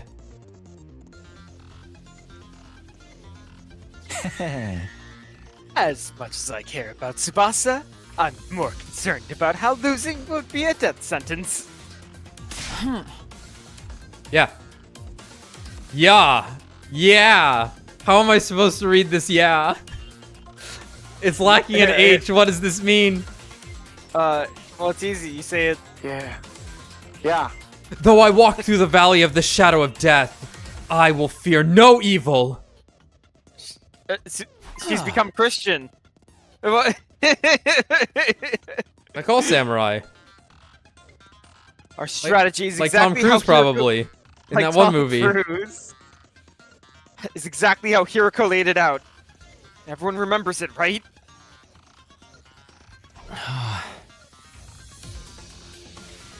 My power in the poison trap. Would use that two-hit combo to weaken Veshness. The trap is good to go. And just like last time, I could only make one. But it's ready to use whenever. I'll handle that. I figured it out in the last battle with Dalshell. I can do the same here. Thanks, Nozomi. Shion, don't overdo it. If you die, everything we've done will be for nothing. So I can't use up all my power. It's a tall order, but I'll make it work. Veshness's new technique will be a pain to deal with, though. Hey! You mean the Undying Flames attack she has now? She gobbled up so much commander blood that she can do that kind of shit now, huh? According to the information I have, yes. Huh? Where did you get that information from exactly? Oh! Hey! Siri and Nico aren't working! So how do you know all this? Well, that very moment. Tsubasa! The door to the war room flung open and someone came rushing in. Tsubasa! Sorry to keep you waiting. I somehow managed to make it in time. You mean? Could it be? She nodded and pulled something out from behind her. Da-da-da-da-da-da-da-da! The baby jar. Woohoo! You finished the life support system. Yeah. That's this. Yeah, that's this part attached to the jar here. If we put the baby inside. 400 markers made for the baby this episode. Yeah. We can save Shion. That's right. That's why I made it after all. You're amazing, Tsubasa. You really did it. Great work. Everyone else started to cheer, one after the other. Their faces were almost bursting with smiles. Tsubasa, you did this for me. Oh, what should I even say? Thank you doesn't even begin to cover it. I appreciate it so much. From the bottom of my heart. Oh, stop it. Don't thank me. As long as you help us in the fight, that's enough. The alarm sounded, cutting off our conversation. Intruder!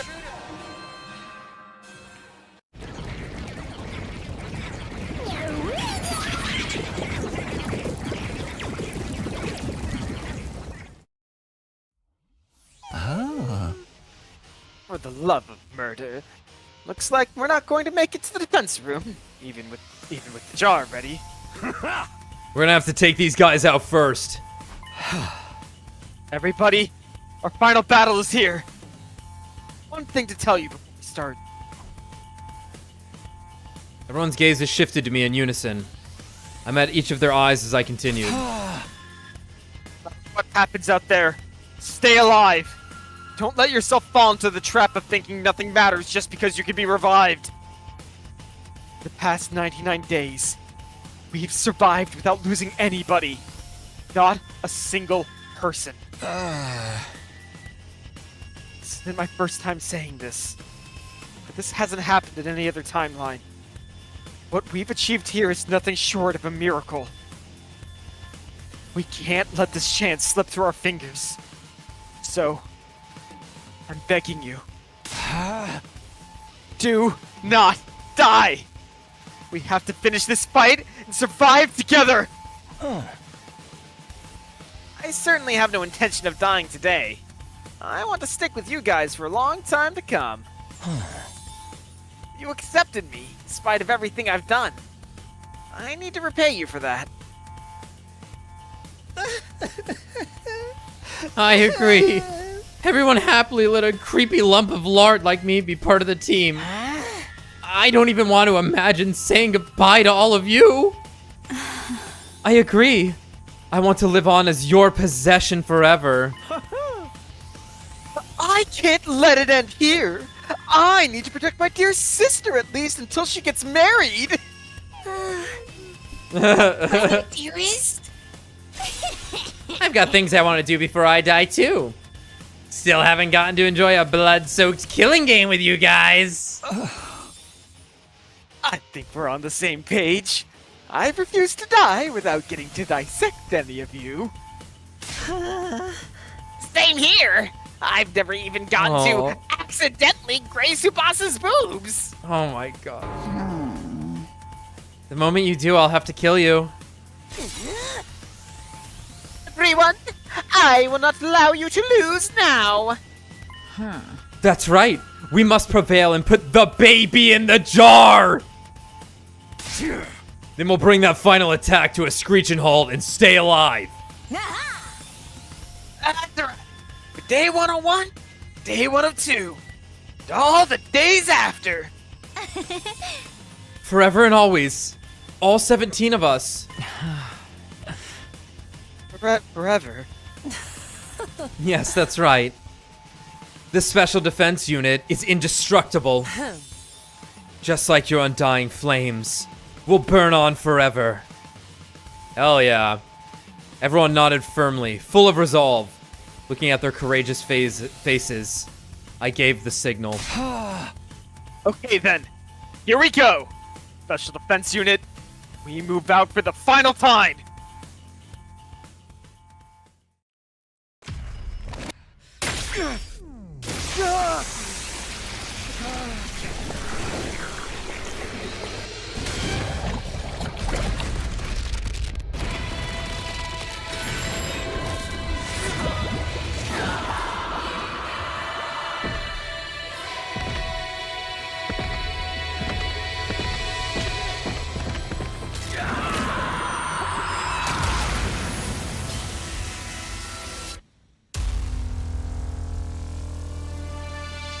My fucking heroes.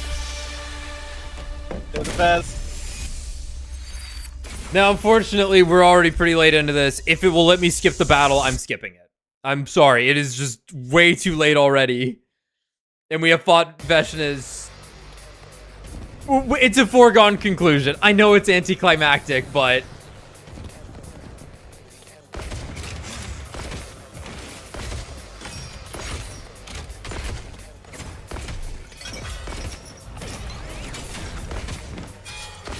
that side's kind of rough. This side fucked up. Yeah, it's not, like, in my heart I want to do this battle, but if they let me skip it, I'm skipping it. No! I know you warned us, but... There's so many of them! Just what you'd expect to see in a final battle. And according to Hiroko, Veshnes won't be showing up right away. Yes, as you can see, it's only her minions now. We'll need to deal with them first. Then let's hurry and kill them all. Here we... Whoops. Here we go! One last skip! Yeah, one last skip, baby. It's like shooting fish in a barrel! That's the cannon fodder dealt with. Which means it won't be long. She's already here. Get ready. Just as Hiroko said, Veshnes had arrived, calmly approaching the battlefield from a distance. I could hear everyone's breath hitch. Tension filled the air. At last, Veshnes stood in place. She looked us up and down before she spoke. Here I am, as promised. How rude of me to keep you waiting. You gonna bomb the satellite? Yeah, whatever. We just used that time to get warmed up. Let's finish this!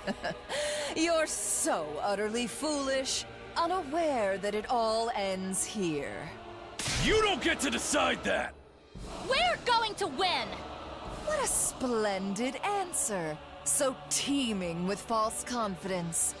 Don't stop on my account. Your impassioned speeches are the perfect prelude to the cries of despair you'll be making later. I don't think so!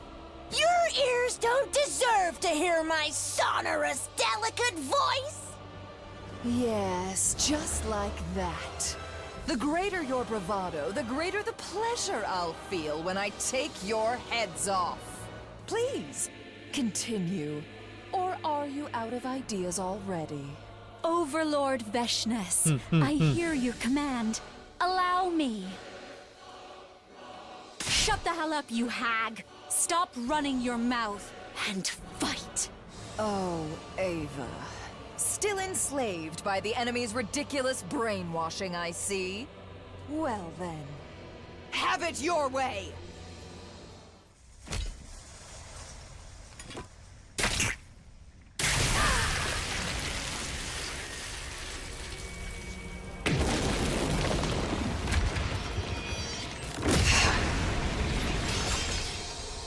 Wicked invaders! Repent your evil ways before your new god!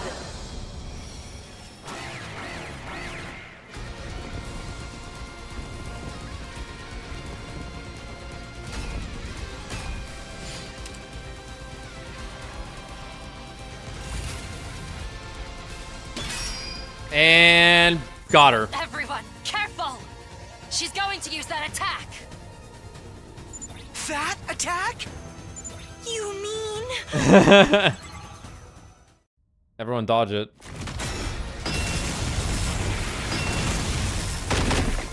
Here it go! One last blunder! Fumble! Fuck! This kills the Ato. An undying flames attack. Damn it! I knew it was coming, but I couldn't get out of the way. Huh? What are you talking about now?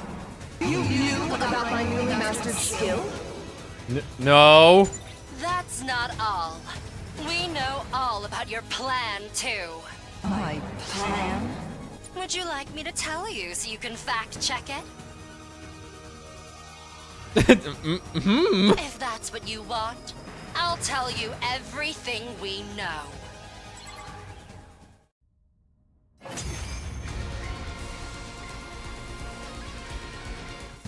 Go ahead.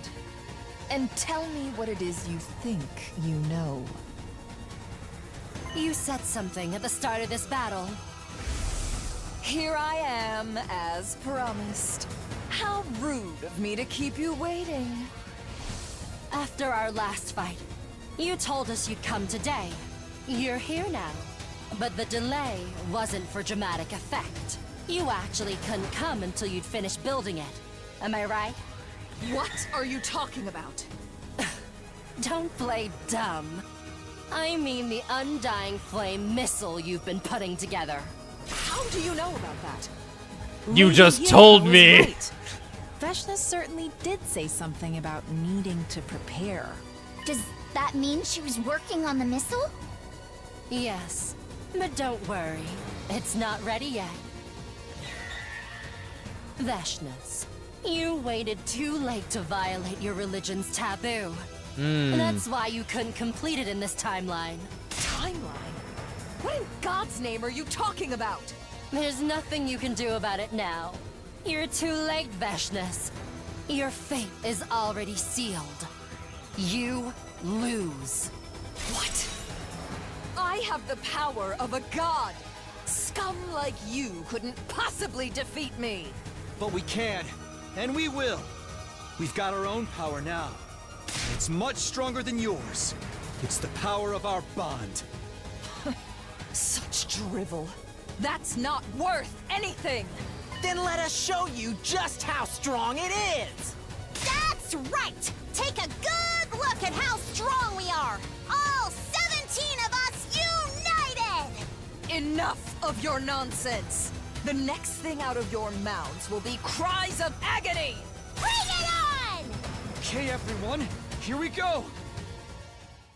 She's like, 17? Bow down! The baby. The baby.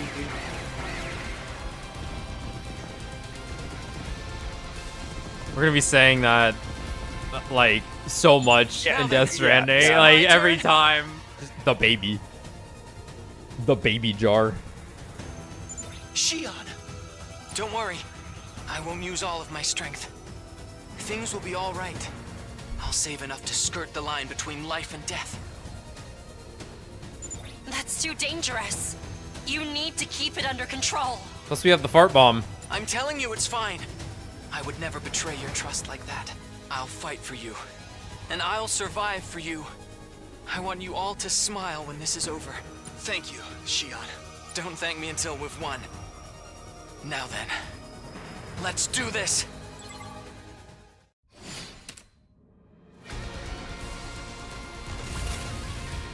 And ooh, okay, hold up. You can count. I got it, guys.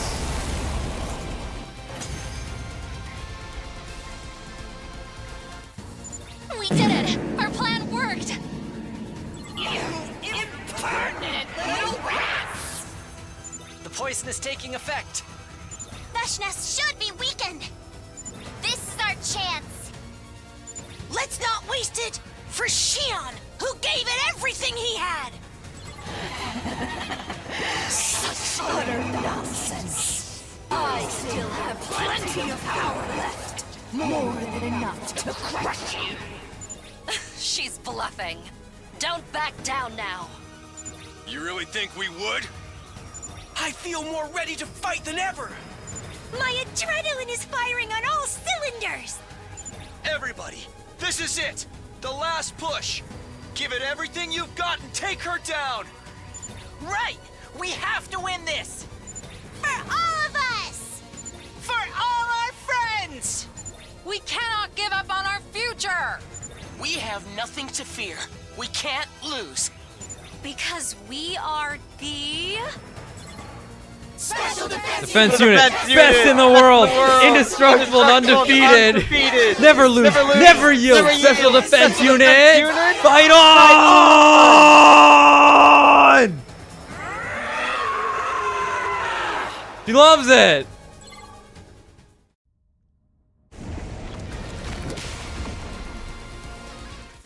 Here we go, everybody. The future is ours for the taking. All right, just picture everyone using Last Yell and Kyoshka standing far enough away and just hitting her like 400 times in a row, okay? We all saw it? Great. We all saw it. Yeah! Yeah!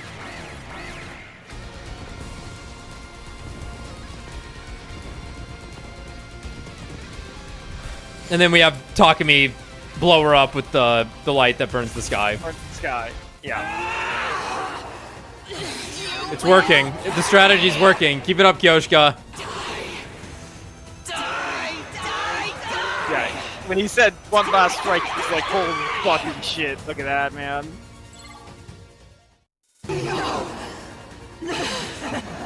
A species as ugly as yours? This can't be. I refuse. I refuse! Someone as great as I can never be defeated!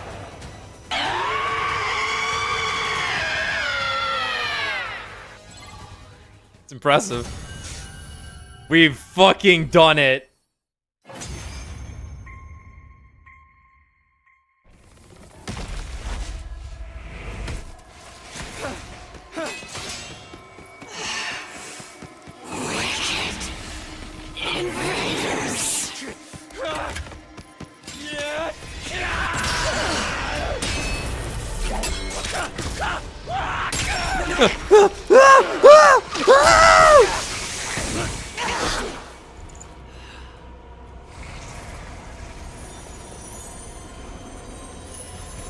Now that you've won, there's only despair in this planet's future. Truly, the worst of all bad endings!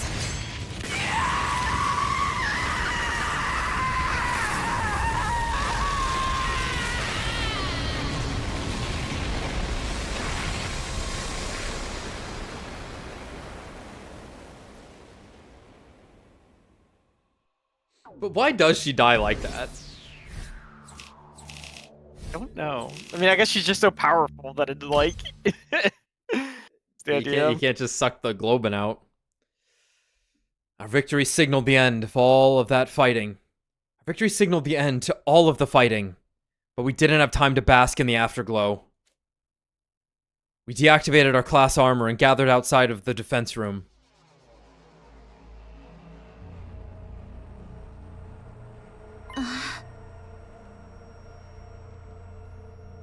Look! The wall of fire is gone! Shion must have gotten rid of it for us. Where is he? Everyone glanced around. Nobody had an answer. Don't tell me he burned up all his freaking power! No, that's not possible. He said he'd survive for us. Huh? He's probably just exhausted. Yeah, maybe he used up too much power to keep making that avatar of his. We need to get his physical body out of here. Oh. Tsubasa, do you have the jar? You brought it, right? Of course I did. Do you really think I'd forget something that important? And let's go. The baby. Sometimes you can just walk in. We stepped inside the defense room. It wasn't the first time for any of us. Shion had guided the others there before during one of the times Hiroko and I were away. So instead of looking surprised, everyone had an awkward sense of tension in their faces. My heart is racing. Indeed. I haven't felt my pulse thrum this hard since my first night with the Holy Chumonji sword. I wasn't sure what that meant, but I didn't care. I ignored her. She had one more to slip in, huh? Sure thing. Slowly approached the device housing Shion's physical body. We stood before it and tried to breathe evenly. I could practically hear everyone's heartbeats around me. Huh? It's finally time. How are we gonna do this? That's right. This is the moment that will seal our fate. How do we take him out? Takumi, do you have your infuser? Yeah. Then if you don't mind. Got it. I took out my infuser and raised it. Seeing this, Tsubasa quickly opened the jar. Okay, I'm ready. All right. Here goes. You gonna scoop him?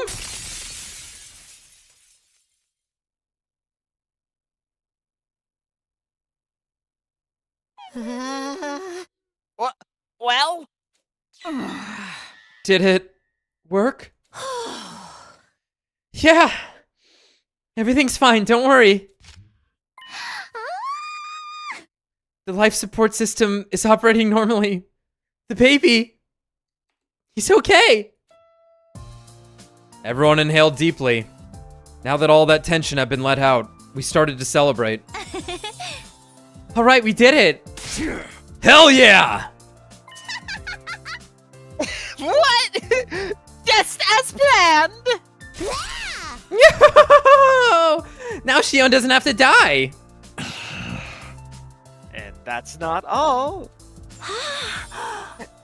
We stopped the energy supply to the missiles too. The final attack won't launch tomorrow. In other words, all of us. We're saved! Yeah. Yay! Yay! Long live the Special Defense Unit! You guys are the best. I love you all. Our cheers echoed so loudly the rafters were practically shaking. The others leapt up and down and danced for joy, swinging their heads around. Overjoyed, I watched them, my hand to my chest as I let out a sigh of relief. Phew! Not long after, Carlos showed up. Out of the jar. Something was wrong. He was staring down, biting his lip. What's the matter? I'm sorry. What are you apologizing for? Our plan worked. We're going to survive. And you are too. I know. That's why I'm apologizing. What do you mean? Come on, Shion. Answer us. Everyone stared at Shion. We waited with bated breath for him to speak. Finally, softly and with an anguished look on his face, he did. I already finished charging them. Oh. What? The missiles are already full. What are you saying? It's only day 99. It's not possible for them to be charged that soon. That's right. That's how it's always been in all the timelines Hiroko and I know about.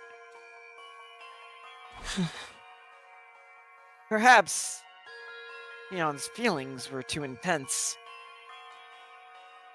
His passion, his feelings and affection for us. Maybe they burned a little too brightly. Nico did mention something like that before. Oh no. Someone has to stay behind to blow up the school.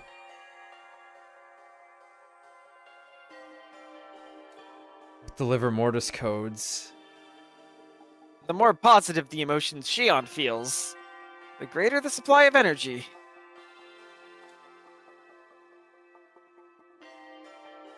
Shion closed his eyes and nodded. A cold silence fell over the room. So, if they're all full of energy... The final attack is gonna launch after all. Wait. Why don't we work together and destroy all the missiles? We can't do that. Why not? If we do, we'll set off the intercept system. It's a stronger foe than Veshness ever was. Even with all our might, we can never hope to beat it. Yeah, that shit's fucked up. Shion, is that true?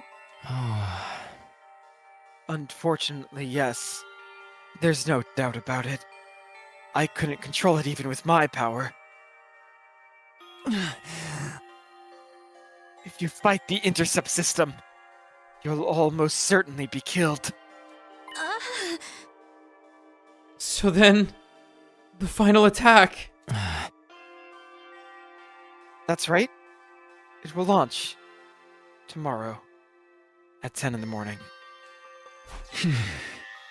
No!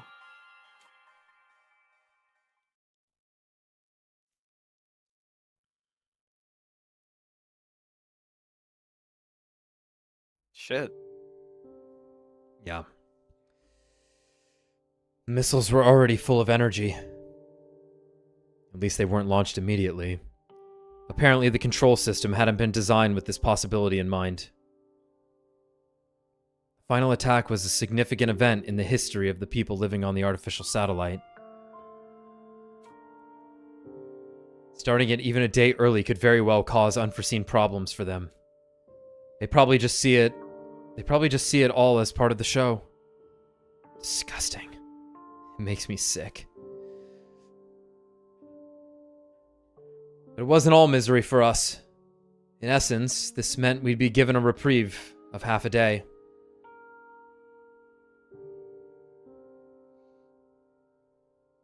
We used our limited time to think hard.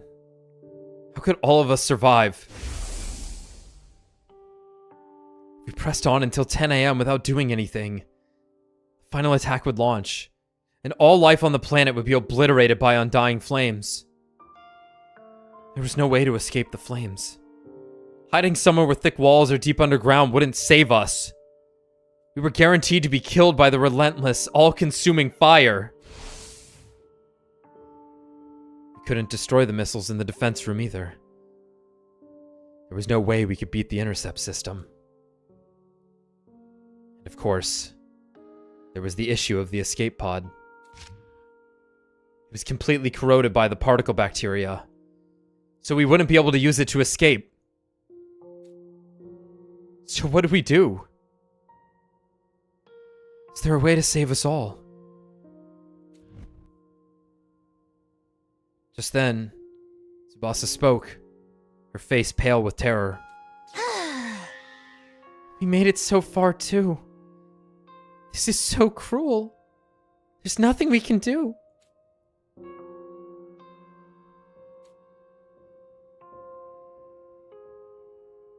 No one said a word after that. Silence hung in the air, gloom permeating every inch of the room. Soon, and without mercy, dawn arrived, without us ever finding a solution. We heard Sirei's overly positive announcement for Day 100 play.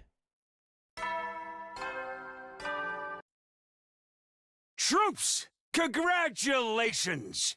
This is your 100th morning at the Academy! At long last, the time has come! On this auspicious day, the long-held wish of humanity will finally be realized! The most important battle of all will be upon us momentarily. Please, follow the orders provided through the announcement system quickly and without delay. Get yourselves in order before then! I'll see you shortly, soldiers! Man. Screw that. I know it's pre-recorded, but it irks me to no end. But what are we going to do?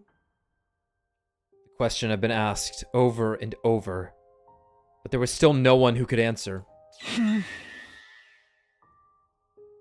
Maybe this is it.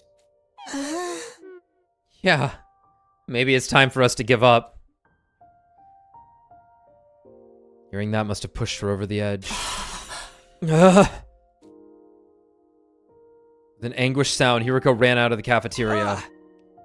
Hey, Hiroko! I rushed after her.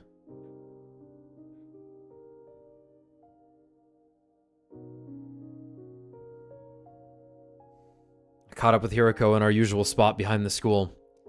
She ground to a halt, turned around, and shrieked in frustration. Why? Why does it have to end like this? We did everything right. All 17 of us survived. Why is it still not enough? Hiroko's eyes were brimming with tears. They slid down her cheeks one after another. I knew it. We're cursed. Trapped in this cursed cycle. We'll never escape this loop. Hey! No. What? You can't give up. It's not like you, Hiroko. We can break free of the loop. I'm going to take you out of here with me. One way or another. I promised you that. Remember? I swore this would be our last timeline. That the loop would end here. Today is day 100, and we're all alive. All we have to do now is build our own future. A future where we can all be happy.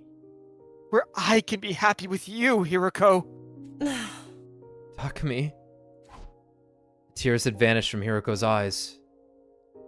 Perhaps in the face of my overwhelming insistence. Yes. You're right. I want to believe that too.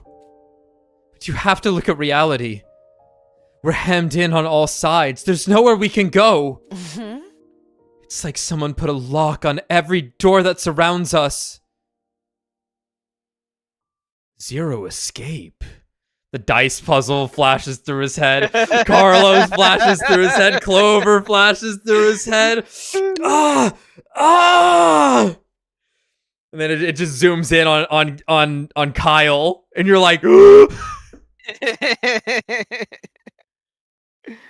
something sparked in my mind the moment I heard that word. Wait. Did you say lock? Lock. Huh? You did, right? You said lock. Huh. I did? But what does that have to do with anything? I quickly pulled out the device and checked the blood space wave schedule. We can leave today, between 5:50 and 9:50 a.m. It's 7:30 a.m. right now. The window is already open. Wait, where are you suggesting we go? The Invader Hunt timeline.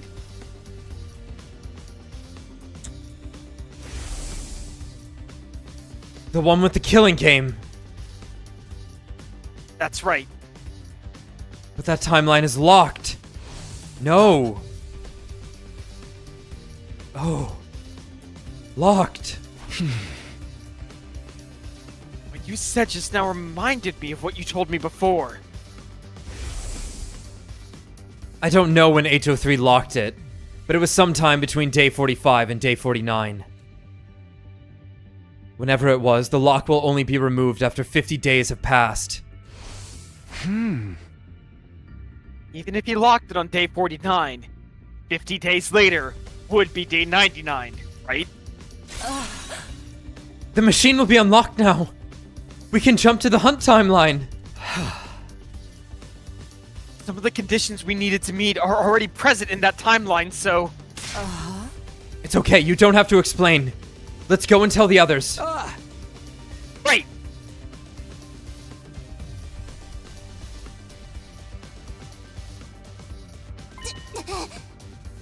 I see. So that's it. Huh? Basically, we all need to jump to this hunt timeline you're talking about. Oh? And then we can use the escape pod there.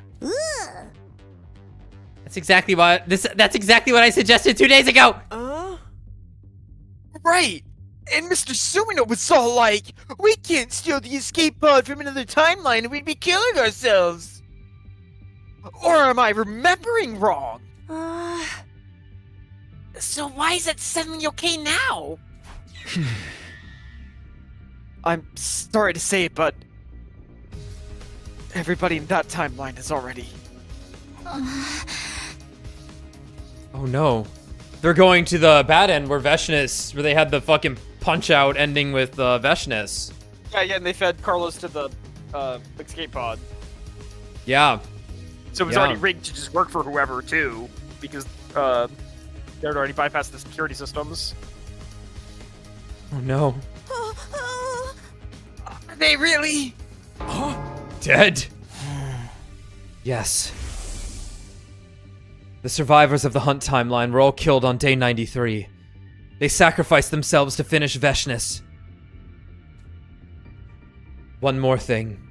The baby in that timeline is gone too. I see. So I died like everyone else.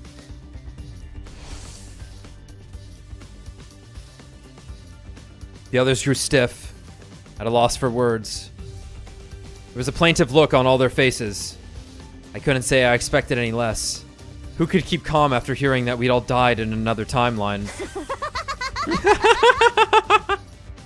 Well, I guess there was one person. What's the point in crying about it? You can't bring back the dead. We need to keep pushing forward so their sacrifices won't be in vain. We need to live on. Not just for ourselves, but for them too. A reverent attitude aside, she was right. You're not wrong. We need to think positively. I feel bad for them. Now we can use their escape pod without feeling guilty about it. Can we have this conversation while we're walking to the lab? Thanks. Yeah. Let's pay our respects to them by using their pod! Everyone bit back their disdain and nodded. Wait a moment. Isn't boarding restricted to only official members of the Special Defense Unit? Don't worry about that. This escape pod got eaten up by the particle bacteria too. But because their Tsubasa repaired it, it's good as new now. Huh? And when she fixed it, she replaced everything, including the entire circuit board. Wow, I'm a genius. There definitely won't be a problem then. The original program will be totally overwritten with no boarding restrictions.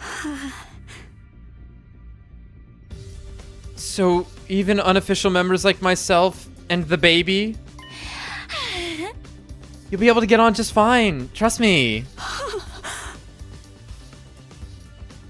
Thank you.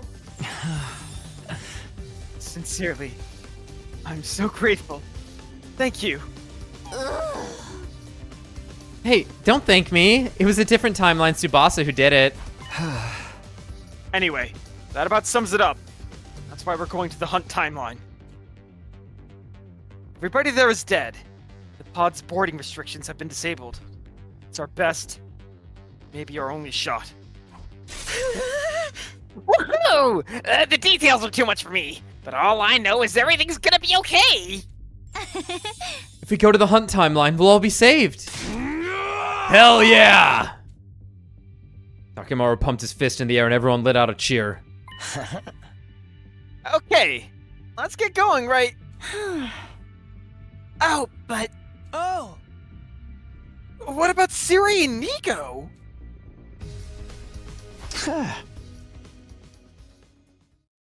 Let's take them with us. They're part of the team too. Might as well. Might as well, you know. Might as well. Take the bus to the lab, please. And so we headed to the lab. We headed for the lab with a completely immobile Siri and Nigo in tow. Yeah. Shion had vanished. Keeping his avatar materialized meant consuming energy, so he returned to being the baby now kept inside the jar. Hey, can we get going already? We're wasting time hanging around here. Darmi ran off ahead. The rest of us followed after her. Alright, so who's wearing the shit suit? I checked the PLM. We're good to go. The device on the other side is unlocked. Also, like thanks to Tsubasa for killing Eito in that timeline. Now we can leap to the HUD timeline. What an angel. By the way, Hiroko, you said the baby in that timeline passed away, right? Oh. Yes. And did he die on the same day as everyone else? That's right, on day 93. So the final attack won't be launched in that timeline. There's no way the missiles would be full of energy by day 93. You saying there's no rush? But emotionally speaking, I'd like to get it done as soon as possible. That's right. Knowing we can use the pod makes me want to get right in there and leave this shithole forever. I'm with you guys. Let's hurry. Open the lockers. I was about to hand out leap suits to everybody, but... Wait. I'll do it. Suddenly, Hiroko took over, giving out the leap suits one by one. She's gonna be a hero. We had 17 suits in total. There were 16 of us, so we had one extra. Okay. Can you just, like, hide the baby in one of them? Yeah, I mean, that's what makes sense to me, but... Oh, nope. Sirei and Nigo didn't need them since they were robots, but the baby did. At first, we tried stuffing the jar inside of someone else's suit, but that didn't work, so we ended up wrapping the jar in the remaining suit. Makes sense. I imagine Hiroko's gonna take the hit still. Even though I think at this point you need to be like, who's willing to take some damage? It's gonna hurt, but you'll be fine. And then Takemaru and Kyoshika go, me! Yeah. And then they're fine. When they're fine. You're gonna puke a little when you get on the other side, but you're gonna be okay. Everyone got their suit on. Yep, and it fits like a glove. She shrunk. The machine was configured. The blood space waves were already surging. We could jump right away. We all jumped onto the platform. Tsubasa was holding the suit with the baby jar inside it. This was probably going to be our final parallel leap. I slammed down on the red button and jumped into the crowd. And then one last time. Hey, here goes! Let's go! With the baby!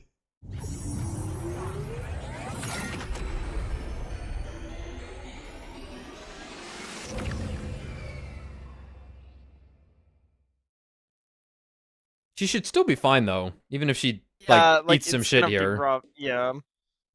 The leap was complete. Everyone took off their suits and rushed out of the lab. Left on our own, Hiroko and I changed back into our regular clothes, but just then... I was gripped by intense deja vu. I'd seen this somewhere before. In another timeline? No, that wasn't it.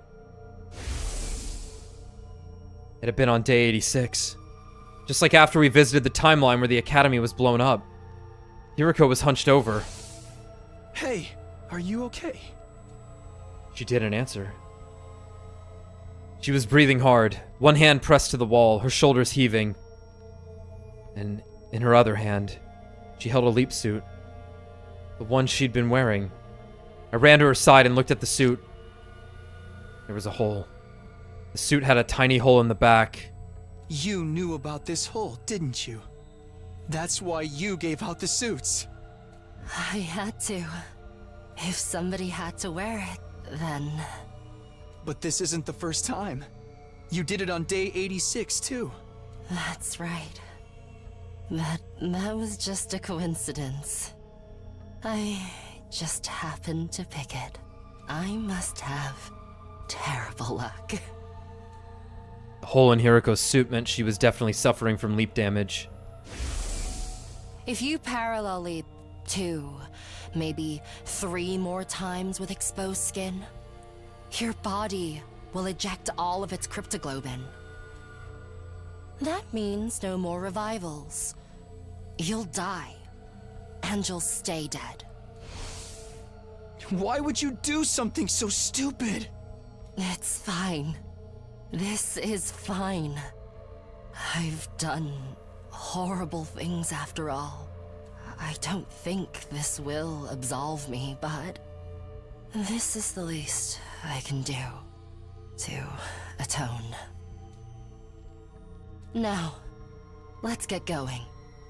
Everyone's waiting for us.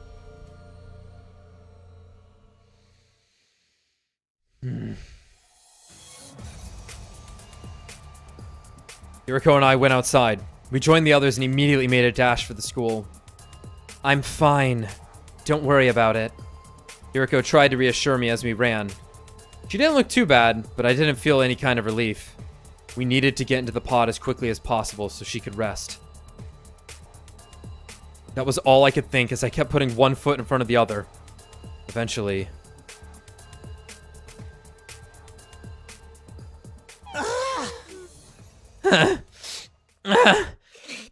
We made it. But doesn't something seem odd? Odd how? He's right. There's something coming out of the top of the building. No. It can't be. Well, it sets it up this way anyway. Yeah. As if to confirm our realization, an automated announcement began blaring out of the PA system. An omnidirectional attack will launch momentarily. Special Defense Unit members, please evacuate to the schoolyard immediately. But why? This isn't what you told us, Takumi! The baby was supposed to be gone so the attack wouldn't launch. Just then, Shion appeared.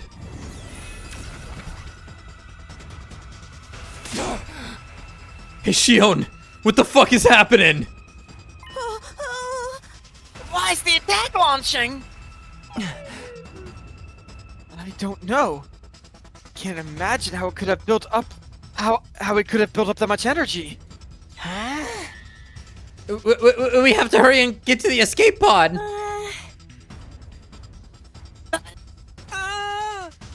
Where even is it? Everyone looked around, but the pod was nowhere to be found. It's 9:30 a.m. right now. The attack is scheduled to start at 10 a.m. The pod won't come out in the schoolyard until just before the attack for some fucking reason. The next moment, I had a flashback. I remembered what the Tsubasa from this timeline had told me. If we replace the control system circuit board, we'll be able to manually deploy the pod from the war room.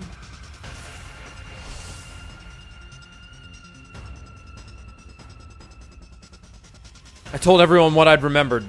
They didn't need any further explanation. The moment our eyes met, we all started to sprint for the war room.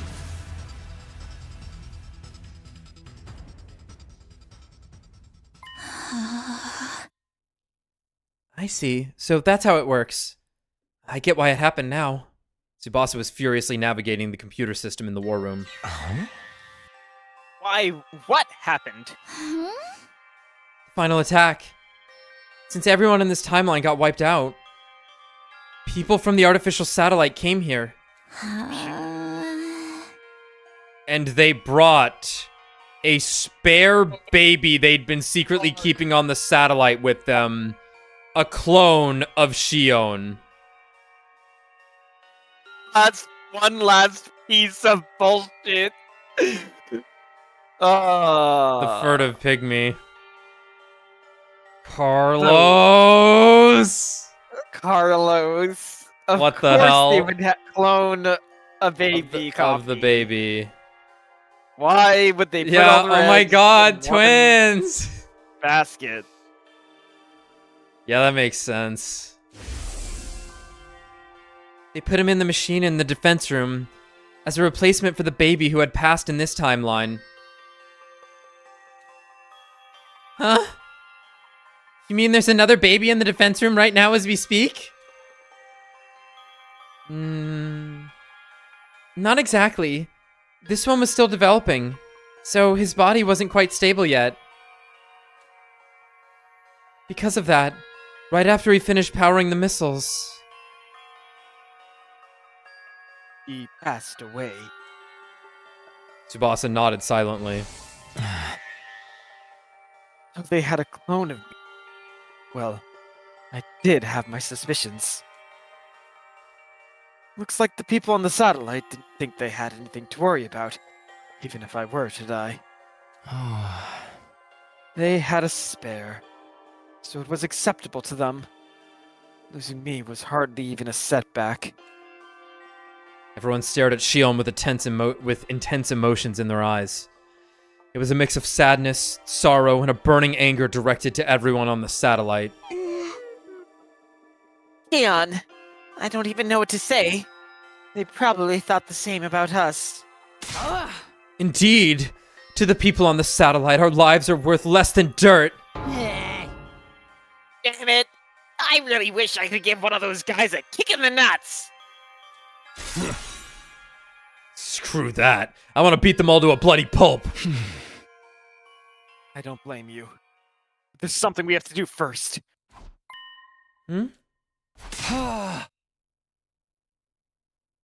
We need to survive and actually get to the artificial satellite. Tsubasa! On my cue, Tsubasa got moving. She rushed over to the control panel at the back of the room and slammed her palm against a large button. When she did that, the schoolyard appeared on the monitor. An omnidirectional attack will launch in 390 seconds. Special Defense Unit members, please board the escape pod in the schoolyard immediately. An omnidirectional attack will launch momentarily. Please depart immediately after boarding the escape pod. Repeat. An omnidirectional attack will launch momentarily.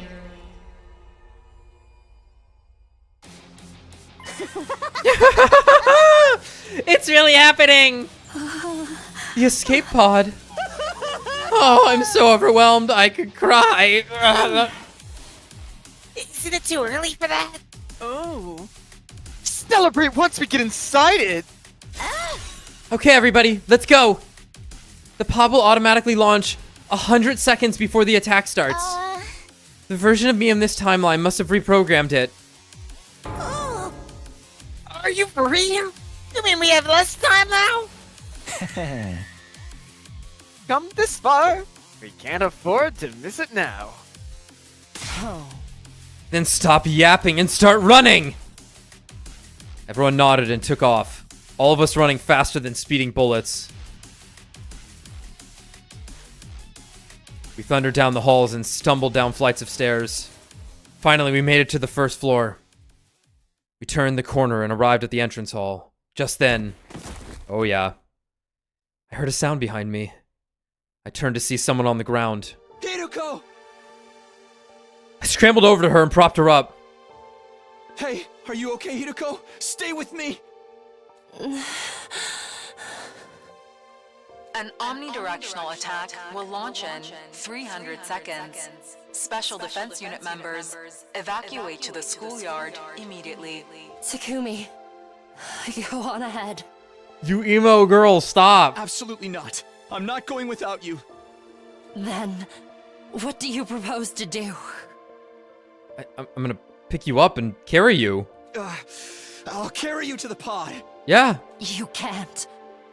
You heard the announcement. The pod launches 100 seconds before the attack. You won't make it if you're carrying me. That's not that far. Just try. I knew it. That dream, it was a sign. I told you, didn't I? I had a dream where I was the only one who couldn't. break free of the loop. And I told you that it was just a dream. It's not going to happen. We need all of the Special Defense Unit. If we don't, I won't get out of the loop either. No. You will. I saw it. In my dream. You were there. I couldn't keep arguing with her. Precious time was ticking away and every second counted. We had to hurry. I had to get Hiroko to the escape pod.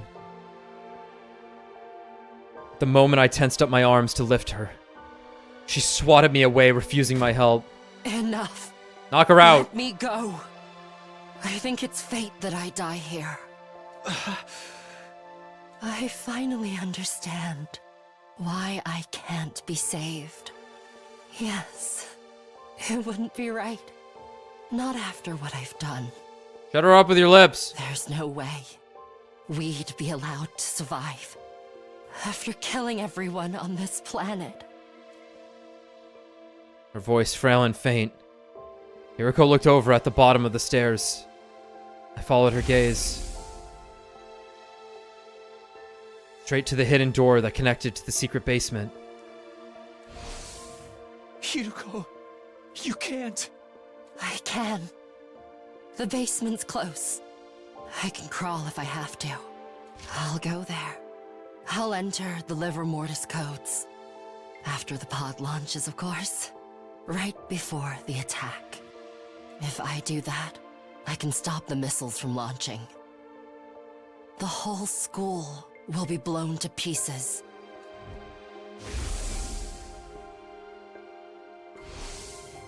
I told you. I wore the suit with the hole in it so I could atone for my sins. This is also a part of my redemption. I let everyone die in the serial killer timeline. I need to pay for what I've done, even as I stay here, imprisoned in this jail cell of an infinite loop, for all eternity. Takumi, thank you for everything. You were a slow-witted dullard of a servant. But also, the best partner I could have asked for. This is my final order to you, servant. Go, Takumi. You can still make it. My head was spinning. It went without saying that I couldn't possibly leave Hiroko behind, which left me with two options. I could forcibly haul her to the pod, or go to the basement and blow up the school with her. We were unlikely to make it if I chose the first option. Even if by some miracle we made it in time, all life on this planet would be destroyed. The second option would save them, but Hiroko and I would be killed instead. An omnidirectional attack will launch in 200 seconds. Special Defense Unit members, evacuate. What was I supposed to do? I didn't have a second to spare. I just had to go with my gut and make my decision.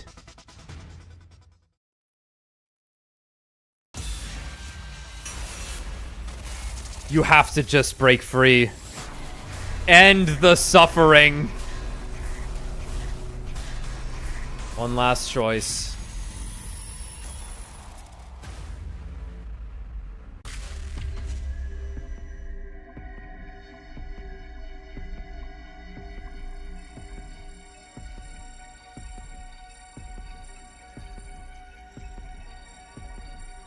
It was all for her anyway.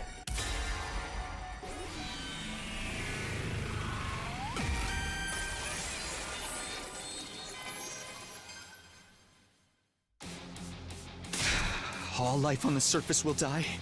Who cares about that?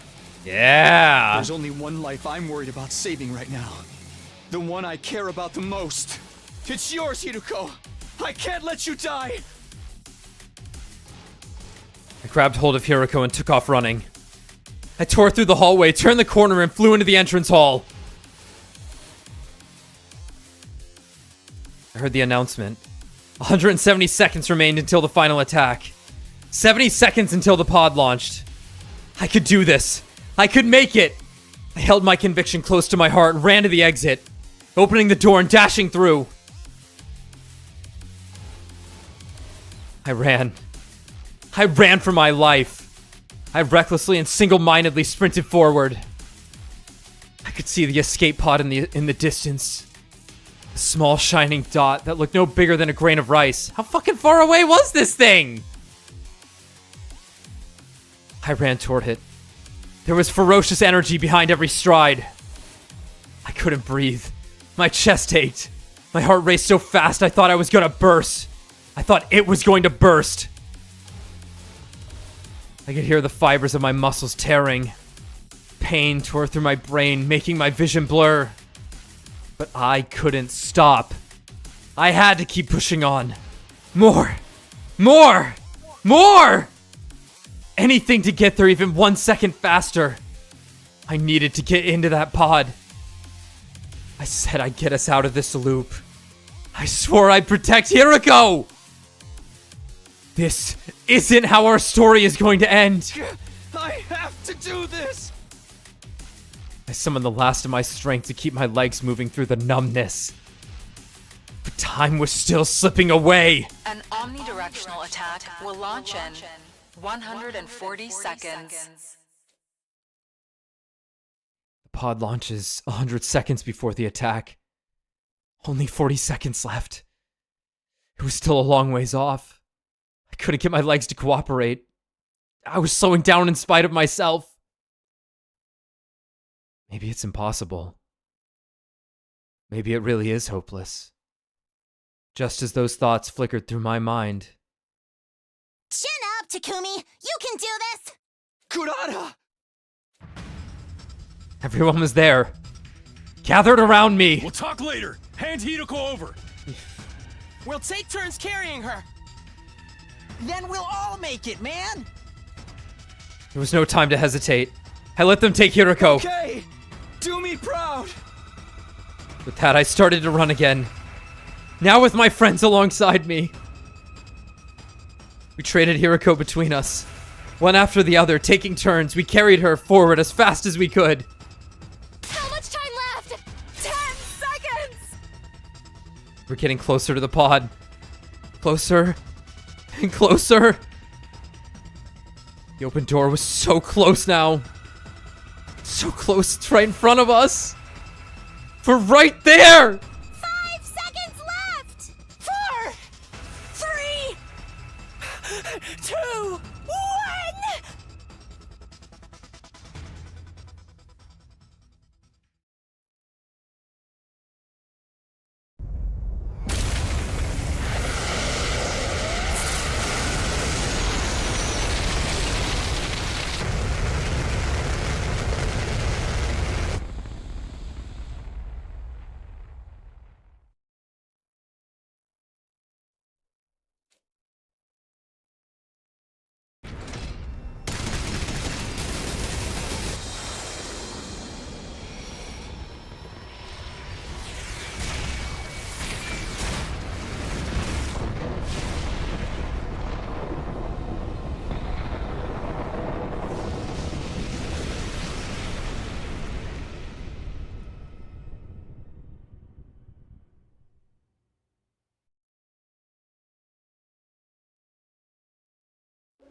Ugh.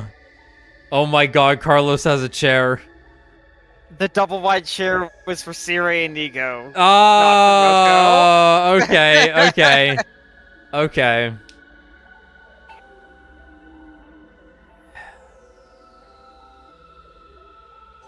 Cheer up. You only destroyed a planet. Look at Sierra, he loves it! Yeah, that's what he was waiting for. He's like, we fucking did it! Fucking, this could not be going better. Everyone was inside the pod. Nozomi, Gaku, Darumi, Shoma, Kyoshika, Moko, Yugamu, Takemaru, Kurara, Tsubasa, and the twins. Then there was Eito, Eva, and Shion. I had his baby body in my arms. Sirei and Nigo were there too. The repairs were complete. Excuse me. The repairs were complete, and their functions had now been restored. And of course, there was Hirako. She was sitting in the back, staring out of the window. We're saved. Voice was raspy and joyless. Her eyes were lifeless and dull. Only a dark violet shard of light shimmered weakly in their depths. A reflected light of undying flames. I could see the surface of the planet being raised in her eyes. I feel so empty. Yeah, that's a good way to describe it. It's like there's a huge gaping hole in my heart. Those feelings made sense. We'd done what we had to survive. But in exchange, all life on the planet had been completely annihilated. I'd be lying if I said I didn't have regrets. If I'd just gone to the basement, if I'd blown up the school, maybe I could have saved them. But what choice did I have? I made my decision. Save Hirako. Suddenly, Ava spoke up. Oh, I see. It all makes sense now. What's with you all of a sudden? I remember everything. Uh-oh. It must be the shock of what just happened to the planet. My brainwashing has come undone. Uh-oh. Uh-oh. That's not good. Yes. A strong enough mental shock can undo the dolmenic procedure. Thankfully, I understand everything now. I know what I need to do. Are you serious? And what is that exactly? Everyone was looking at Ava. She didn't answer our question right away. I had a daughter down there. A sweet girl that I loved so much. A daughter? Yes. I don't need to explain further, do I? Don't tell me you're... Your suspicions are correct. I will go to your satellite.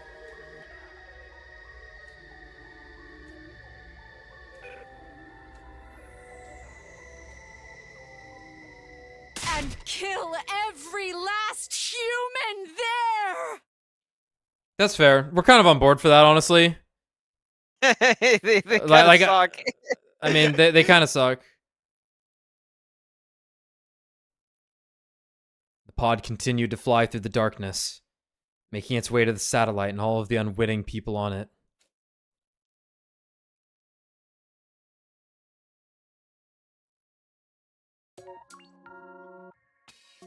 Okay.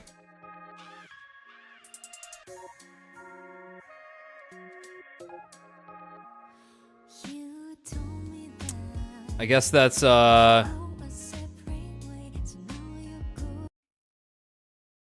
maybe not the one we were looking for. Yeah, one massacre to another.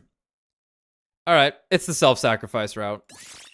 That's fair. I just wanted these fuckers to catch a break. Just for once, could I get something from this fucking game that makes me feel good?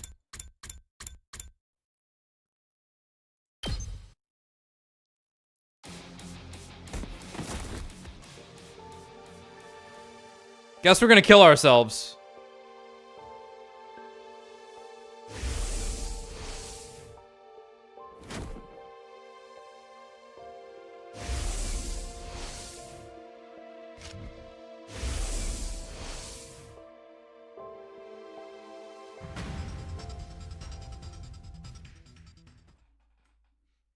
Let me run to the bathroom, and then we'll do it.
Alright, let's pray for some divine intervention.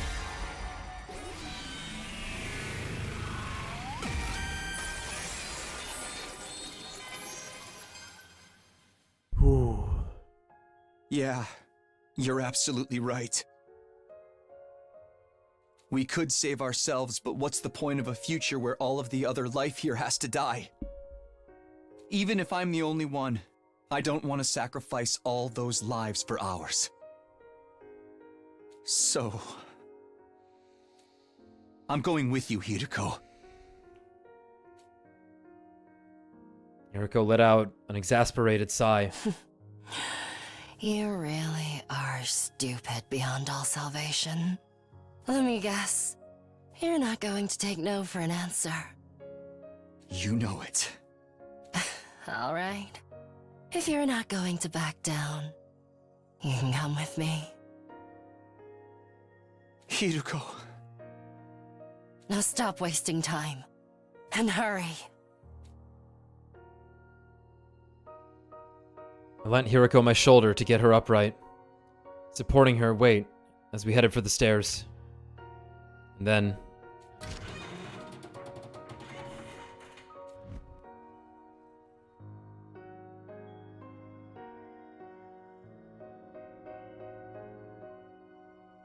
we reached the basement.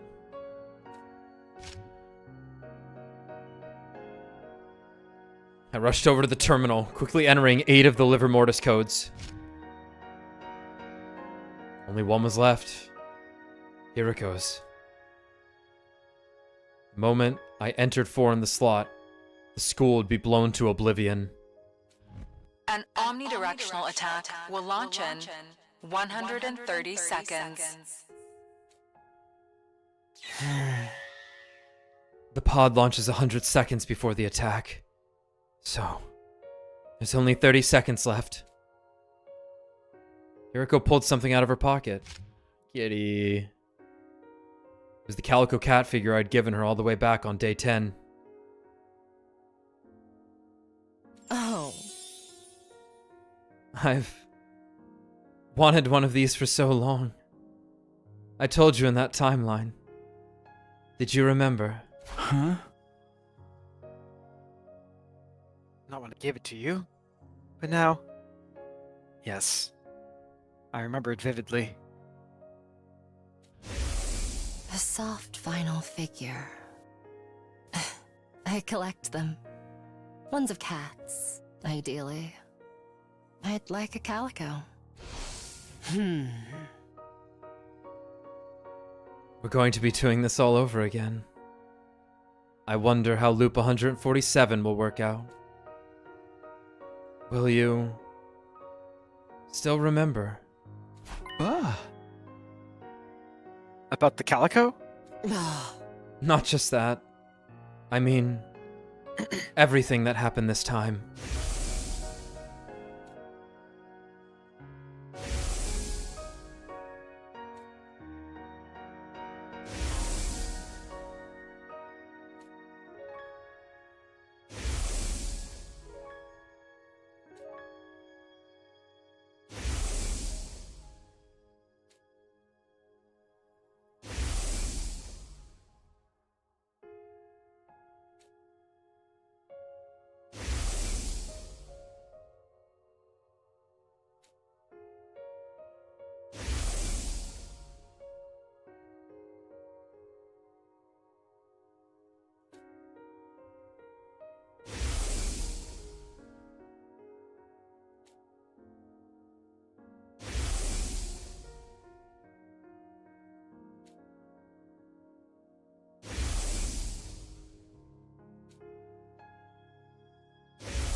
Of course! How could I possibly forget? Oh. Is that a promise? I promise. An omnidirectional attack will launch in 100 seconds. Ugh. It's launch time for the pod. The others should be taking off now. Dude, at least kiss her. For fuck's sake. I nodded quietly, placing my finger over the 4 on the terminal. Unlucky number 4. No. I think this one's good luck. Suddenly, I felt warmth on my right hand. I looked to see Hiroko holding it tight. Familiar smell hit my nose. The sweet, soft scent of lavender.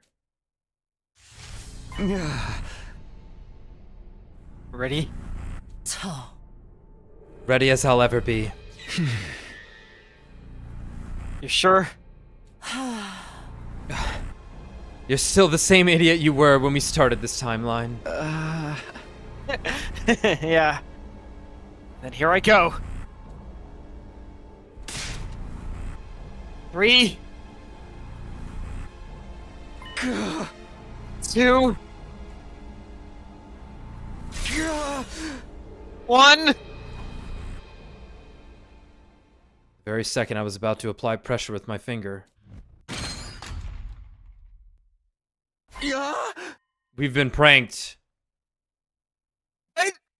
What the fuck is this? What the fuck is this?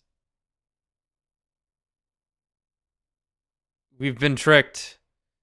They're gonna yell "Gotcha!" again and be like, "You didn't actually have to blow up the school."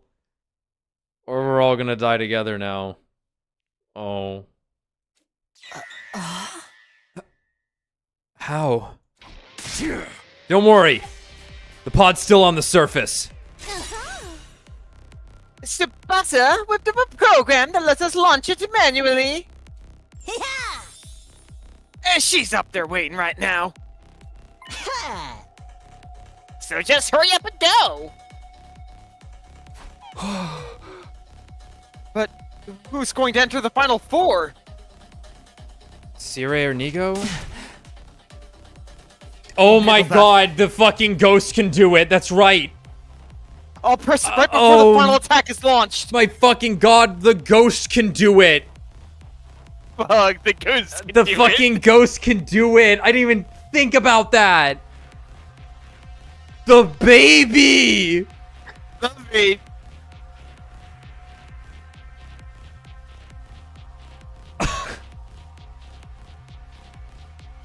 You can teleport in this form. And my real body is inside the pod anyway. Charlo. Charlos. But I can't move anymore. It's okay. We'll take turns carrying you. If we do that, we can still make it in time. We were wasting precious time having this conversation. I looked straight into Hiroko's eyes. Hiroko, you have to trust us. I told you before, right? You keep believing in something for long enough. You can make it happen. You can absolutely overcome any obstacle in your way. Takumi? Everyone. Hey! Here we go. It's time to take back what's ours. Our future. Our hope. The artificial satellite up there in the sky. Reach out and grab it with our own hands. Yeah! Shion, you take it from here. Got it.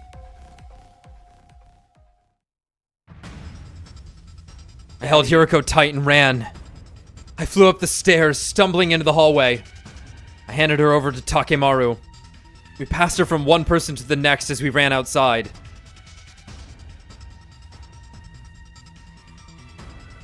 I could see the escape pod in the distance. A small, shining dot that looked no bigger than a grain of rice. 30 seconds remaining. Everything will be all right. We're not done yet. We're gonna make it! We shouted encouragement to each other as we continued to run for our lives. Each of us took turns carrying Hiroko. Eventually, our relay brought her back to me. 15 to me. seconds remaining. It's me. Pod was close now. If we kept up this pace, we could make it. Keep going! Get Hiroko to the pod! My feet thundered against the ground as I picked up the pace. I ran for my life. I recklessly and single-mindedly sprinted forward. I couldn't breathe. My chest ached. My heart raced so fast I thought it was going to burst. I could hear the fibers of my muscles tearing. Pain tore through my brain, making my vision blur. But I couldn't stop. I had to keep pushing on. More! More! More! Anything to get there even 1 second faster. I need to dive into that pod. I promised I'd build us a future. One where everyone can be happy. I won't let things end any other way. I have to do this! I summoned the last of my strength to keep my legs moving through the numbness. Only 6 seconds left! 5! 4! 3! We have to make it!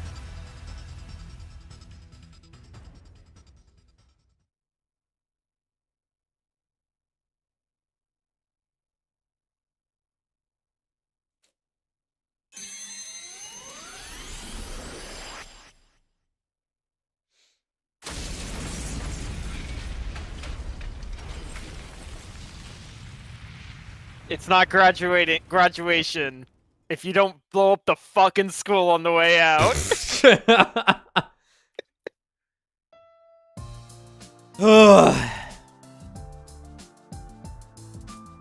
Oh my god! Yeah. They're in space, so they're all floating! I didn't even think about that! Tommy's mic has died at the end. Holy shit. Oh. They were in space. They were just in their fucking seats because they could be. God, Eva, Darwin, you got me upside down. Yeah. Dude, Eito and Shion. Oh, God. Kyoshika's drunk. Oh, fuck yeah, man. Everyone was inside the pod. Nozomi, Gaku, Darumi, Shoma, Kyoshika, Moko, Yugamu, Takemaru, Kurara, Tsubasa, and the twins. There was Eito, Eva, and Shion. I had his baby body in my arms. Even Sire is like, yeah, I guess this is fine. Sire and Nigo were there too. The repairs were complete and their functions had now been restored. Oh man, Gaku reaching for the Tsubasa. I don't think so, buddy. Yeah, Moko's like, nope. You're getting suplex forever because there's no gravity. Yeah, the infinite suplex. The cursed cycle. And of course, there was Hiroko too. She was beside me, watching with delight as everyone celebrated. How are you feeling? What does it look like? I feel incredible. Look at us. We're all here. We even saved everyone on the planet too. Hiroko looked out the window toward the shining blue sphere. Beautiful planet hung in the darkness. Its continued existence, an absolute miracle. That's all thanks to you, Hideko. It's all because you wanted to save them. Know your place, servant. It's 100 years too early for you to be doling out compliments to your master. I was a little happy to hear her retort. It meant Hiroko was her same old self. Besides, it's not all thanks to me. This achievement belongs to Shion, and the others as well. And, although I hate to say it, it's yours too. I truly appreciate what you've done, Takumi. My face burned red hot. Anything I could have said got caught in my throat, trying to hide the effect Hiroko's words had on me. I turned to look at everyone else. They were smiling, crying, and hooting like animals as they let their emotions flood out. We did it! Yay! Woohoo! Ah, it all worked out. Now we can be together forever. Is it really okay if I stick around with you? Are you crazy? We wouldn't have it any other way. You're our friend forever, Shion. We all care for you. Thank you so much.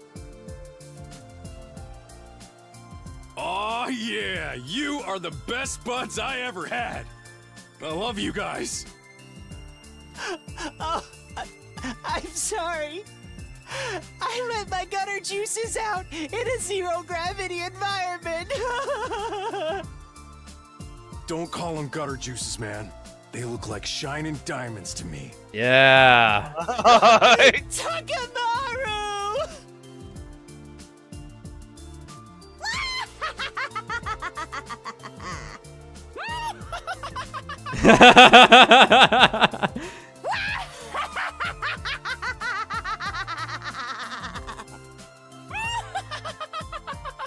Amazing.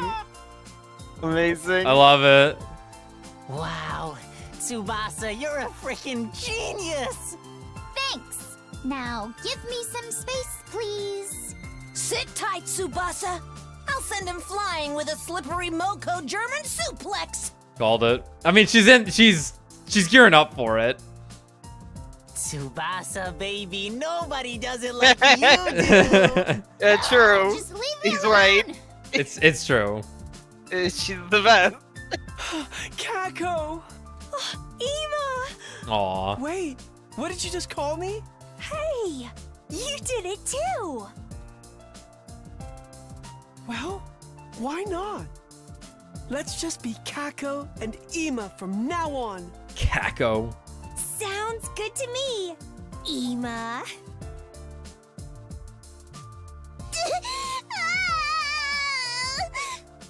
Oh no, she had to throw her mask so she could run better, probably. Dude. There, my good girl. Don't you cry. No crying, only celebrating. Come on, Lady Kurara. You should really have something to drink yourself. Ah! I'm so peeved with all of you! Totally cheesed off! Steamed! Absolutely pissed! You're so happy in the other timeline. Like, fuck yeah, we did it perfectly. Now he's like, God damn it. Sir, calm down. It may be true that our plan to raise the planet failed, but we did defeat the enemy's supreme commander, Veshnus. Holding blood beast stats, man. Oh, I gotta hear this. Completely clean. Ah! I'm so peeved with all of you! Totally cheesed off! Steamed! Absolutely pissed! That's not the issue! sorry. But we did defeat the enemy. yeah, no. That's not the issue here! I'm getting all emotional seeing how happy everyone is! Aww. And I hate that! Aw, Sierra. Sir.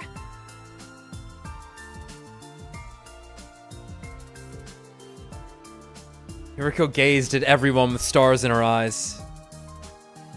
After some time staring, she whispered to herself, just loud enough for me to hear. Everybody's alive. That's right.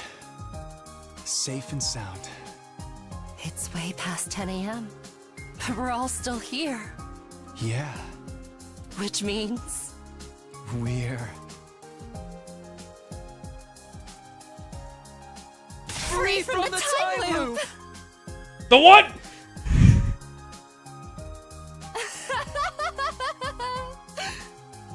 Yes! Yes! They found it. They fucking found it. They fucking found it. Our ultimate searcher. Our overjoyed cries echoed throughout the escape pod. Everyone was staring at us with vacant expressions, blinking. Takumi, Hiroko, that's great. Yeah, congratulations, you two. Huh? You understand what they're talking about? Yes, everything's wrapped up nicely. Yeah, the exit to that place called Paradise. Maybe it would be more accurate to say it's been unwrapped and smoothed out flat again. Oh, that's a good way to put it. I ain't sure what you mean by that, but... In short, everything's been resolved. And it's happily ever after!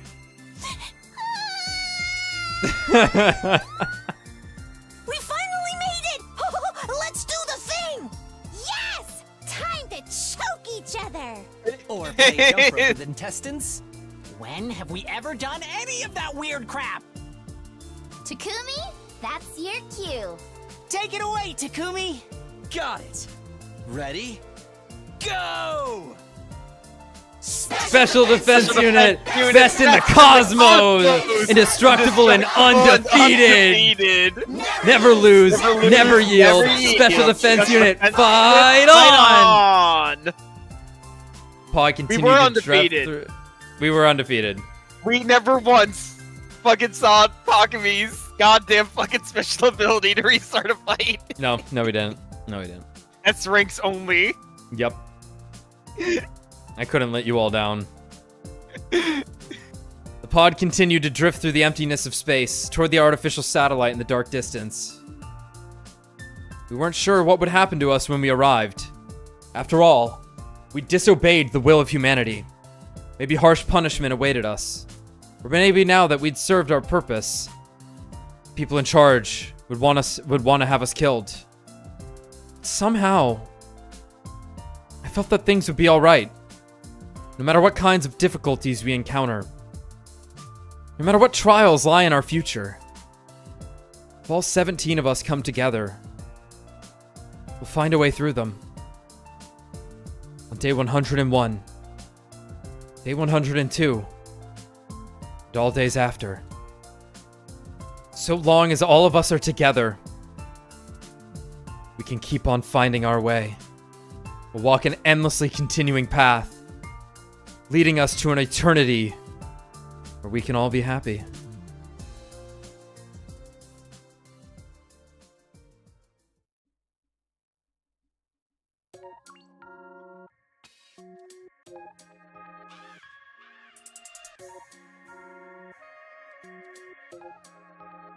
Well, alright.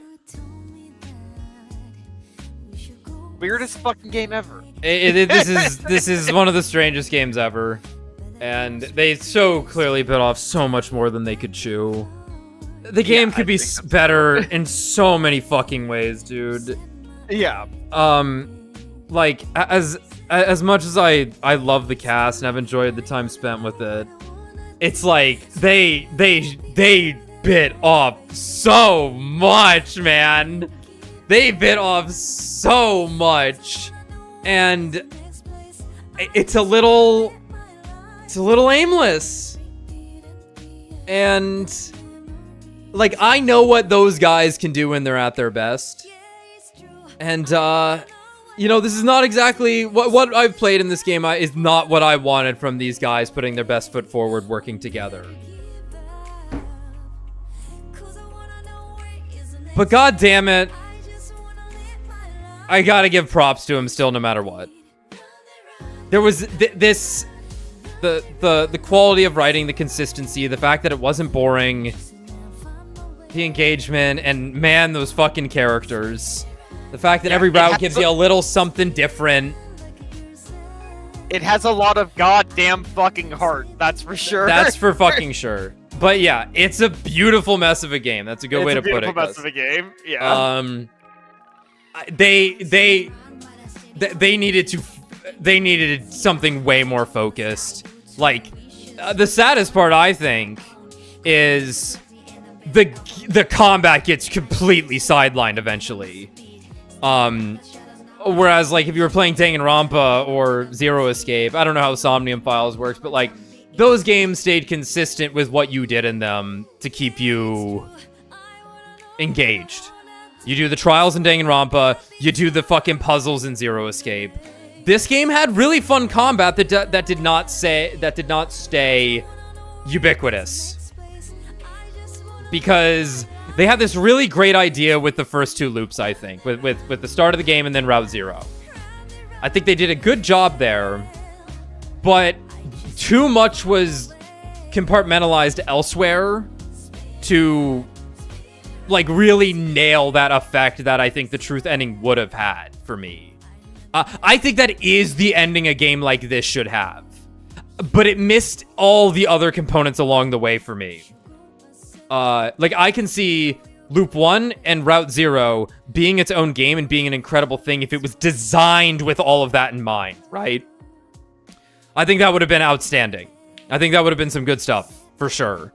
Leveraged the scenario, answered the questions after the first half, had gameplay considerations in mind for both endings in those. But then we happened upon it too early to really make effect, and that kind of sucks. Like, I think about that ending and I go, that's like the ending of the game in a way. Like that's the ending that had the money. It had the production. It had the scenario. Yeah. It had the final boss fight, right? Yeah. Like, let me ask, is there another route that has a final boss fight that isn't just Veshness or the intercept system? Better question. Do you ever see the satellite? Yeah, there's... Because, like, the cliffhanger at the end of the first cycle is what happened on the satellite. I asked 2 questions there. I'm on delay. You never see the satellite? You never see this. I think that's a fucking tragedy then for this game. Because that's what, like, that's the one more in the scenario. That's the final case of Danganronpa is what that is. That's the, oh fuck, here we are kind of thing, right? Where you're suddenly in the final case and it's like, why are we having a final case at the end of V3? And it's like, well, here's why. And you go, oh fuck, and everything gets turned on its head. All 17 of us.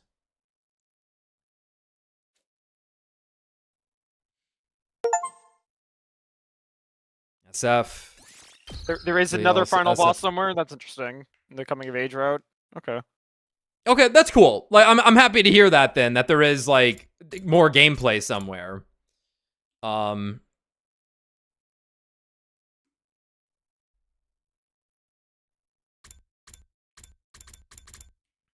Yeah, like, it's a mess. It's a mess, and it goes from being one fucking hell of a ride. Like, man, the second we got to Stream 19 and we entered the mystery route, it was like, it was so fucking good, man. That shit, that fucking twist, the frogs, the squid, everything involved with that. But then they opted to write so much the wind couldn't keep up. It just couldn't, man. But fuck, was it fun still? Did I love every one of these characters so goddamn much? And, like, I think taking some time off from this game, coming back to it in a couple of months, and we just do the things that focus on the characters without worrying about some grandiose thing, coming to grips with what the game is, we're gonna have a great time, probably, doing all the little things that we're like, whoa, how about that? Wow, that was a fun idea. Shit like that, right?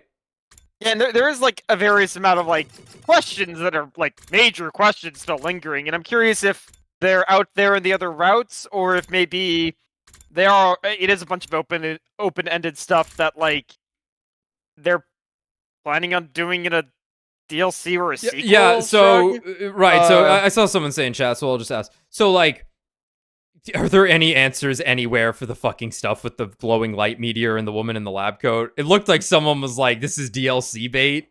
Is that true?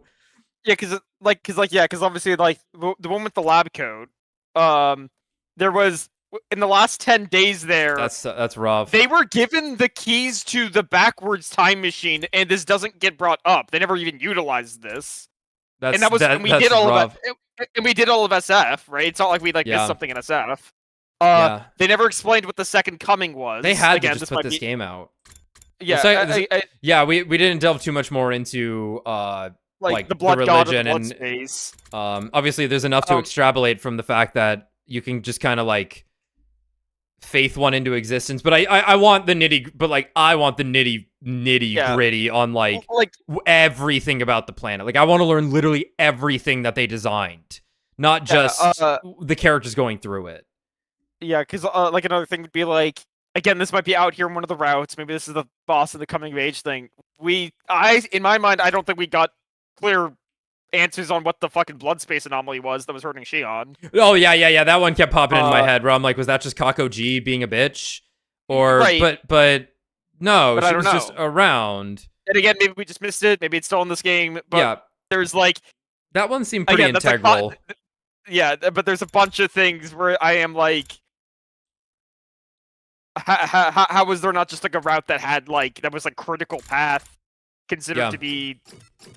No, it's insane. Yeah. It's insane. The notion that you wrote hundreds of hours of video game and you didn't have a fucking golden path in mind. Like, maybe it's to come. Maybe the response from this game will make them want to write it, or maybe they will write it. And I don't know how true it is. I'm sure Kodaka has said quite a bit on Twitter because he really wanted this game to succeed, and he likes his fan base and stuff. This game definitely looks like they just ran the fuck out of money and realized they just needed to put it out. Which is insane to say with as much as they made, but like, I think it was just motherfuckers writing shit for years. A team was throwing it into a system, right? Your game designers are just throwing it into a system. And then it was like, we have to just put it out. Like, hopefully it sells enough, and then we can make the definitive version one day or release it as DLC or something that will have the routes that are like, let us really do what we want. Maybe we actually can even go back and clean up some stuff. You know, cut out some redundancy. Pace it out better. I don't know. Maybe that'll never happen. In fact, it probably won't. But it's I can, if nothing else, I can see why they wanted to make a game like this. Like, this is their thing. This is what these guys make. They wanted to make, they wanted to like shoot for the fucking stars. They wanted to go crazy with something. Them and all their writers and whoever else. This was the thesis statement of Tokyo Games. And I can't be mad at it. I wished upon a star to make this happen. This is my fault. I said I hope the game that they make has fucking action combat and is like a crazy fucking game with the two of them making it. And I got that. And I'm not dissatisfied with it, but it's there's some misgivings. There's definitely always going to be some misgivings about it. Even when I think back on it, I'm going to be like, man, I really like that cast. And I streamed it for 200 plus hours. And I embodied these characters for all that time. And it took exactly 2 months to finish a part of it. And it made a lot of people happy. So, you know.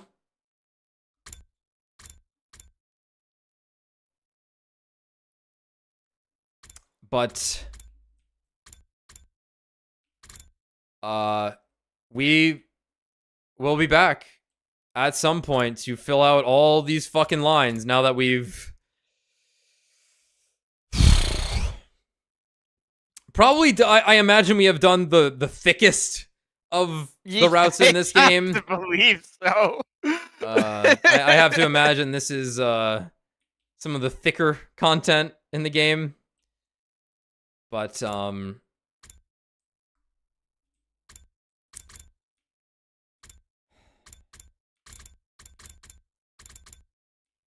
what the fuck? Everyone died there. What the heck? But we got everyone out. There's something to that. There's something to it. Was it the payoff I really wanted? No, it really wasn't. It was not as grand of a finale as I would have hoped for something like this. Yeah. Is it still good? Yeah, it was still good. Yeah, yeah. Obviously, this was incredibly fun to stream, as it turns out. As daunting as it was the entire fucking time, it was a blast. And one thing is for certain, though. Eito is the magnum opus of this game. Yeah. And without question, like, I don't think there's an argument. Tsubasa was amazing. Okay. Like, so I liked all the characters. Obviously, I loved Kyoshika because she was funny. I loved Kurara because she was funny. Moko was okay. She rounded out the cast is what she did. Ava, depending on the route, was great. Nozomi's a lunatic. Big props there. Big props to Nozomi. She's fucking hilarious. The winners, though, are Kako, Tsubasa, Eito,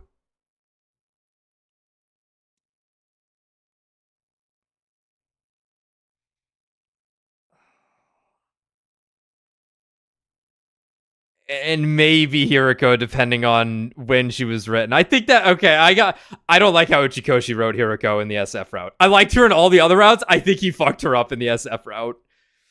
You know, I kind of agree. I see that. I've been trying to cope with that. I'm gonna say it out loud. I think he fucked her up in that route.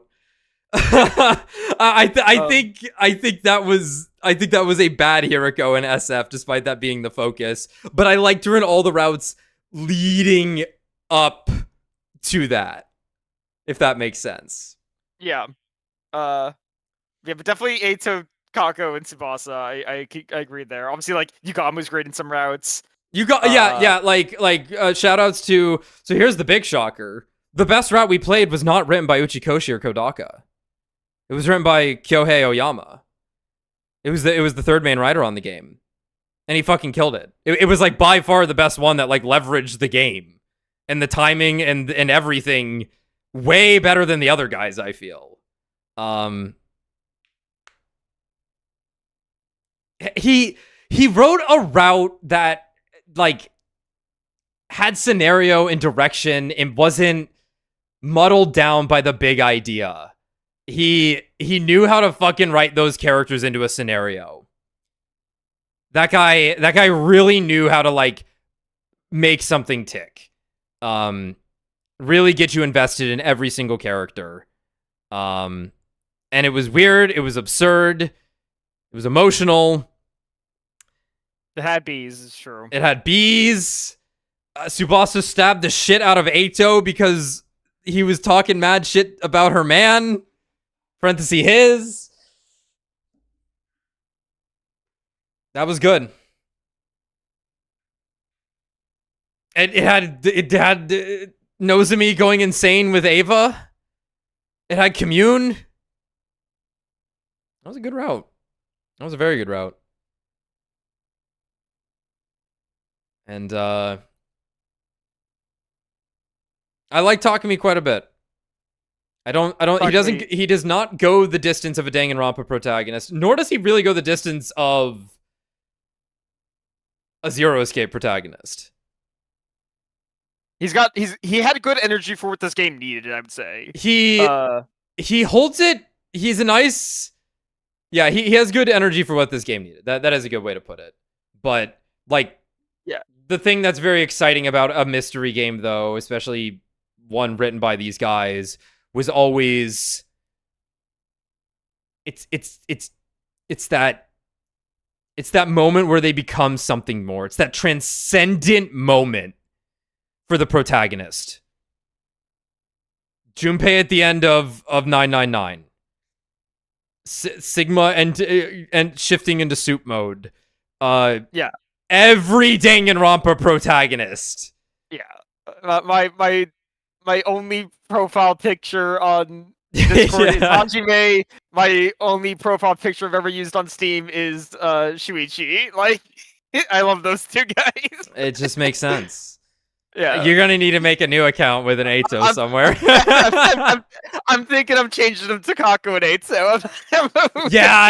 No, Kako, the Kako demon. Love I the fucking Kako love demon. those two. Kako and Eito are amazing. Wow. Kako and Eito, I think definitely, definitely take the cake for the the wacko characters playing into the route system, right? The unstable ones, whereas Tsubasa is just overwhelmingly stable. She's too good. No minuses. Oh, she throws up a little. So what? So what? Yeah, like Coco Head has that shit in Raincoat. Too. Oh yeah, no, yeah. Yuma had that whole thing going for him too. Oh, Raincoat at Shinigami. Fuck. I hate this. It's gonna be weird to say after playing this game so much. Somewhere in my mind, I probably like Raincoat more because its ending's super fucking good, and an ending matters immensely to me. It does. Yeah, Raincoat's ending is so fucking good. Loved that game. Raincoat definitely has lower lows. Yeah. Big fucking time. Raincoat's got some fucking shit ass crap in it. Holy hell, that game's boring at times. Yeah, that game's the big boring. But then it has the 2 final cases, and you're like, wowza.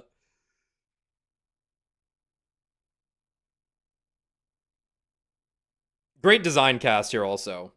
Yeah, no, this cast is this cast looks fucking awesome.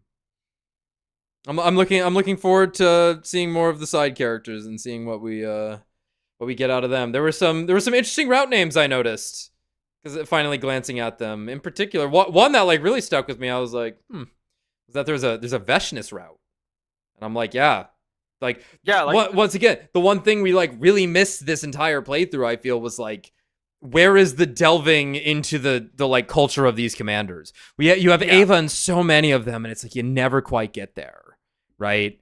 And I'm like, okay, there's a lot more to see, but for now, everyone, give yourselves a round of applause for making it through it.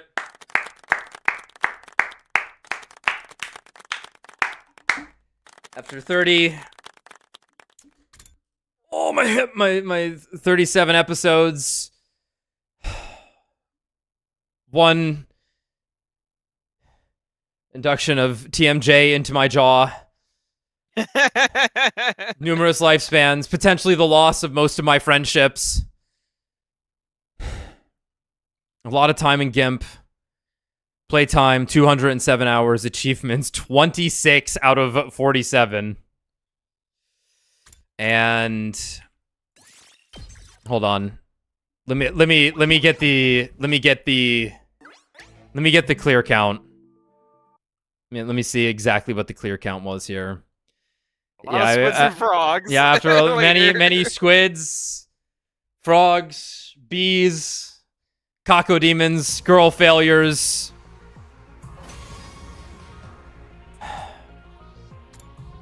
Free times. Whatever else. Time, but also not enough.